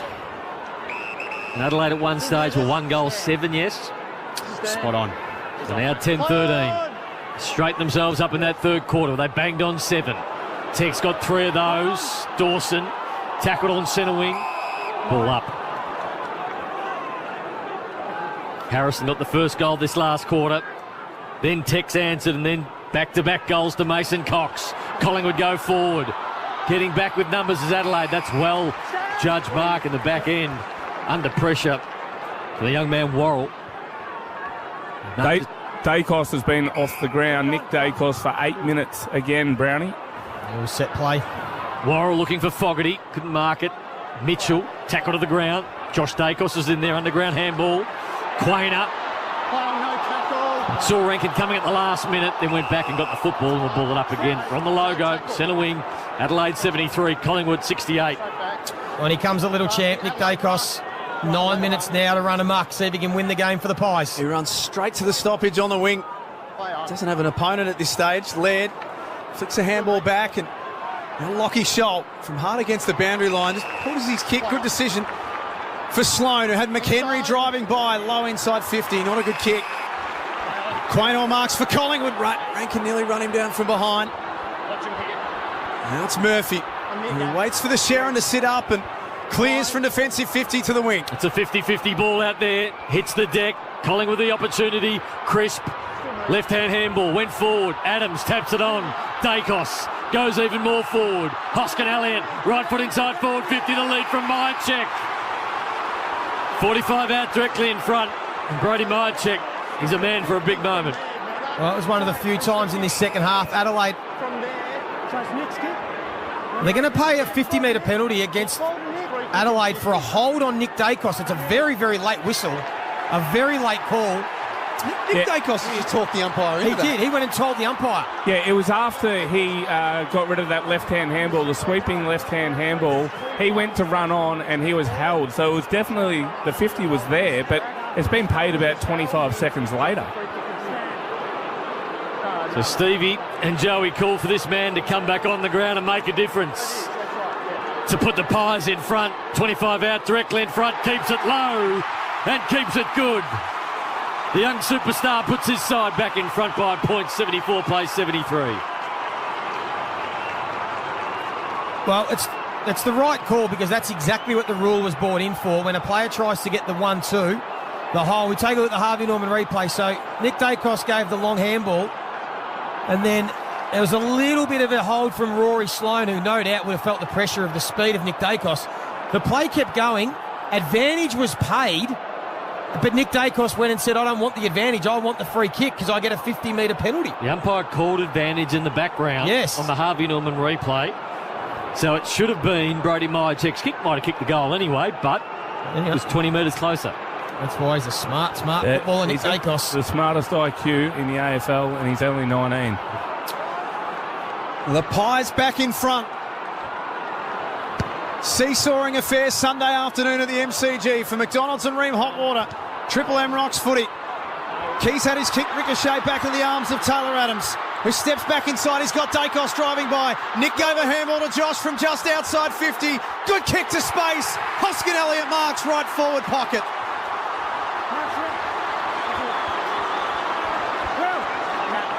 Devastating out of the middle, Collingwood.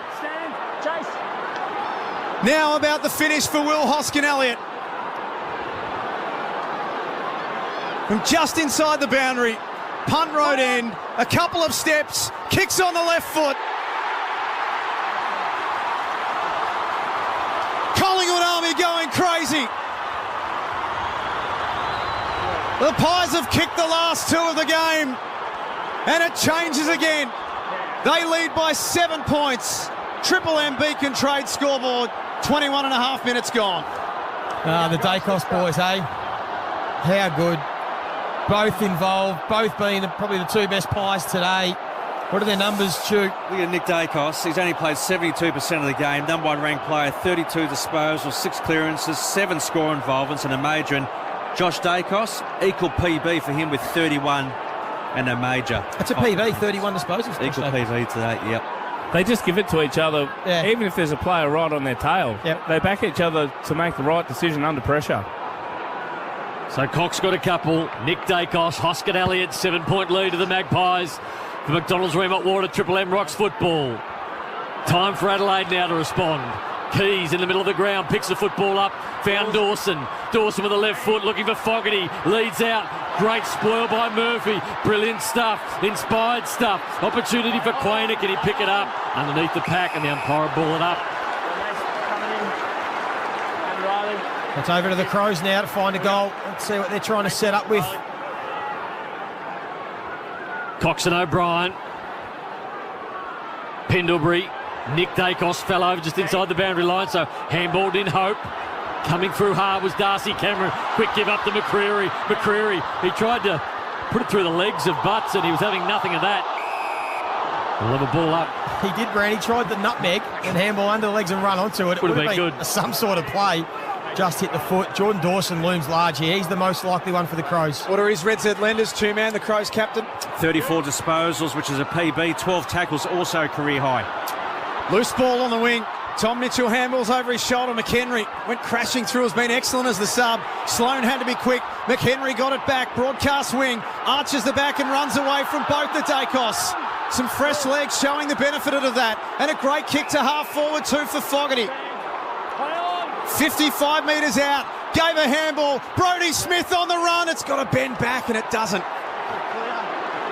One straight kick, the difference. They're going to get Walker back on the ground. I don't know why you'd have your number one most dangerous player in your front half on the bench when the game needs to be won. And Dawson's come for a spell as well. Just play the full quarter out. If you need a little bit of a rest, go back to the goal square. You're still going to get a dangerous matchup.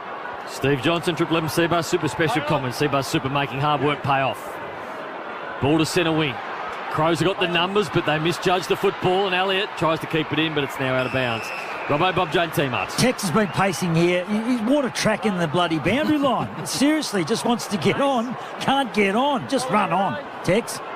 Can't do that, Robbo. Not on, Robbo. No, Robbo, you can't do that. Too many on the field, Robbo. Your free kick. So boundary throw in. O'Brien wrapped up in a tackle. Jars free. Still the ball in dispute. Nick Dacos wins it.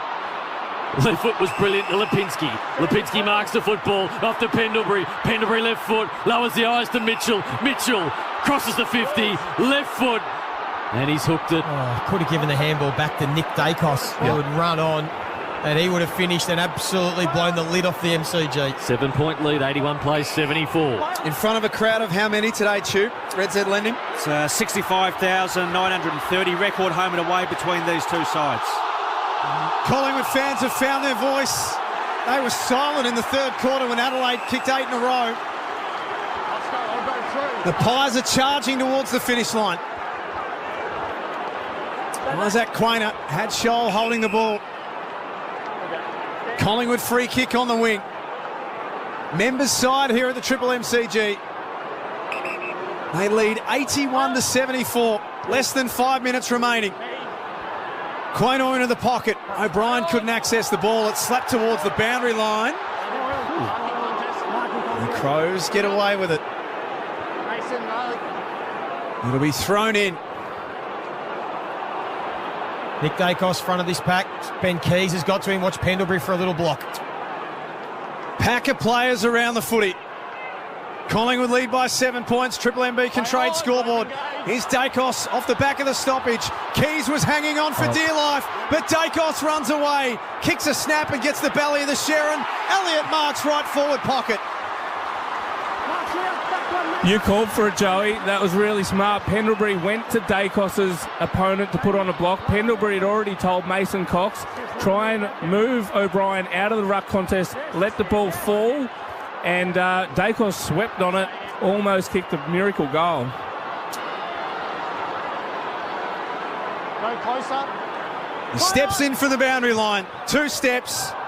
Left foot snap. That's across the face of goal and out of bounds on the full. So Adelaide, Brownie, get the footy back. Boundary throw in. In fact, it hit the line. That's what the umpire said. I'd like to see the replay of it. Yeah.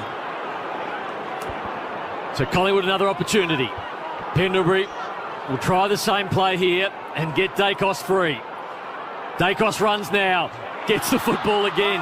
Outstanding stuff, but he's tackled by Keys, who was just as good in that exchange, and they clear the area. Now the Adelaide Crows, they'll go into the middle of the ground. Hinge, been good all day. Tex is Middle out. of the MCG. Tex one-on-one. One-on-one Tex. Got it. Play on. He'll have a bounce. Run in. And he'll get him back to within a point. 5 for the Texan. Well done to Ben Keys. Laid the big important tackle. And it's a 1-point ball game. Stevie J wanted me just to say, he said get him back on there, get him deep inside 50. That's exactly what he did, but it was the charge off half back from those Crows. And Ned McHenry has had an exceptional second half. Coming on as the sub, Sloan. So they have to play to win now. Adelaide, they're not trying to save the game by being behind, so that's why they all took off. Great passage of play. Big centre clearance. 3.5 minutes left. Adelaide looking to go 8-6 on the season. They've now got themselves back within a point. All of the stars inside the centre circle for this stoppage for McDonald's and Ream Hot Water. Triple M Rocks footy. Almost went outside the circle. Dacos won it out. Pendlebury tapped it forward to half forward. A fumble. Lipinski gathers the loose ball. Kicks with the outside of the boot. Mark's dropped. Myercheck picks up the crumbs and misses. A couple of errors for Adelaide. It almost cost them dearly. 3 minutes to go. Long kick in, looking for Dawson. He'll get a free kick. He's been everywhere, Dawson. Best man on the ground along with Nick Dacos. 3 votes will be hard to split. Who's got the votes for Case IH? We haven't worked that out yet, Brownie, but we'll do them together. Move the ball to centre wing. Brody Smith, always good with the football. Got it to Laird. Laird's got Rankin running. Rankin receives now. Right foot inside forward 50. O'Brien! 1 bite, 2 bite. Couldn't mark it. Pies with an opportunity. Darcy Cameron picked it up. He's tackled. Noble under pressure. Gets it out of bounds. Boundary throw in. Adelaide in attack. Maynard down hurt. Boundary throw in. If you're worried about Dacos at the other end, you've got to be worried about Rankin here for the Crows. They'll block for him. He's broken hearts already once this year, Isaac Rankin, from a stoppage late in the game. He was there. He ran past the footy. Chris picked it up. Free kick will be crucial here for both sides as well. So umpiring important. Still got 2 minutes 25. Umpire Matt Stevic throws it up. Walker doing the ruck work. Laird went to ground. No push in the back from Josh Dacos. Clock stops at 2 minutes 18. So Craig McRae down on the bench telling Mason Cox to push into the back end and just clog it up a little bit. Josh Dacos out of the congestion. Mason Cox, where he was told to be, he was able to get the ball out of bounds. Yeah, spot on, Brandy. That's a big call from Craig McRae. Otherwise, Brody Smith marks that 60 out and it reloads to the top of the square. Instead, Pies get a stoppage and can set up. 2 minutes 10. Collingwood by 2 points. 82 plays 80. Boundary throw in. O'Brien laid it down looking for Dawson. Lipinski tackled and we'll have a ball up again. So Collingwood have got the spare inside defensive 50 right out the back. It's Jeremy Howe. So they'll be happy with this setup. Robbo, Bob Jane team up. Yeah, Maynard winded right shoulder as well. May not get back on, Brownie. Jones out of the congestion. Left foot into the pocket. Fisted away. Quainer doesn't try to keep it in. And the umpire calls for a ball in. They've got one behind the ball, Joey. If I was Adelaide, I'd be trying to free up Dawson. So I'd send the... I think it's Jones into the stoppage and free up Dawson, so he's the man using the ball back inside 50 if they win it back. Pack of players around the footy, 30 out from Adelaide's goal. O'Brien tapped it forward. Fogarty got boot to ball, but it goes laterally. He was tackled as he kicked. Pies fans wanted... Collingwood supporters calling for deliberate. Yeah. So Jordan Dawson is sitting off the back of this stoppage on his own. He's done that right now as we speak. So too Chase Jones. Reload and go again. Walker tried to take it out of the ruck. Pedler got it on the boot to the top of the goal square. Hoskin Elliott with dash and then bangs it out into open spaces. But the Crows should get there first. McHenry's your man, been good in the second half. Can he pick it up inside the boundary? He does. Noble tried to wrap him up. Noble did a really good job. Smith was there for support. High up and under ball with the left foot, and the Pies get it out of bounds again. Well done by Noble. 1 minute 18. Finding it hard to get it out of the congestion at the moment, Adelaide. To the boundary throw-in. Minute 17 left. Adelaide lead by 2 points for McDonald's and Ream Hotwater. Triple M Rocks footy. Pendlebury trying to make something happen. You're actually smarter to not actually jump on them and tackle them here. You'd rather the ball be knocked free and give yourself a chance actually to get onto a loose ball. Outer side wing here at the MCG. Adelaide just throw all of their numbers around the ball. Jack, sorry, just quickly, Jordan Dawson's taken himself to full forward, which means Adelaide have a spare player in the forward half. They've adjusted so that Rankin is free. Collingwood trying to scramble to get organised. Darcy Cameron got it on the boot. There's not much ahead for Collingwood. It bounces end on end on end. Mychek taken out. Brody Smith dropped the ball. Picked up now by Hinge, who did okay. A handball was in the air for a while. Keys dispossessed. Noble comes charging in and tackles him. Underneath the Shane Warne stand, ball up, 33 minutes gone. It's Collingwood 82, Adelaide 80. A couple of huge tackles from John Noble in this last minute and a half. He came up big, Noble. So what have the Crows got left? Hinge receives the handball. It goes as high as it did long. Get underneath that one and mark it. They can't. Quick handball out. O'Brien the ruckman. You never handball to a ruckman who's running past you. They tried to do it. And the umpire calls for a ball up again. Down to 23 seconds. Collingwood get one more mark and they win this game. Adelaide need a clearance. They need it big time. O'Brien lays it down. Keys, Lipinski underneath the football. Flicked it out the back. O'Brien pushes it forward. They need a mark. A bouncing ball. It's a 50-51. Adelaide with an opportunity. Quainer had a cool head. The Magpies prevail. Out come the Pies. Hoskin Elliott will mark it. They were challenged again, the Pies, but again they prevail. By 2 points at the MCG. But boy did Adelaide come to play. 12-10-82. Adelaide 11-14-80.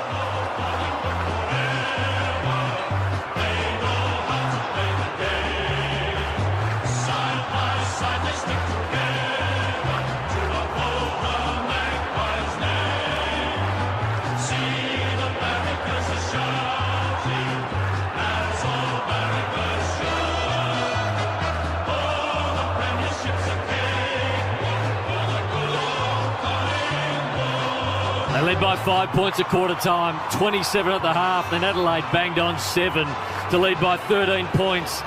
And in the end, Collingwood by 2. And since round 10 last year, Collingwood have now won 11 from 15 when trailing at three-quarter time. Here's Craig McRae. Sorry to all our fans out there. We made it hard for us today, but I felt we went away from what we've been doing. Third quarter in particular, just a bit fancy, if you like, and then we get back to what we are and take territory, turn up, and here we are. It's more than that, though, isn't it? The will to win. I mean, you can feel it. You can see Johnny Noble's 2 efforts.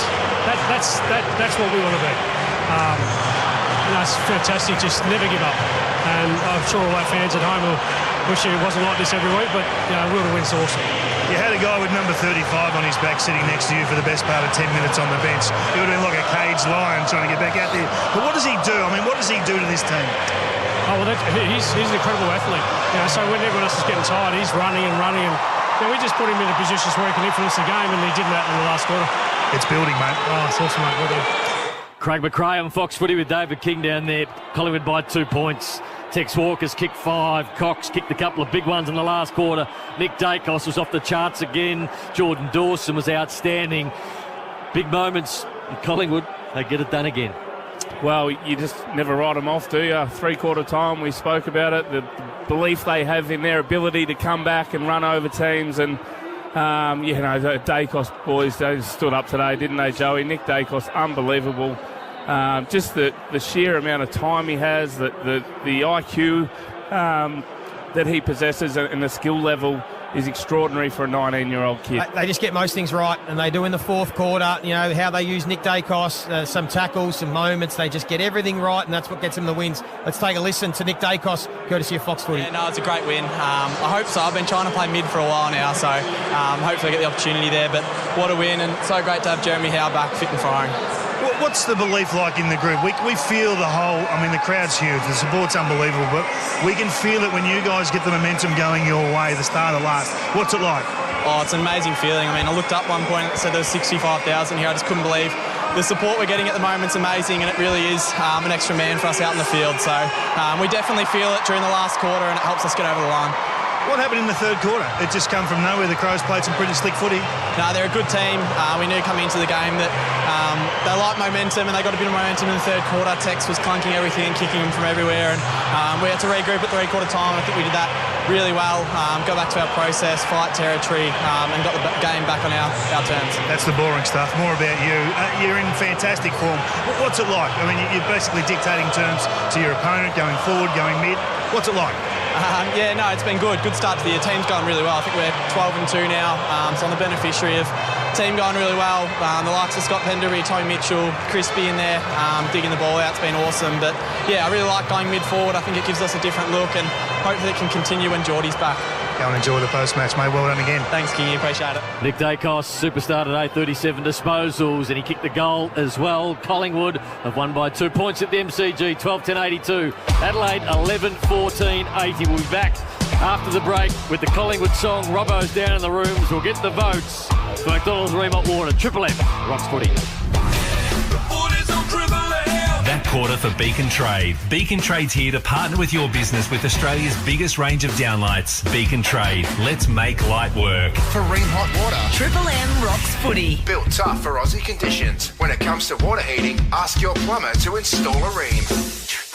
Shut up! The footy's on Triple M! Straight after this game, join the Temper Mattress call team for Gold Coast and Hawthorn. That's a big one for the Suns. The Hawks are right up and about for Ream Hot Water and McDonald's. Triple M rocks footy. Campbell Brown here with Andrew Shea, CEO of Builders Academy. Andrew, Builders Academy have won multiple training awards recently. Tell me, what's the secret? Thanks, Brownie. We're really proud to have had over 8,000 graduates. We offer online, classroom-based and worksite training, and most of our students are able to study with subsidies from the Victorian Government. We're really proud of our industry-leading completion rates and the outcomes we help our students achieve to become registered building legends. Thanks, Andrew. Get in touch with Builders Academy on 1300 Legend. RTO 21583. Apply for 7-Eleven's award-winning fuel pass before June 30 and save 7 cents per litre at 7-Eleven for 11 months. 7-Eleven. Wonderfully easier. New applicants only. Not available with fuel price lock or other fuel offers. 7-Eleven Wex Motor Pass. T's and C's apply.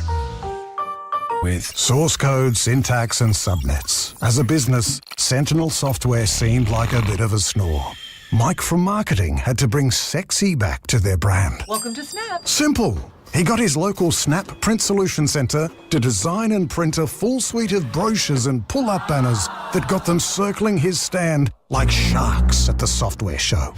Sensational stuff, Mike.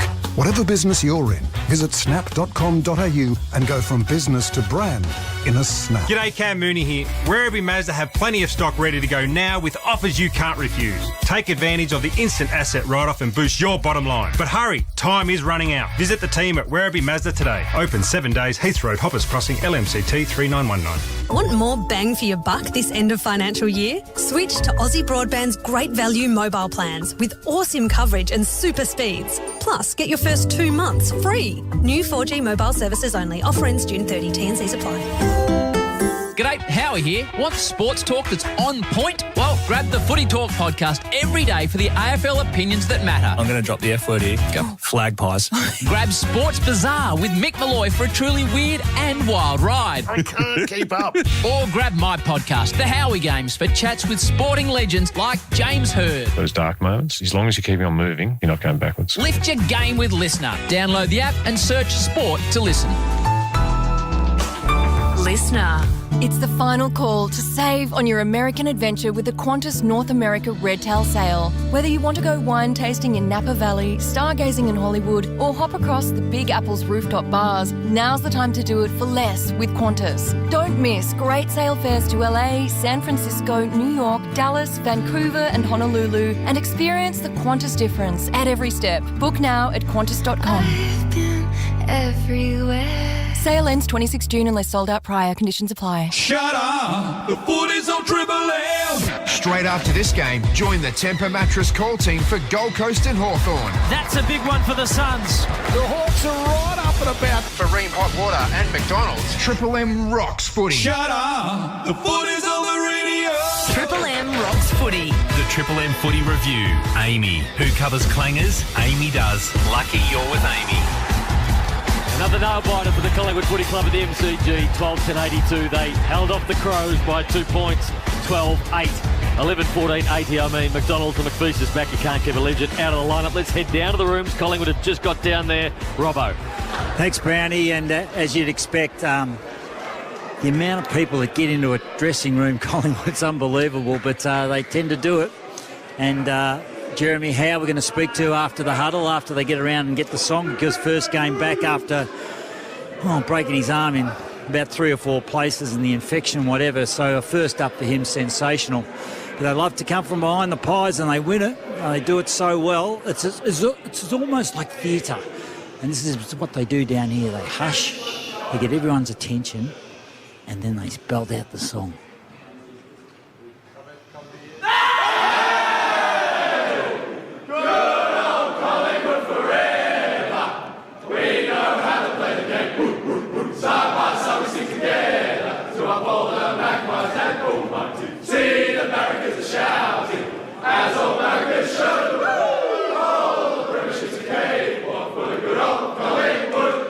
They're never beaten, Brownie, so we'll throw back to you and I'll get hold of Jeremy Howe. This is the Triple M Amy review. Well done, Robbo. Who covers clangers on and off the field? Amy does. The Maccas I'm loving it moment. Tonight it happened in the last quarter, and here's how we called it on Triple M Footy. Adelaide need a clearance. They need it big time. O'Brien lays it down. Keys, Lipinski underneath the football. Flicked it out the back. O'Brien pushes it forward. They need a mark. A bouncing ball. It's a 50-51. Adelaide with an opportunity.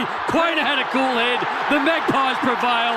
Out come the Pies. Hoskin Elliott will mark it. They were challenged again, the Pies, but again they prevail. By 2 points at the MCG. I think Leroy might have put the robot layer on that one. Did you call that from the bottom of the ocean, Brandy? Leroy turned into a robot. Bubbling one up again. The Triple MVP award for Case IH end of financial year tractor deals are on now. Visit a dealership today. Would have been hard to pick them today. No, it wasn't really. Not as difficult as What usual. about the three? I reckon the three was hard. There was. In the end, I've just gone with the team that won. That was the only thing that split the two. But one vote, I'm going to give two shout-outs to Tom Mitchell and Tex Walker. I thought they were both excellent for their teams. But I thought the three best players on the ground were pretty clear. Josh Dacos, the one vote today. Where are his numbers, Stu? What do you have? 33 disposals, a goal, kicked that goal to settle them early in the game when they're under the pump. He was awesome. 2 votes to Jordan Dawson. That was a magnificent game from the skipper. Almost got his team over the line. 35 disposals, 12 tackles, 5 clearances, 10 inside 50s. He did everything. He was enormous. Probably deserved a 3, but I didn't want to upset the Collingwood fans. So I've gone with Nick Dacos, 37 disposals, 9 clearances, which is a PB for him, playing more as an inside mid now. Kicked the goal and had a huge influence in the fourth quarter. And all that, Brownie, despite starting on the bench. So Nick Dacos, BOG. 8 minutes on the bench. You could have ended up with 45. Triple MVP award for Case IH. Case IH end of financial track. The deals are on now. Visit a dealership today. Choice hotels around the grounds. We've got a big game up next with Liam Flanagan, Brett Thomas, Simon Black, Richard Champion and Belinda Mellon. Whatever your reason for travelling, you'll get the lowest prices guaranteed when you book direct to Choice Hotels. So go ahead, book it. Ash, who we got coming up? We've got the Gold Coast Suns taking on the Hawks at Heritage Bank Stadium, 4:40 Brownie. Hawks have been playing good football, Ash. Do you think they're any chance? I think they're a very good chance, the Hawks. They've had some very good wins. No James Sicily at the moment. Just quickly, talk about Adelaide because they look gone. 34 points down. They played some really good football in the second half. Sometimes you can, or not sometimes, you can often lose and go forward as a football club. And I thought today they have taken a huge step forward as a football club. If you look at their run home, they've still got a lot of winnable games at Adelaide Oval. They've got a showdown as well. So I think if they can continue to play anywhere near like that form, they will be playing finals. And I thought it was a huge performance. And I know he had a fill-up against West Coast, but Tex leads the Coleman medal now. Like, Taylor Walker's 33 years of age and he leads the Coleman medal. There's some good things happening with Adelaide. I thought the first quarter, he could have hung on to a couple. They went through his hands. He probably could have ended up with 7 or 8 today, but started to clunk them in the second half.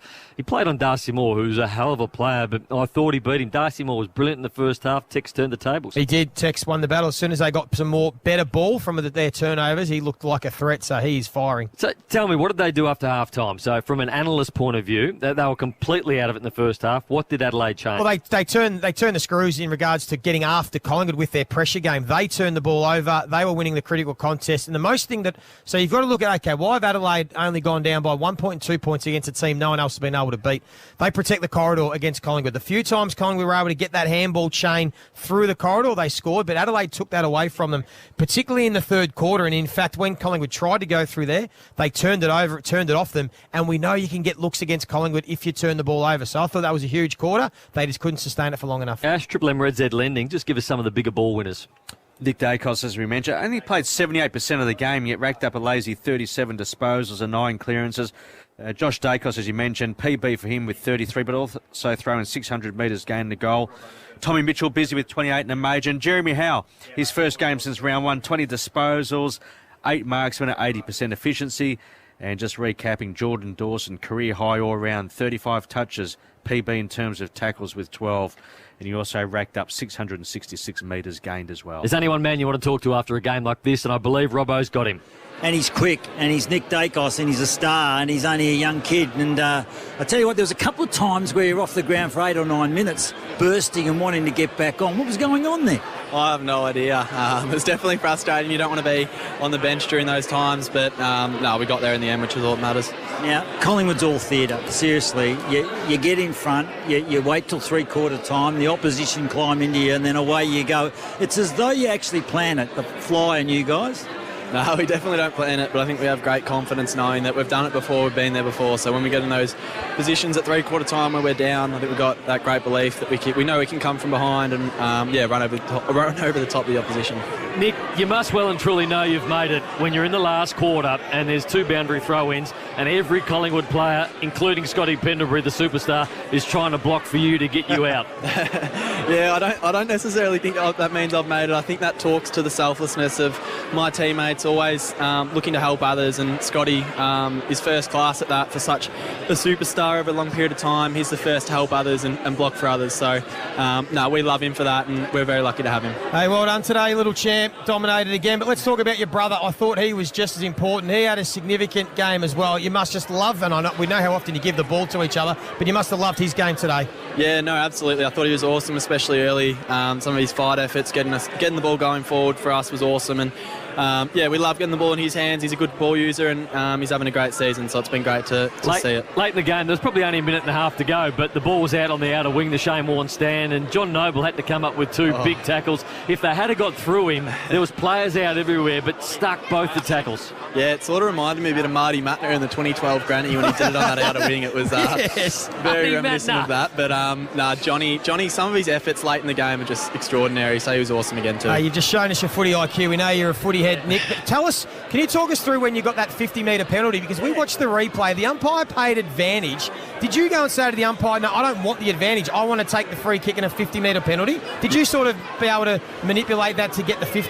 Yeah, well, it sort of happened in past weeks where I'd give it, get held, and they'd pay down the field to who I gave it to. But I said, Scotty and I quickly went up to him and thought the rule was if you give it and get held, it's 50-metre penalty. So, the umpire was good enough to let me take it and get the 50-metre penalty, which is huge. Well done. That was a heads-up play, mate. It was an important part of the game as well. So, a super effort. Just quickly, what was the message at three-quarter time? Because Adelaide had a hell of a third quarter. They were all over you blokes. So, what did Craig McRae say? How did you go about resetting for that fourth quarter? Yeah, I think during the third quarter we felt like we went backwards and sideways a bit too much. We wanted to get the ball going forwards, and we thought our tall forwards gave us a great aerial option all day. So we thought in the last quarter we better take it. Our smalls got to the drop of the ball and we ran over them, which was great. Nick, go and enjoy the post-game. Thanks for giving up your time for Triple M Footy. No worries. Thanks for having me. Star.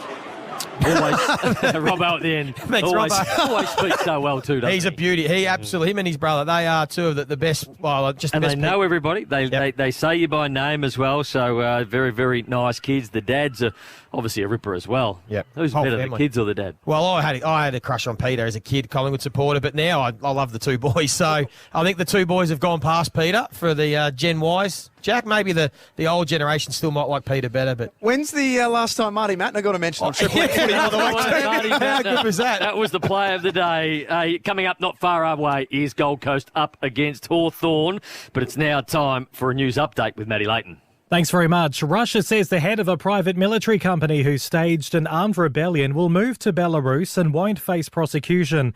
The Wagner Group commander, who ordered his troops to march on Moscow, reached a deal with the Kremlin to go into exile. Aussies in Russia are being told to leave immediately amid fears the situation could deteriorate. 2 swollen South Australian dams are being closely monitored, with locals being told to prepare for flooding.